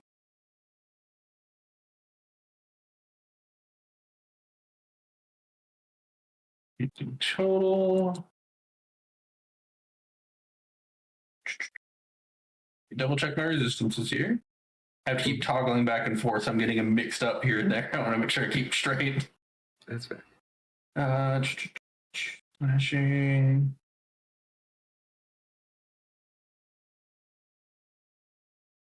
Okay. All right. And with that attack, you do start to see a few drops of blood coming out of that wound that you just sliced open. And it's starting to have to breathe hard, but it is still looking fairly strong. And then with my bonus action, I bring my claws around again to pierce through that hole that I just opened. Okay. 19 to hit. Yep. 10 damage to start. And igniting for an extra 1 damage. The claws, if I remember right, they were a magical slashing? Correct. Okay. For the sakes of overcoming damage. Yep. Resistances. Yeah, the magical part of the slashing is important.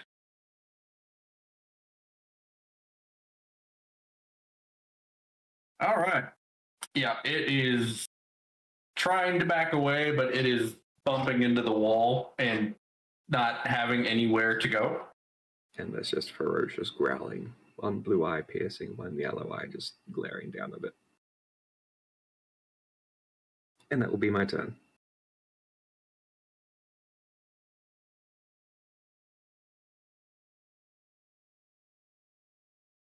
All right. Do believe that brings it to Soren. Yes, it does. Let's see. Okay, so this is this the one that's engaged with these two, So Cross and Vermont? in this case, let me double check here. I don't think there's advantage on any of them because the other one is right there next to it. Let me double check here. I need either advantage or they have to be engaged in combat with an ally for the sneak attack. Oh, they're engaged. That one is engaged. Yeah, I'm just double checking here on the wording. Engaged with anybody, or is it just the lower one? I'm just double checking on the wording here. As soon as I find it, there it is. Sneak attack.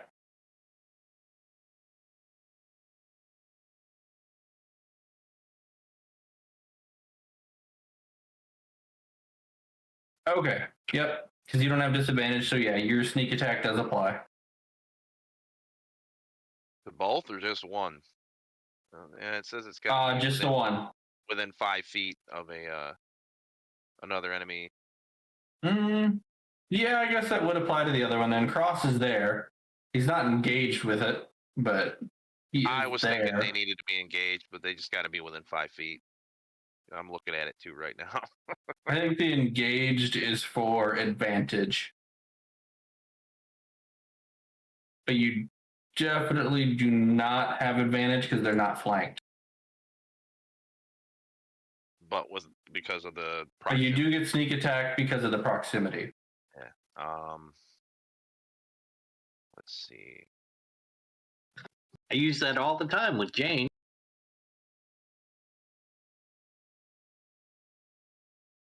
All right. Thorn will move over here behind Steve and Cross.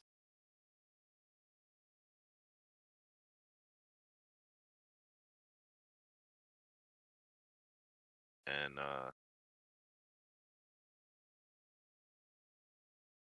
doesn't doesn't seem all too pleased with the situation at this point. But moving up here, he'll try to take a look at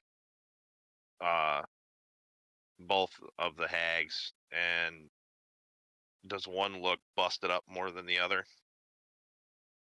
The one that is closer to you is definitely looking a lot rougher. A lot rougher. Okay, so the one down So, here. yes, yeah, that one is looking a lot rougher. Okay.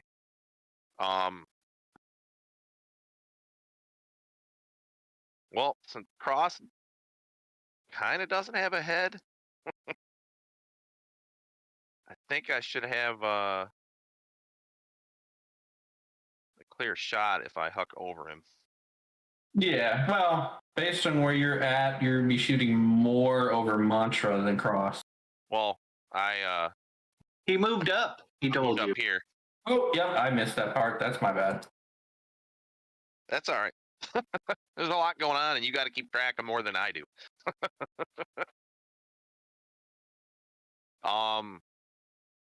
But yeah, if I can get a clear enough shot at that one, he'll begrudgingly he'll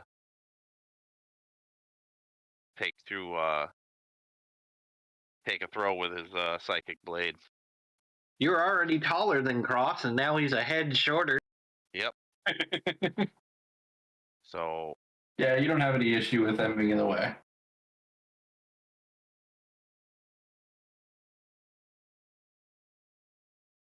all right.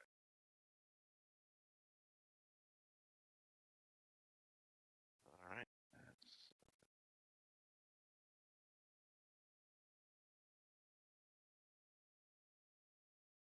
24 to hit. Yep. Okay.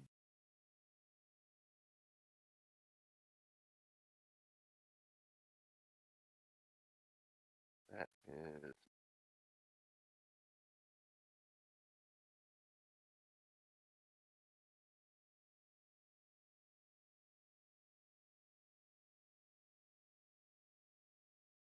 so that's 23 psychic damage altogether with sneak attack added. Okay. That definitely hurts. If she's still standing, then She's still standing, but she is coughing up blood. You see black blood dripping from her fangs.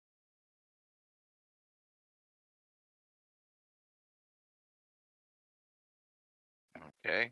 So yeah, he'll throw another one with his bonus action. Okay. That is 17 to hit. That barely hits, but it does hit. Okay, and that will be for 8 psychic damage. I actually rolled max on that one.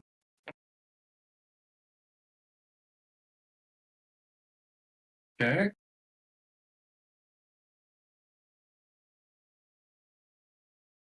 And he will respond to Steve via the link. That's but a handful of children. There are many more we could have saved. And that'll be my turn.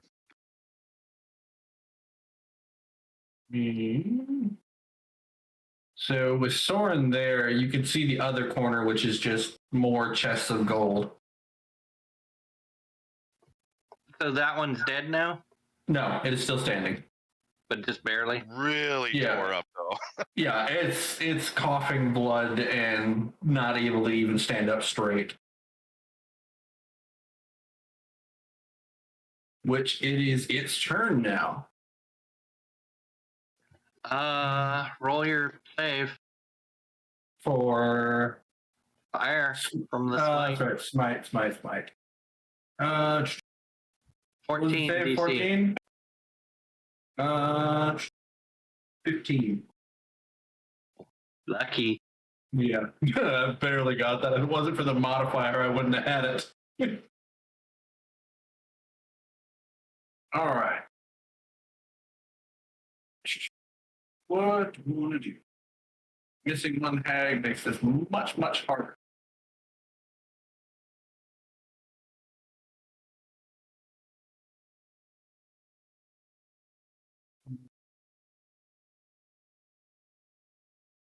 Cast catch. Just double checking his spell here. With one down, they shouldn't be able to group cast. No, they can't. Granted, I never actually told you what kind of creature it was. And it says Night Hag right there. Where? Night Hag, Coven variant. Oh, yeah, I guess it does say it over there. You may say it, but your character doesn't know. Point. Actually, my character would know. How many times have you run into Night Hag Governance? My character specializes in killing evil things. That's very broad. Yes, but he's also well versed in creatures of the underworld, like demons, fiends, undead. He's well versed in all that.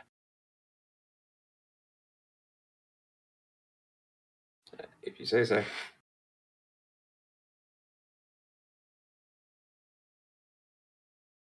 Sorry, I'm double checking the spell here. I don't mean to take so long.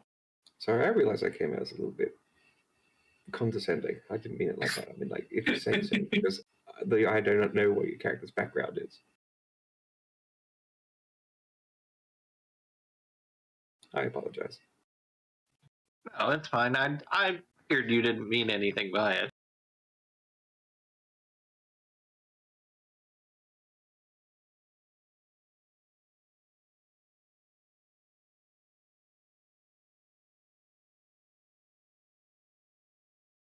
Ooh. Okay. This is an incredible long shot. Hope we're going to try it. Uh-oh. So, who was the one that struck down the other half? That was Soren with Yeah. Psychic Blade. Okay. And unfortunately, Soren's not direct in front of it. Okay, so this hag, barely breathing, is going to reach out and place a hand on Cross. And let me roll here. Does it recoil from my divine aura? Yeah, it just wants to strike you. Wants to polish my shiny armor. 7. Does a 23 hit? Yes. Okay. I need you to make. Let me double check. It's a charisma saving throw. Okay.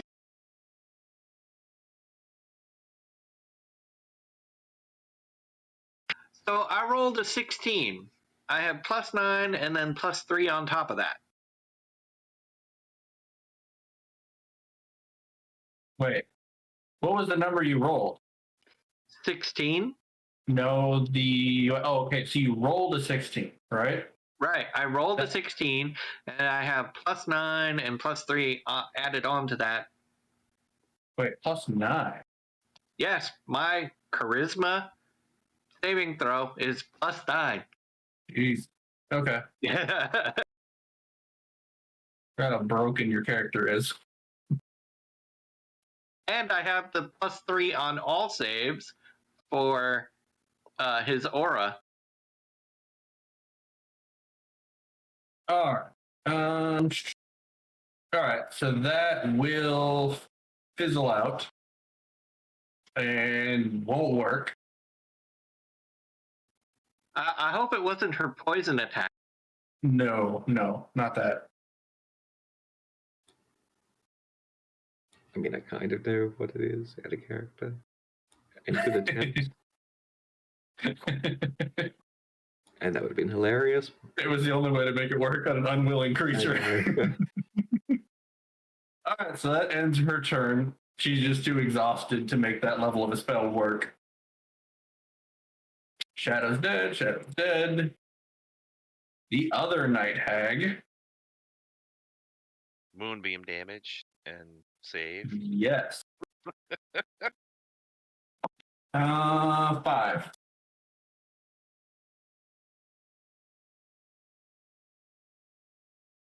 Steve. Steve? Oh, sorry, I was muted. Yep, moonbeam damage. That's a fail. Let's see. Boop. 20. Ooh. Is that a Just a little bit. crit? That's 20 radiant damage right there. Yeah. Yikes. Ouch. Yup, that hurt a lot. Oh. Oh shit, I She's a mistyped it again. fiend.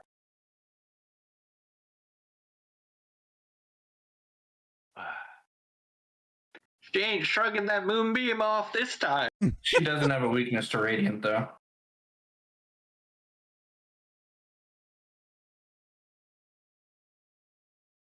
Still hurts. Okay.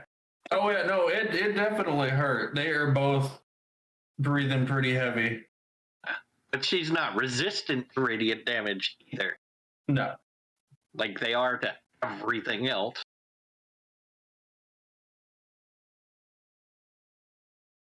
Double Most checking everything if else. duration is instantaneous. Okay.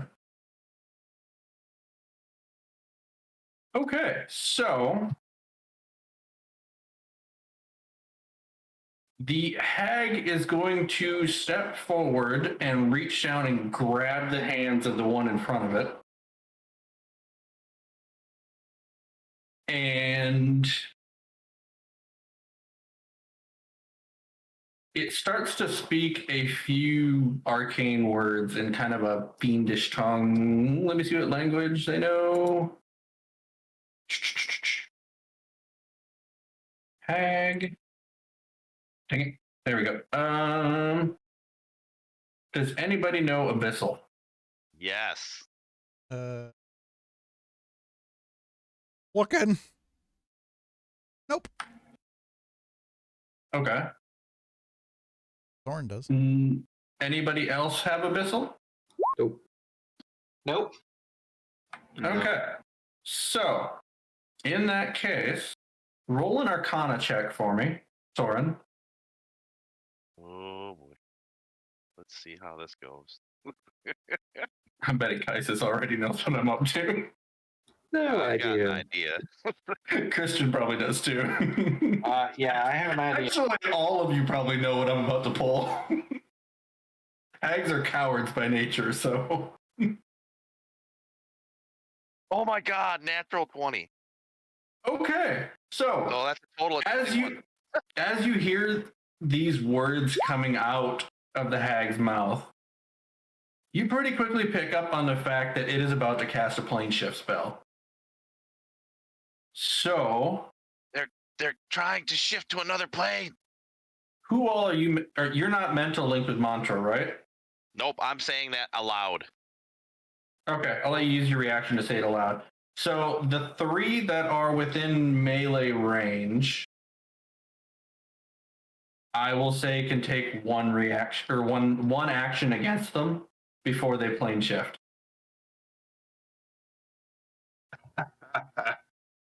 You said they linked arms? They linked hands to do that? Yes, they are linked hands. I'm not technically in melee range. There's a moonbeam there, I guess. Correct. Yep.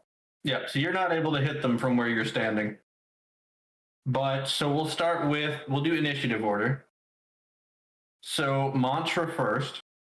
You get one action. Okay, I will do the guy So right no there. bonus actions, you just get an action to react. Yep.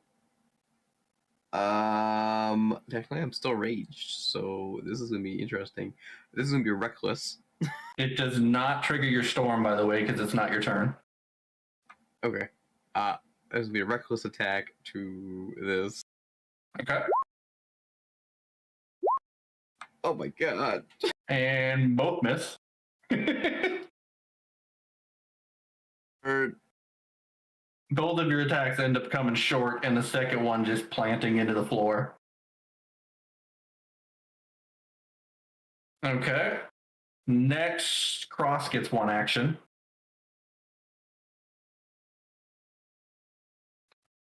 Okay, So Frost is no bonus action, just an action. Frost is attacking two-handed. Okay. Which one? Is it the one that's almost dead? Okay, the one right next to you. Okay. Yeah. Now his one action encompasses both his attack, correct? What do you use to get your second attack? Is it extra attack? It's just an extra attack, yes. That's the name of the skill? It's just part of him. It still comes in the form of a feature or a trait or something. Extra attack. You can attack twice instead of once whenever you take the attack action on your turn. That's what I was asking, was the name of the action, which is extra attack. Okay. So attack twice instead of once whenever you take the attack action. Okay. It does say on your turn. Right, which you just said it was my turn. It's outside of your turn. It's a reaction that I'm letting you use an action. Okay, well then I'll just go with the one attack. Yeah, it's a single strike. Think of it more like an opportunity attack, but you have the option to use an action for.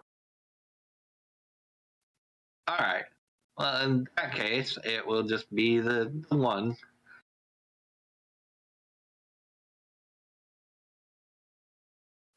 $19 to hit? Yep.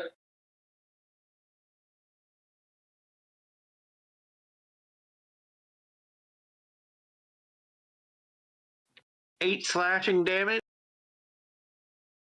All right. 8 slashing. 2 fire. Okay. Does my smite count because I'm still concentrating on that? This is me asking you. Because it's on a successful hit that triggers. It doesn't say anything about your turn? As long as it doesn't say that, then yes, it counts. Let me double check the spell. Action the spell during the spell duration. So yes, you're fine. Okay. It does. It just says during the duration, so you're good. Extra 3 damage for radiant. All right, so run those numbers by me one more time. Just so I make sure I add this up right, applying resistances. Okay, so it was 8 slashing, Okay. 2 fire, and 3 radiant. Oh, okay. Oops, that was the wrong thing. Add a little more.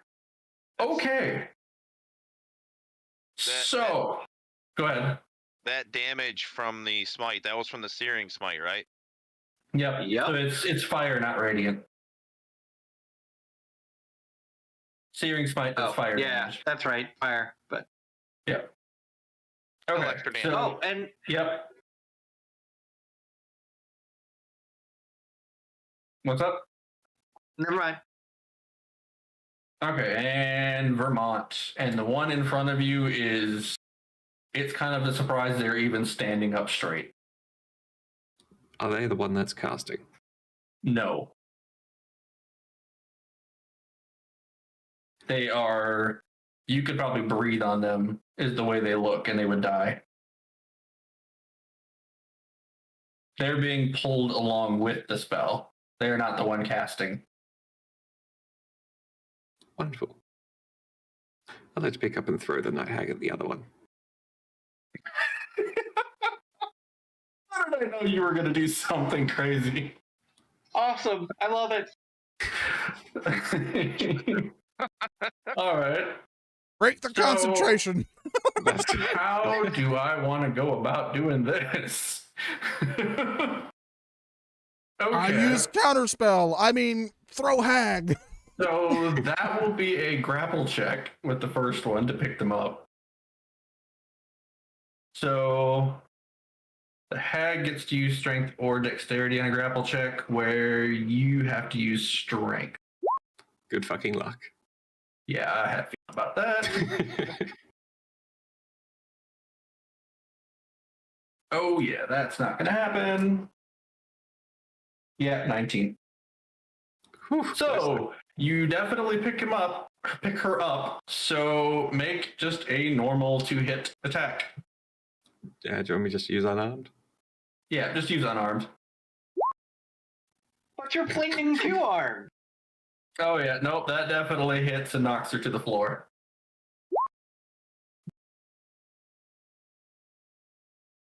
Oh. Zap.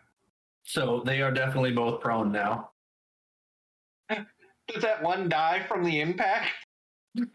5 bludgeoning damage from the impact, and 2 because the lightning blood right still has an effect on any attack that I make Oh, son of a... using any implement.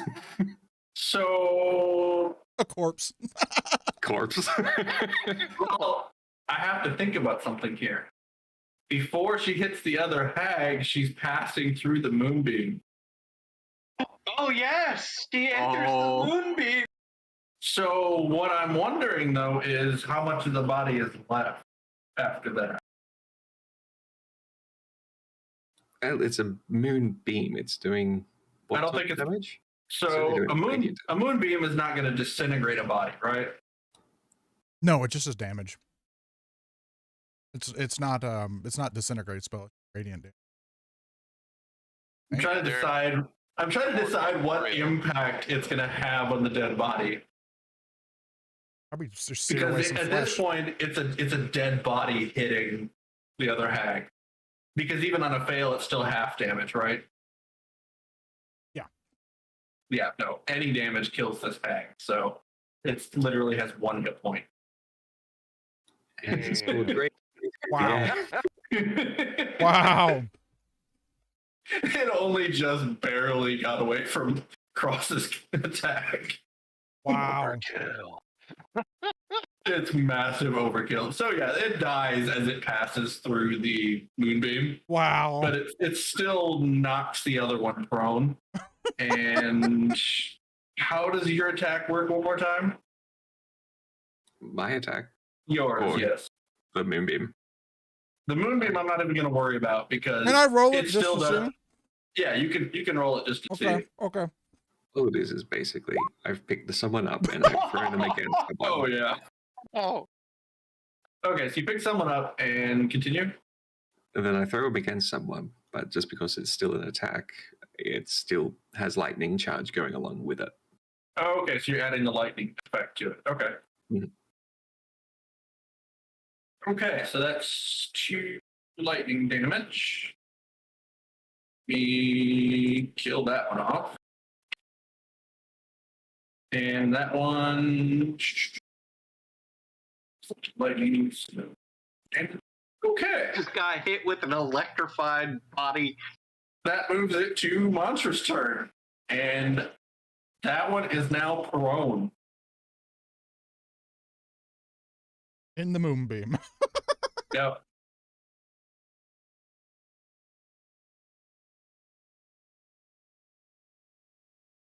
And another. So, in Mantra's bag, he feels a vibration and a sudden bursting feeling. And all of a sudden, souls start pouring out. Where are you keeping these orbs?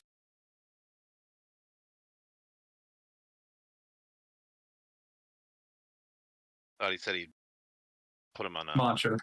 pocket on his pack. Yeah, that's what I thought. It was on the side of his backpack. Yeah, it is on the side like that. Well, it's like wherever I could reach, to be honest, because the backpack's on my torso, part. Okay. So.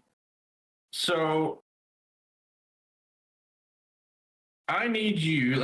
I got to double check how I wrote this down. And that was, which one died? C?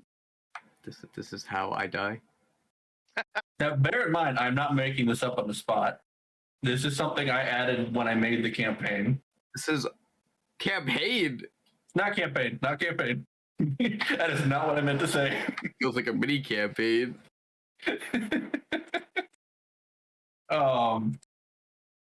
Damn it, which one? I'm talking too much. C died. Okay. No, one note. Orb C blows up. So this orb is exploding on your back and releasing all of this negative energy. So anything occupying the same square as one of these orbs when they blow up, either from being shattered by a strike or the connected hag dying, takes first I need you to do a dexterity saving throw. Woo!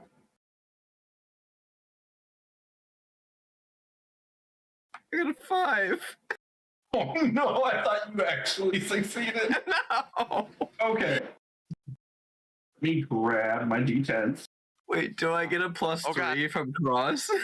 Yes, you Yeah. get the plus 3 from Cross. Yes, you get the +3. It's a saving throw. Well, I got 8. Okay. D10s as in plural. So that was a fail. So you take 18 points of necrotic damage from these souls and negative energy bursting on your back. Oh, at least I'm still raged. Does necrotic help you with rage? No, but at least I'm still raged. Is that called rage dying? I mean, that would be one way to rage quit. Rage quit life. Okay, so now it is your turn, Mantra, having just had an orb explode on your back. I would know. Would I know it was the orb exploding? Well, you definitely felt the vibration before it happened. And Vermont, or wait, you're facing the others, so Soren would have seen what exploded. I saw what happened with the orb when the first hag died. Yeah. Well, actually, yeah, you would have seen the first door blow up. So yeah, you'd have a pretty good idea. I'm actually surprised you didn't get rid of them. That's why I told the. Well, I didn't have a. I told. No, I meant Mantra. I'm surprised Mantra didn't get rid of them when the first one exploded. All right, so this is what I'm gonna do. I'm gonna take out the other orb and chuck it at the last guy in the moonbeam. Okay.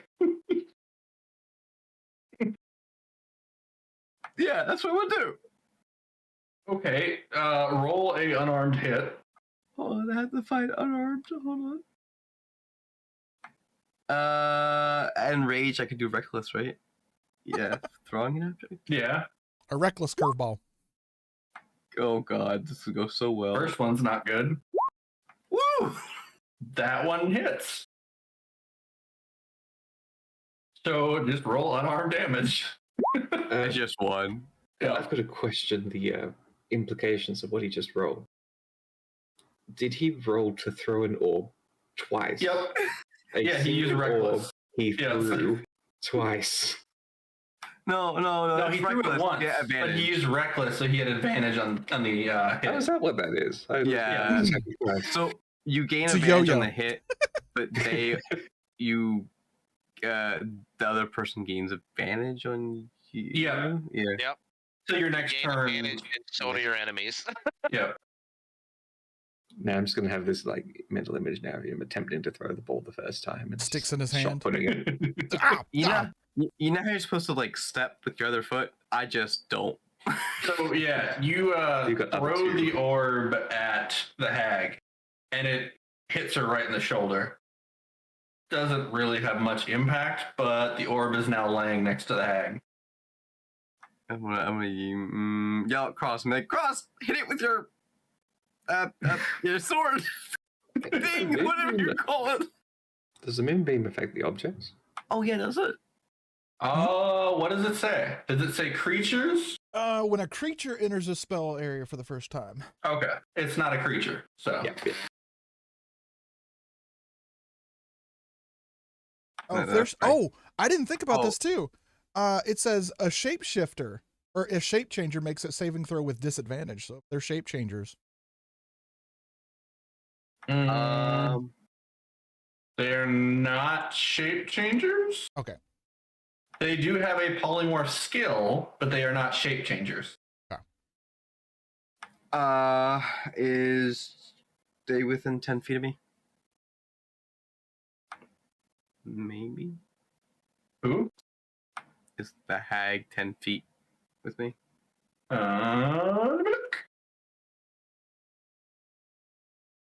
am I having so much trouble finding what I'm looking for? What the? Where did my ruler go? Oh, somewhere. Looks like it. Yep. All right. Yeah, my ruler vanished off my toolbar. Wow, I'm really good at rolling sixes just for the aura to happen. I need you to do a Center. Dex DC. Okay. Yeah. Dex. Dex DC. Remember, she's Let me look what her modifiers are. Hag. Dex plus 2, so 16. Okay, so that's a good point. Since she's prone, does she get disadvantage?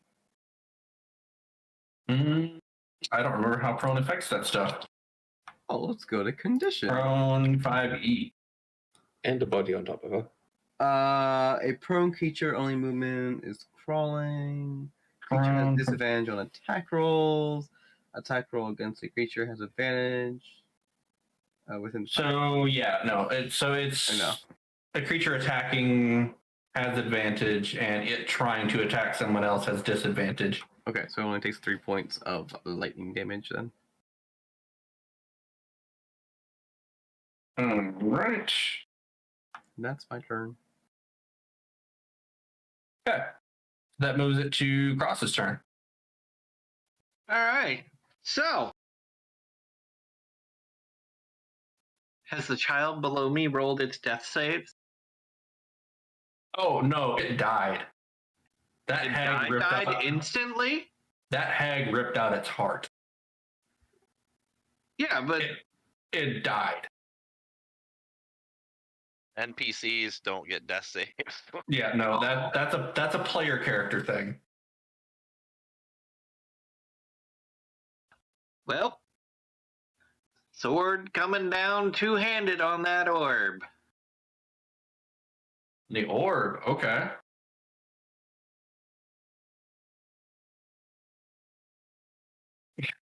Gosh, you guys and your images.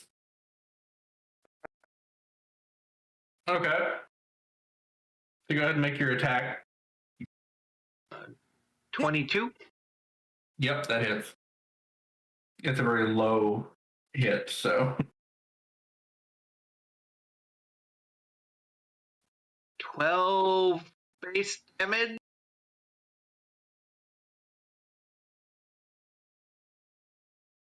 that's with the burning blade, right? Yep. I rolled a 10 on my 1d10 for the base slashing. Okay.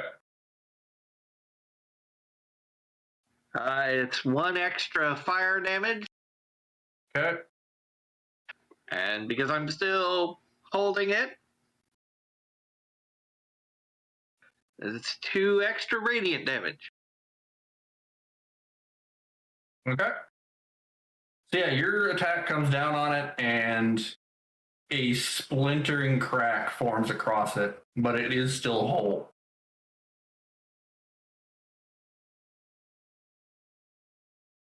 Okay, second attack.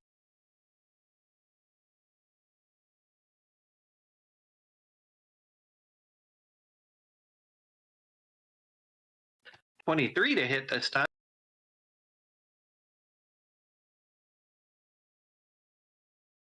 Aw, only 3 base damage. No, 5 base damage. Sorry, it's +2. Okay.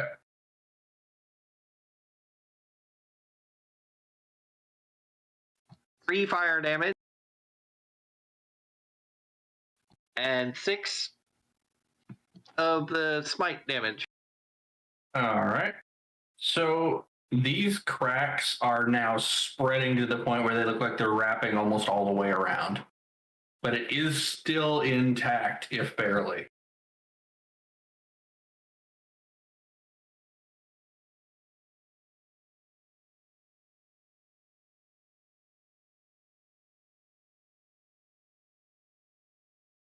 All right. Anything else?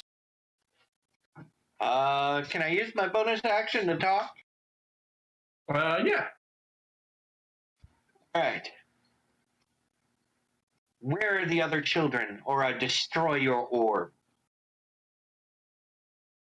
It looks at you, and then it just spits black blood up at you, at what would have been your head.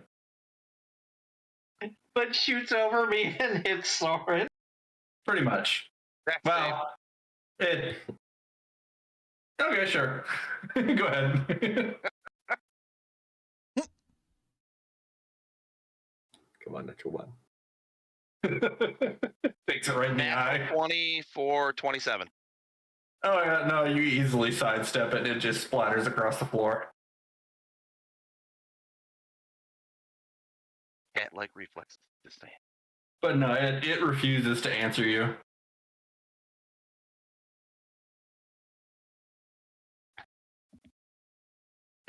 This doesn't do any extra damage, but I just grind the point of my sword against the orb.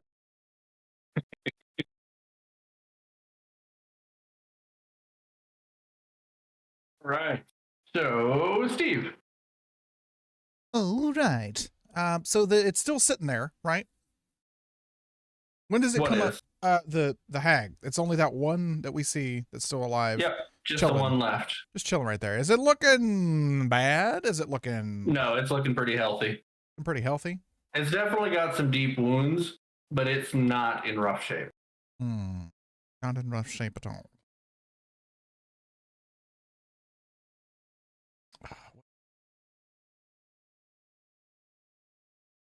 I mean, I'm kind of just chilling here because To be fair, you blocked yourself out. you know what?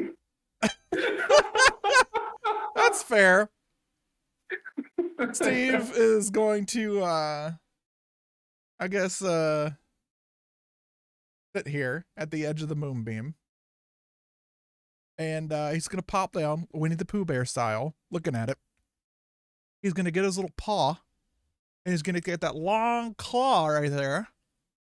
And he's going to pick between his teeth and pull out a big rib bone from that rat that he killed and ate earlier. That was stuck in there, it's been bothering him.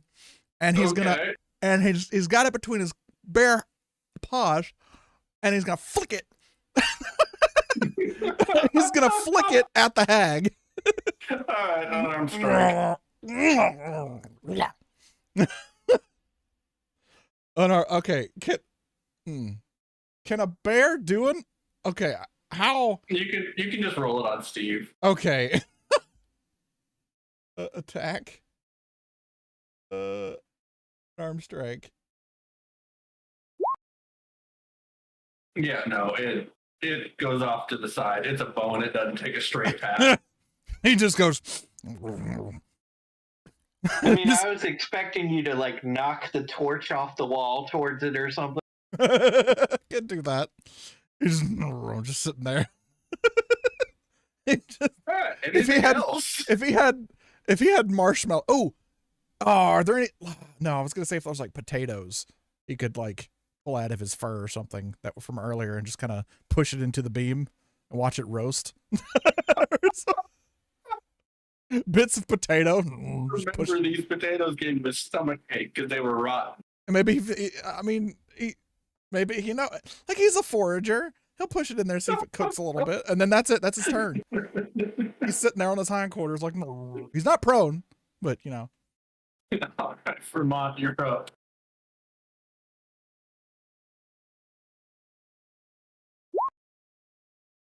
Wonderful. Right, so with one nail in his, let's say his left hand, he starts digging into his paw. And then his right eye, the one that has not got the blue hue to it, goes red. And the blood within the hag solidifies, binding them in place with an amplified blood curse of blinding. Ooh, Interesting. me. So, what's the saving throw? Strength 14. Strength? Oh, I'm definitely okay with strength. Sounded a little too happy about that. 16. That's the hag's best stat, so. What'd you say the DC was? You rolled a 16. 14. Okay. That's alright. That was worth a shot. Yeah, that would have really screwed any plans I could have possibly done. Well, he's just going to take out his long sword and stab her. Moving forward one. Okay. I'm just Which- going to have that body happen fallen off to the side.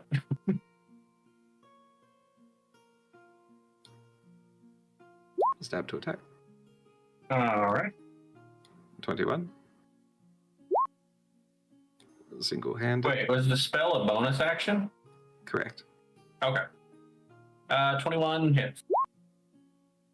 That's 16 in total. All right. And you had that. Is that normal slashing? It was Yes, still it is just a prone, right? normal sword. Okay. Yes, she's still prone, as far as I know. Then Yes. Melee attack against her should have advantage. It does, but he hit on the first one anyway, so.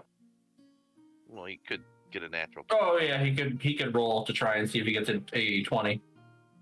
Alright, fine. There you go. It's always worth it. Yeah. Okay. She's still alive? Oh yeah, no, she's doing fine. She's looking a little rough, but she's not terrible. Wonderful.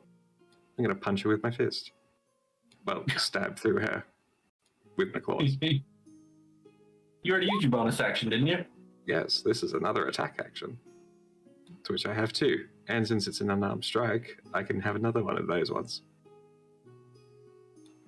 So effectively, 16 and What? 18. How many As a- attacks do you get? That's Quite a a spell lot. in three. That's a spell in 3 attacks. Correct. So a bonus action was to do the blood binding, an action to use the long sword, one-handed, and the other action to do a hybrid form predatory strike. The predatory strike, additionally, when I use it as an attack action as well, I get to make an additional unarmed strike as a bonus action. No, wait, sorry, it is a bonus action, so it's just the one. Never mind. Okay. So 16 to hit. That misses. Wonderful. Punch the floor next to her. Oh wait, it's an advantage. Yeah, it is an advantage. So I'll take that 18. That hits. Whee! Fun times. 9 damage. Plus the 4. Plus 3. 12. Okay. Yep. Now she's starting to starting to breathe heavy. It's definitely starting to take a toll. And that will end my turn.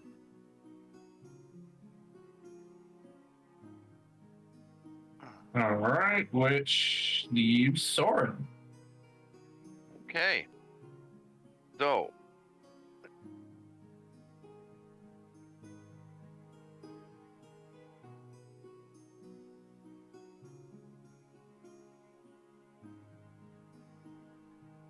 Okay. What I'm gonna do is I'm gonna use my ability from my feet telekinetic, and I will stare at the orb, and my action is going to be to use my invisible mage hand to pick up the orb and move it away from the hag. Okay.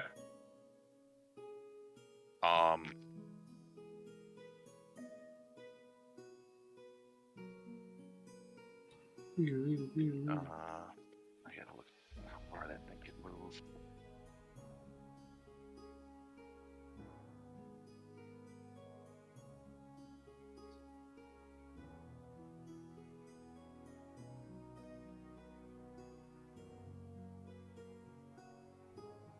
Okay. Got it. I can move it 30 feet.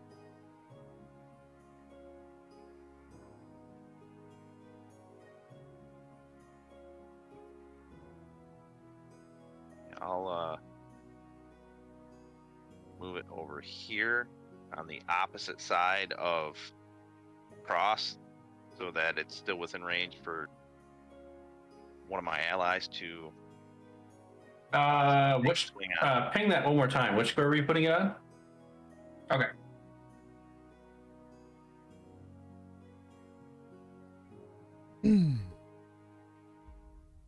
So he All right. uses his mind to move the orb.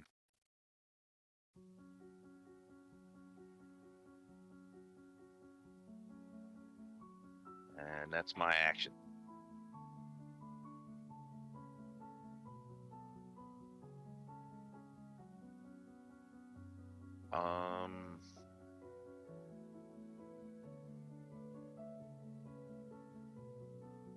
Yeah, that's all I'm gonna do. Okay. Can't do it really. All right.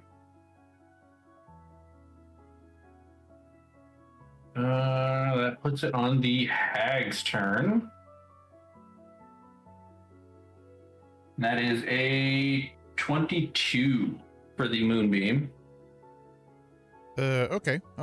So let me roll damage.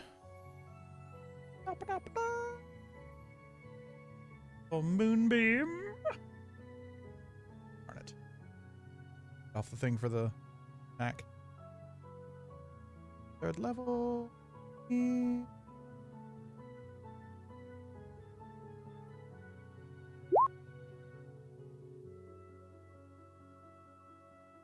it would have been 21 total. I half that. All right, so 10. Okay. So first thing it's going to do is back into the room, which will trigger Cross if he wants to use a reaction or not. Oh yeah. Here's the swing.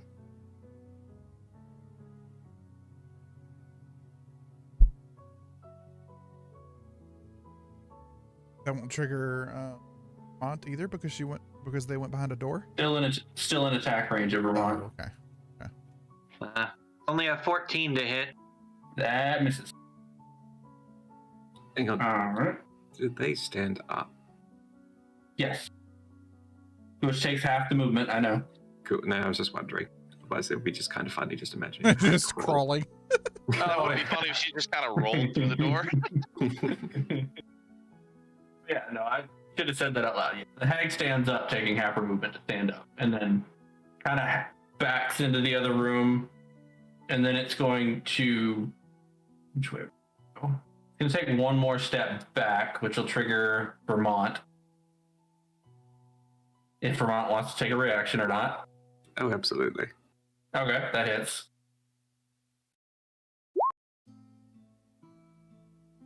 Oh, nice damage roll.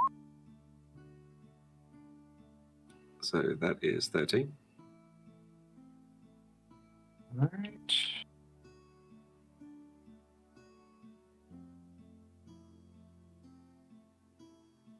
Okay.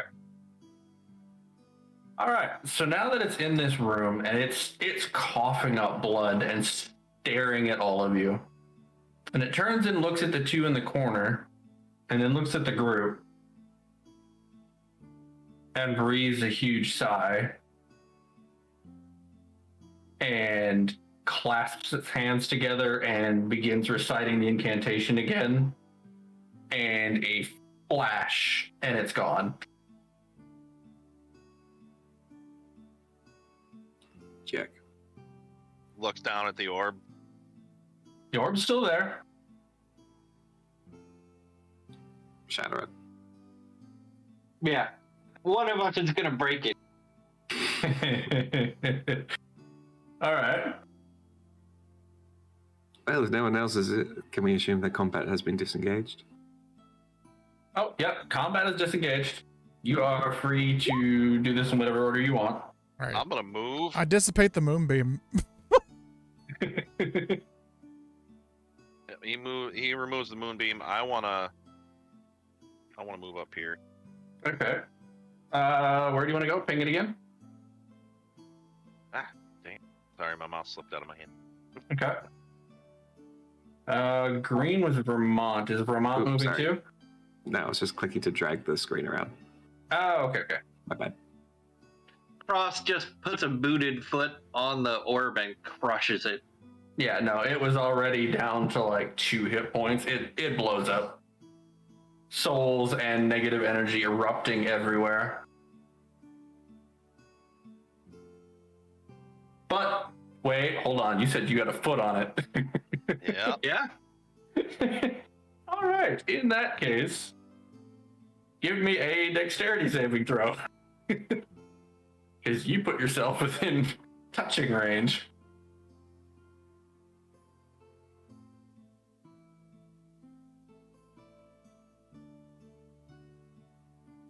$25.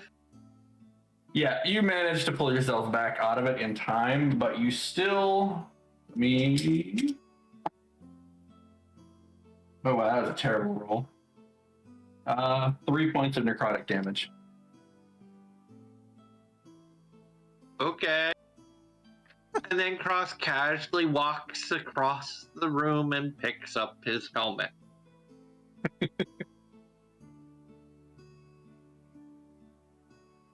So, what is everybody going to do? Investigate what this is. Okay, so the 2 things over on that side of the room, these here are hammocks.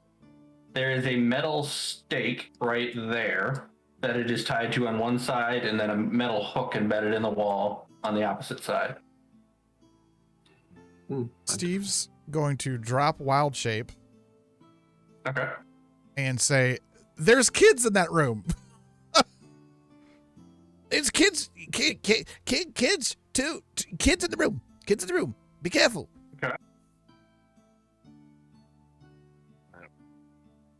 Soren's gonna move further into the room and Okay. ask the children, "Are you all right? Are there others here?" So, Are my straps broken on my helmet? oh yeah, they're broken. Crap. They went through lightning strike. Yeah, they're broken. If I set it on my armor and move carefully, will it stay put? Make an athletics check.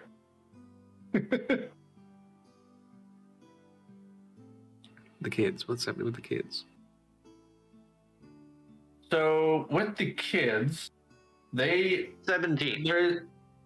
17. Yeah, you managed to keep it teetering there as long as you don't move. Yeah, if you want to keep it on, you're gonna have to keep a hand on it, keep it from falling off. But with the kids, you have the little dwarven girl and then an elven boy. And they're both cowering behind the chest directly in front of Soren. And they are both eyeing these arcane blades in his hands. Oh no, those And only appear not- when I make the attack action. Okay. So you have any weapons out? No. Okay. Once I throw them or make the attack, after they do the damage, they vanish. Okay. Even so, they're still eyeing you, but they're not coming out. They are cowering behind this chest. He'll pull his hood back off and kind of kneel down closer to them. "It's okay. Are you injured?" They look at each other. No. "Are there other children here?" Again, they look at each other for a long, long moment. And then they nod. Don't say anything, but they nod. "Do you know where they are?" They shake their heads. They put us to sleep to take us here. "Well, we will do our best to get you back to your families." We came from a room with really nice walls and a really fancy bed. Is the rest of this room like visible now? Oh yeah. Let me. Uh-oh. It's clearly the Lord's treasure room. It's just filled to the brim with coins and jewels.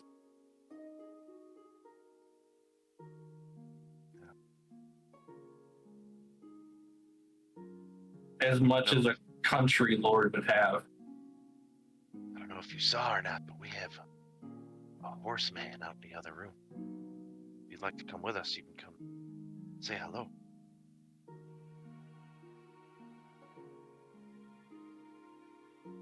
And the sound of a horse and a man completely bewilders them. And they just look at you. What is that? Come see. And their curiosity gets the best of them, and they cling to your cloak, but they're not going past. He'll just smile and usher them out into the other room to show them the centaur. And the dead body of their friend. Yay! Oh, yeah, that's true. Yeah, they see that, and they run back into the room screaming. Pretty sure they witnessed her murdering them. That's true, too. Never mind. And that hag is dead. That's true. Now that I think about what positioning that happened in, yeah, they would have seen it. They're dead. They can't hurt you anymore. And as soon as they're out of the room with you, they immediately start skirting along the wall and take off running. Like, they take one look at the dead elven girl and the two dead hags, and they run. Let alone the were creature. Oh no, it's just a gigantic tiger with one piercing blue eye and one bleeding black eye. I mean, it wouldn't be any scarier than the other full cat person. Well, he's gonna go back in here and start examining these chests that are closed. Time to start picking over the bodies. Pulling out his spectacles to give them a good look over. So these chests are pretty much all unlocked. A couple of them are open and tipped over. The three that are closed don't have a lock on them. The latch is just laid shut.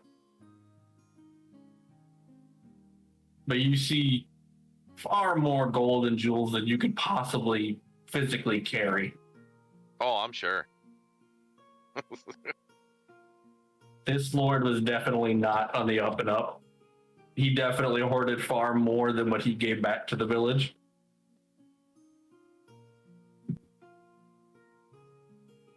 Well, being the only one in there, I'll grab myself a few handfuls and Okay, so what is everybody slide else it into doing? my pocket.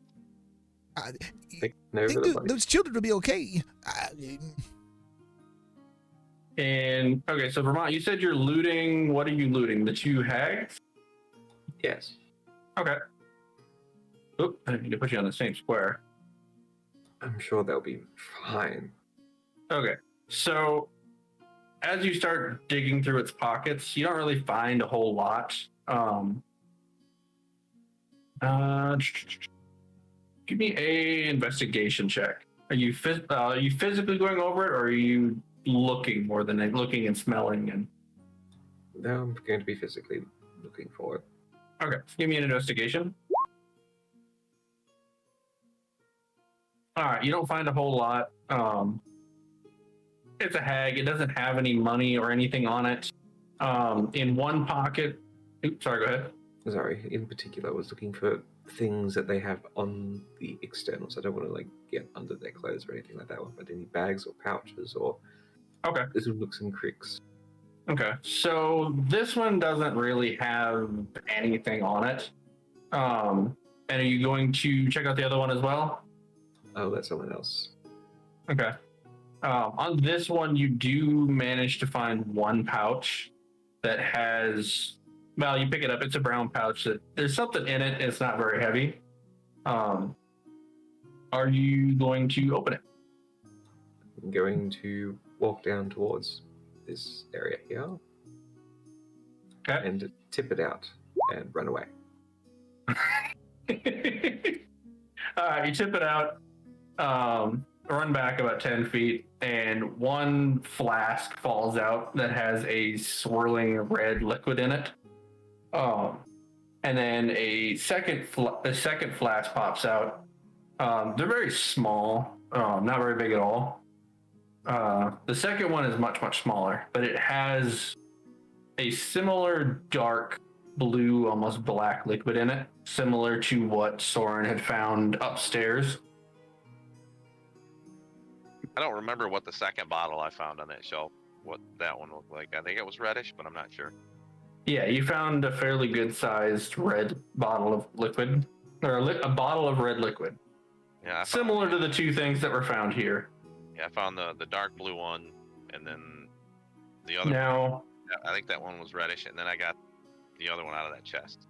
yeah. So when you look at these two, you immediately recognize the colors as what you saw in the first room that you opened down here. And immediately to you, it looks as if they are flasks of Booze. alcohol. Incidentally, just for physical description, is the satchel smaller than the flask or big enough to contain both these flasks? You caught on to that, huh? They definitely should not have come out of this bag. I'm just going to attach that pouch straight to me. Thought I could pull a fast one on you.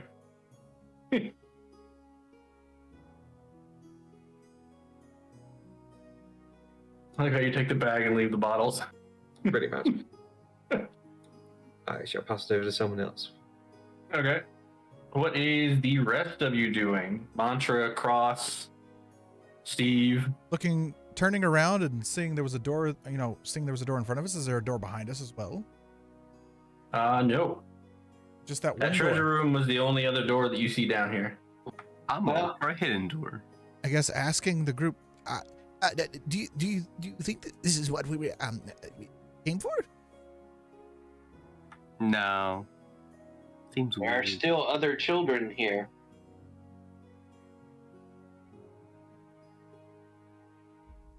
And Sorry, can I leave over here?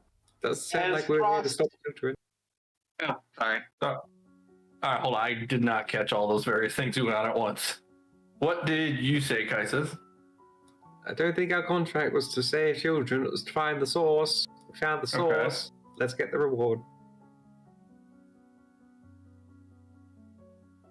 All right. I don't know who else was talking at that moment. I think Cross was also talking. Yes. Cross is, since he's having trouble keeping his helmet on and the kids have already run off, he's just gonna tuck it under one arm and make his way back down the hallway. Okay. And he is just going to make a thorough search of this manor, starting from down here and working his way up each floor. And he's just going to go check every room, nook, and cranny he can find. Okay. Systematically. Ooh. I did not know I could do that. I can automatically use a ruler when I'm moving pieces. Cool. Okay. Sorry. So he's going to start checking things out. What is Steve and Mantra going to do? I guess just looking around the corner of the room to see if there's any indication of where those kids might be. Yeah, I'm looking Okay. for hidden rooms. Like, maybe like a hidden passage or anything like that. Okay. That's a lantern, never mind. All right. So Steve is going to be following Cross because he watched them go running up the slope towards the stairs. Yeah. And where are you searching for a hidden room, Mantra? And how are you going about it? I am feeling up the wall. That is a very confident way to use that phrase. Yeah, literally. Give me an investigation check.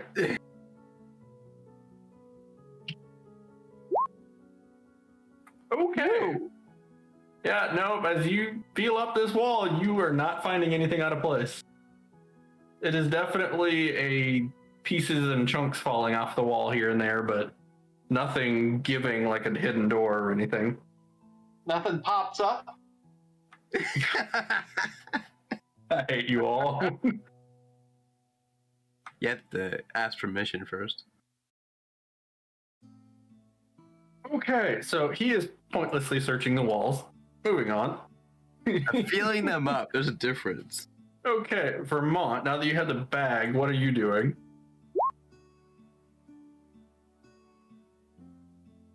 Barring in mind, nobody searched the other corpse. Apparently. Yeah, just give me a quick second. I just need to double check. Okay, it's 8. Alright, well, if everyone's just walked by that corpse, I'm just going to go investigate that corpse then. Alright, give me another investigation.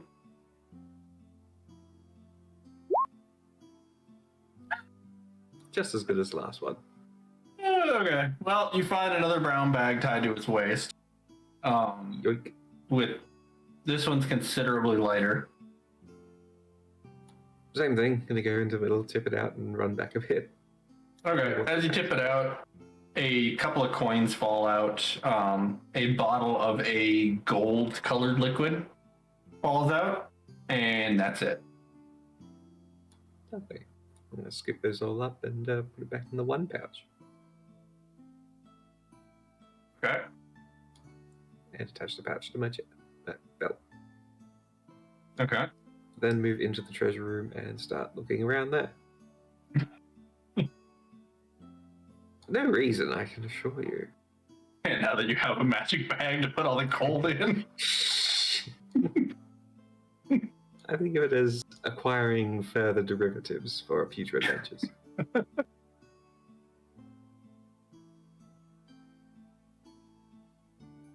Taxes were not the jackpot.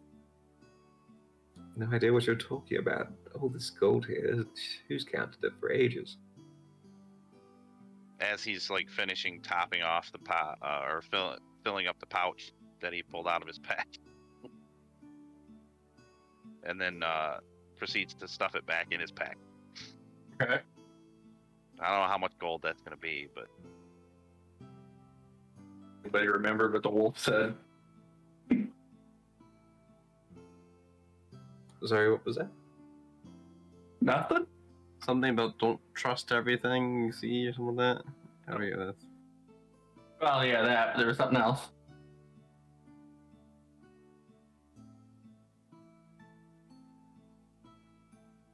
Being it's a one shot, I will be nice and give you a Been a week. reminder. Yeah. Yeah, it's been a week. I got 2 shots at this point.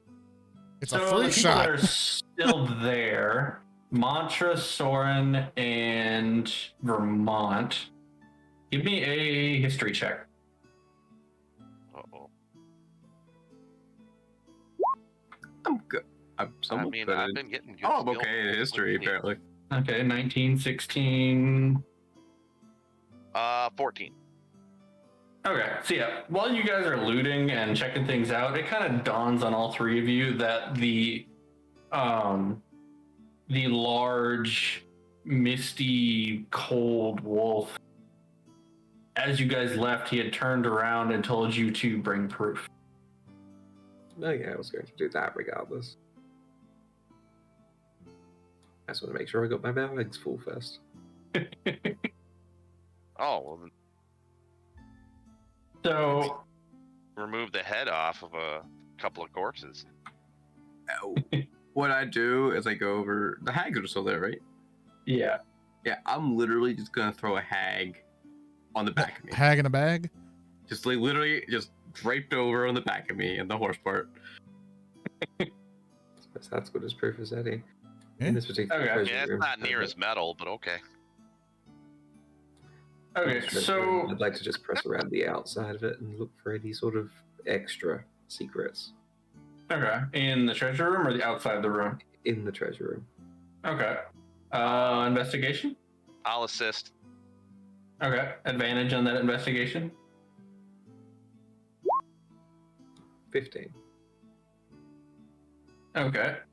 So as you kind of feel around the room, you do manage to find one loose brick directly at the back, in the middle. And I'm going to push it with vigorous intent. Doesn't budge when you push on it. I'm going to kick it with vigorous intent. Still not budging. I'm going to pull it, just in case it's like one of those push-pull doors. And then It like, slips right out. Not Oh, an for issue. fuck's sake. I just All I like could do is help picturing like some guy pushing on an outdoor that swings towards him. exactly.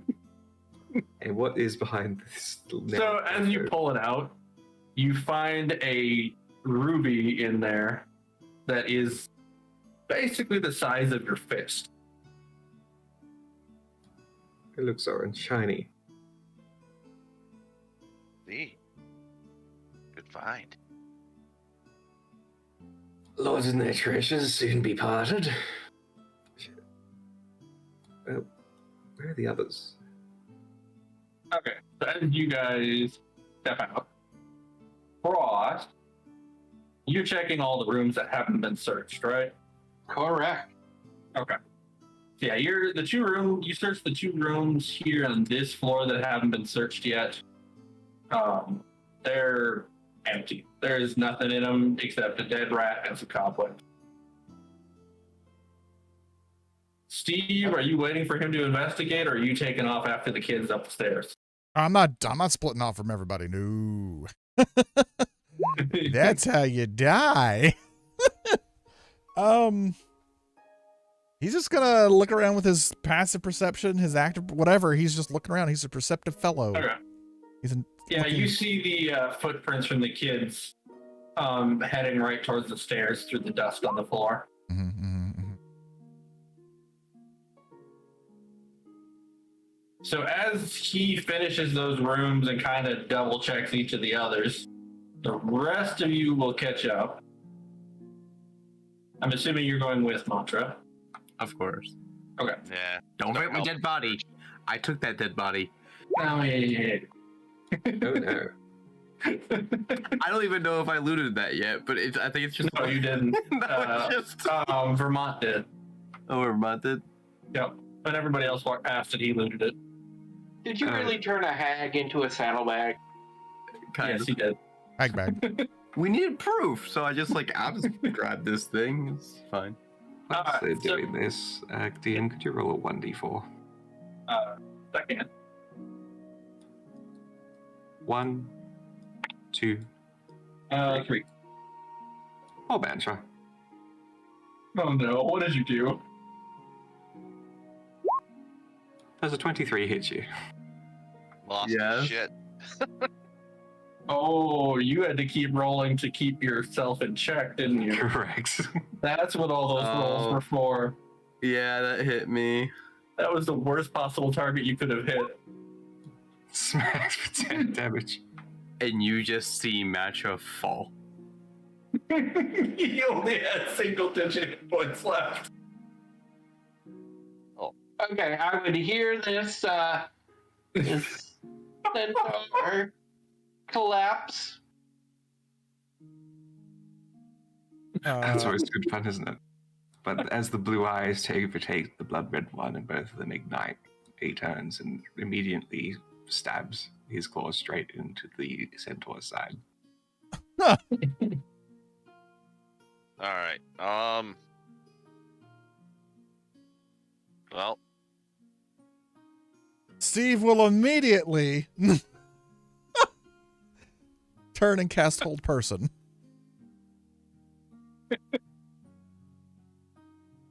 Has it been 6 seconds?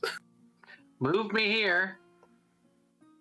Let's see. Hold on. It's a Wisdom 16 save. you. 16.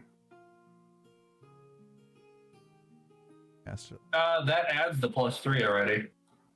Hold on. Plus the 3 from the aura that I don't know. Oh if it's yeah, the you have the aura from. Okay, yeah, it doesn't include that. Yep. So yeah, 16.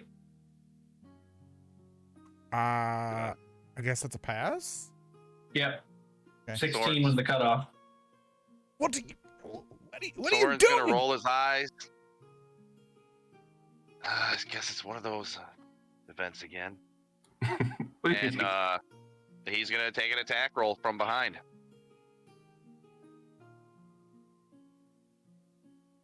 Oh. Good, the worst thing you can do. So now my question is, Probably not gonna hit because I rolled kind of low. when you attacked Mantra, was it under the influence of trying to kill it? Or kill him? Or how aggressive was this strike? Think of it as a lycanthropic bloodlust. So yeah, Trying to decide. blood. Okay. Alright, give me a death save, Mantra. Does a 15 hit? Oh my god. Well, that's Doesn't one. matter. I'm casting Cure Wounds at 2nd level on him. Okay. Alright, so how much healing? 12.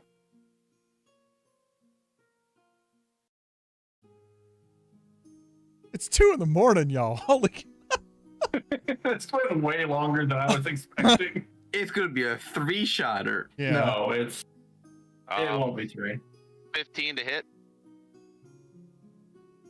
Misses. Okay.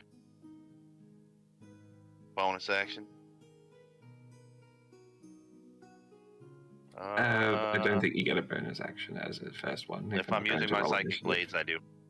If we're not going to be rolling initiative.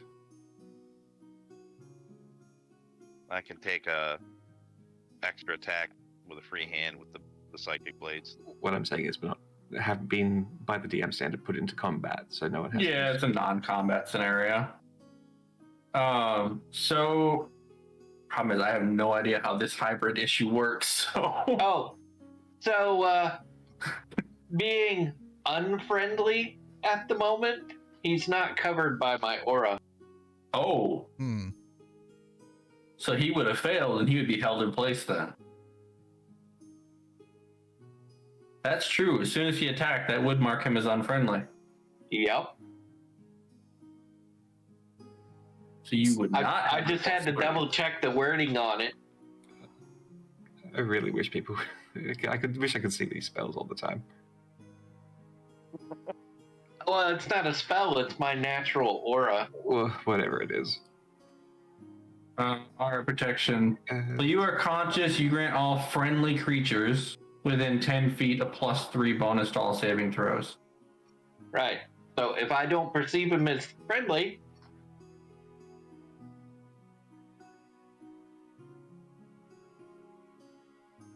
Yeah, that's the tricky thing with one shots is you end up getting slapped with a whole bunch of stuff that you Vanity. don't know.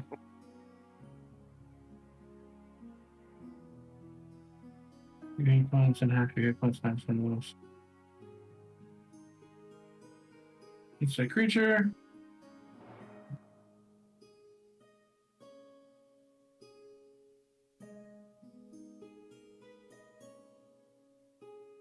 So technically, I'm back in control of myself. Roll a random image. Okay, so yeah. Once your attack is resolved, you regain control again. Okay, yeah, so it only forced a single attack out of you.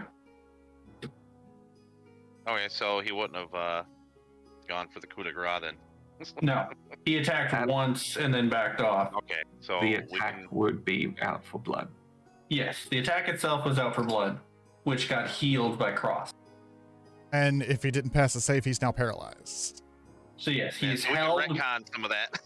Yeah, so at this point, he made the attack, stepped back again, Cross stepped up, healed Mantra, and as a reaction, Steve is holding him but his mind is his own again while he's being held. Explain yourself. Rakasha. Doesn't help. What do you think I'm confused with? What do you think this blue eye is all about, you old senile man? Let me go. Not a threat. At the moment. He's thinking hard for up to a minute. Because this thing lasts for a minute. What do you think? Looking at everybody. Ross is focused on trying to keep Mantra from dying. I'm trying to prevent myself from dying again. Soren? Soren? Seems to have gotten his wits about him again, but you're the one holding him. You think it's wise to let him loose? If he's not attacking us.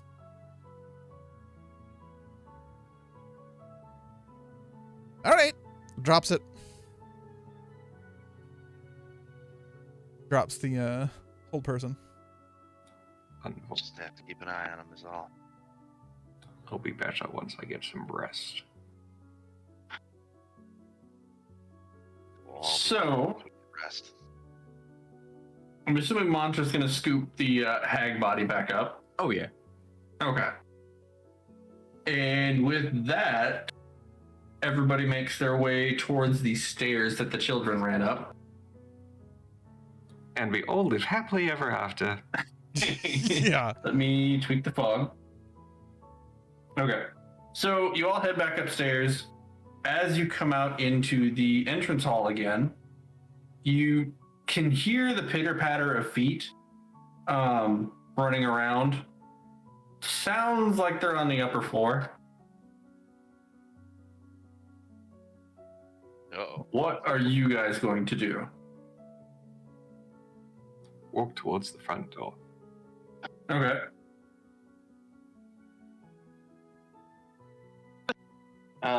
Say this is probably a 3-part miniseries now instead of a one-shot. Okay, I'm just going to speed it up then. Yeah. So basically, so who all is going to help with the finding the kids? I will. Sure. And Steve so- has good Soren will- perception, yeah. He would know. Okay. Soren will do his best to help try to find the Okay, so those 4 will fan out and search the mansion. It doesn't take you all that long. On the upper floor, in the opposite direction of the mimic, there's another room where they were all being held. As far as Vermont goes, while you guys are searching, is it safe to assume Vermont probably took a nap outside and rested? Why not? We'll just do that for the sake of speed.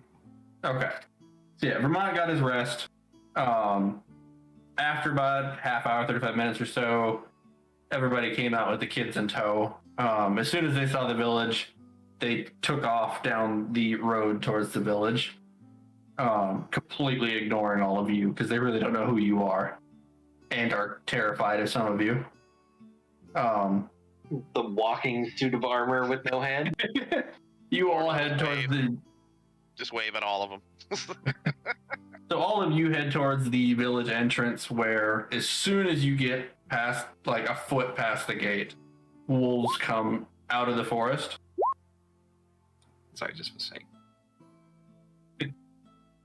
Wolves come out of the forest, and they sit there expectingly. They see the hag on Mantra's back, and they all take a step backwards. And then they take a few more steps backwards, but one steps forward and starts walking the path that they had originally led you down away from the dens. Everybody follows along. Eventually you get to the dens where the large icy wolf steps out again, sees the hag, and you guys start going over what happened and pointing out that one of them got away. The other two are dead. There's still a corpse in the mansion. Well, one seemingly got away. We did smash the orb. Yep, true. Seemingly got away. That's a good way to put it. He may be dead because they were connected to them. Yep. So you point all that out, and he doesn't really give you any praise or anything, but he does state that he will remove the blockade. But he doesn't know whether they allowed the hags in willingly. Anybody going to point out anything else they want to point out or anything to the wolf? I'll show him that letter that was in the one box. Point out or just tell him what's on it? I'll show it to him. Okay. So as you hold it up for him to read, he points out, I can speak this common tongue, but I don't read it. All right. Well, I'll read it to him as best I can. Okay. So it goes over, and as soon as he hears the line of allowing us to occupy your lower levels of your manor, his eyes flash with anger. And at that point, he states that his pack will be leaving and no longer cooperating with humans or humanoids. That's justifiable. Yeah. At this point, it's kind of clicking that the Manor Lord made a deal with the hags. So I don't blame them. So at that point, he pretty much cuts the conversation and ceases to have any interest.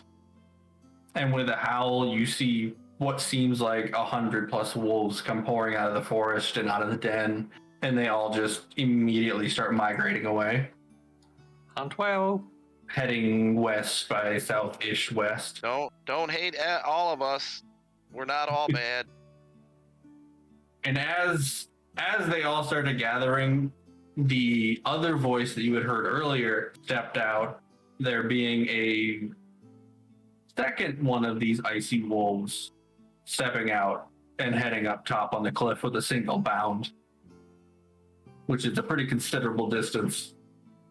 But all of them just leave, no longer having any interest in what's going on. Now they no longer have to worry about it spreading, but they're also not interested in repairing broken bonds.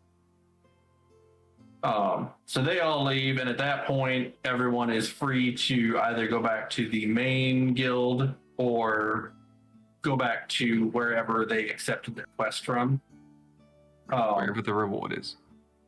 You can claim the reward where you accepted it, or at the main guild in the capital. Back home it is. To the capital. Yeah, I'll go back home as well. Okay. So at this point, you all split and go your separate ways, except for however many are going to the capital.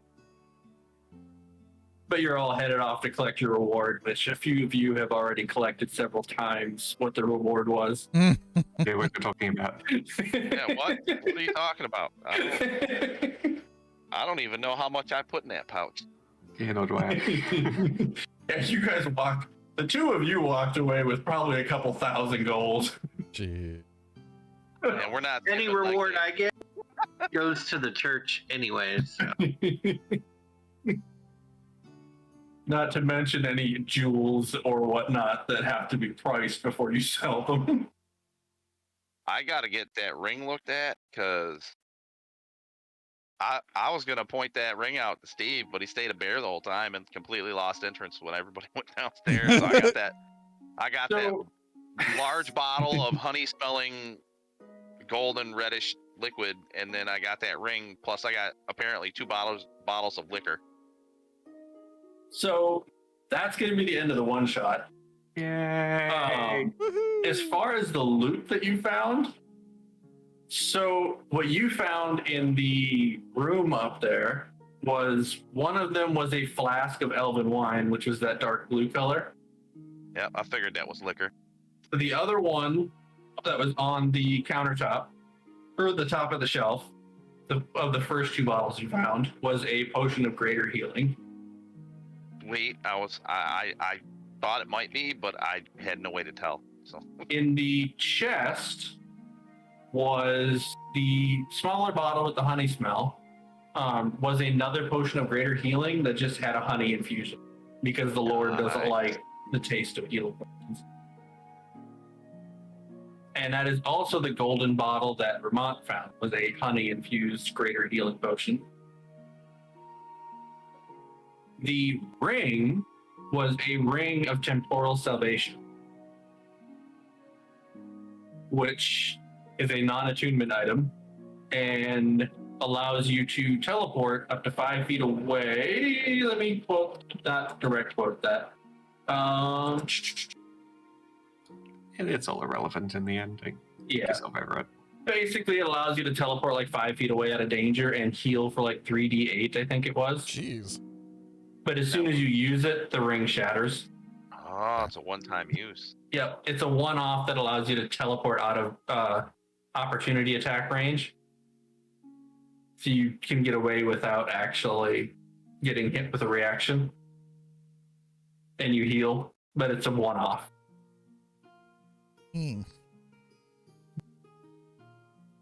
So yeah, that was went fun. very interesting. That was fun. We've also, again, reiterated that we do not do one-shots. We do multiple they shots. pretty much always turn into 2 or 3 shots. What was the name of that ring again? Ring of Temporal Salvation.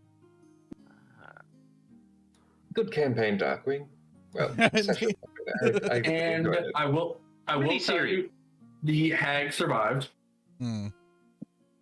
The Oh. heartstone that you shattered is what allows it to move in between the material and the ethereal planes, which was why only Cross could see it, because all he was seeing was the evil presence. He wasn't actually seeing the hag. He was just seeing the presence that she was giving off. But she was on an ethereal plane at that time, which while she's on the ethereal plane, she can cause nightmares and cause direct damage to those she's haunting. Well, somebody's getting fucked. Pardon my language. So, yeah, now she has to start over rebuilding her coven and building new heartstones. Which is like a month-long endeavor by itself.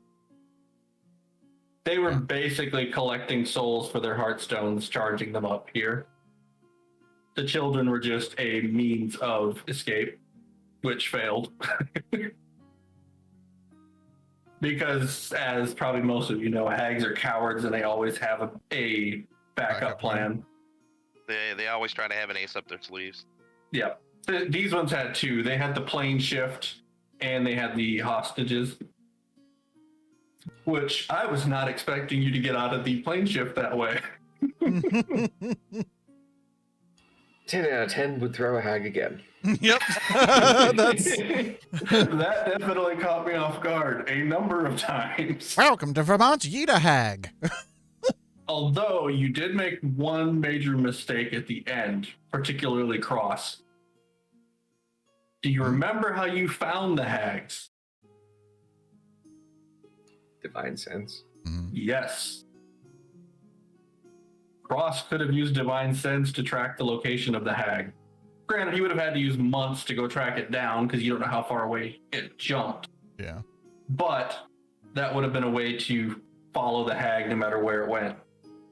Because it can't just telepathically destroy the orb. And as long as that one exists, it can't make another.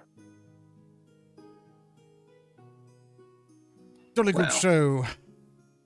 He can't be expected to remember every little detail. Oh, yeah, no, I know. I was just pointing it out. Yeah. Cool stuff. That was a lot of fun, y'all. Thanks for playing. Yeah, it was. Thanks so much for having me along. Yeah, thanks for putting it together, Darkwing. Good job. It was a lot of fun. Yeah, it was a lot of fun. God, was it a lot of improv. Welcome to my world. Yeah, picking up classes we've never played before. Let's see how they Yeah. work.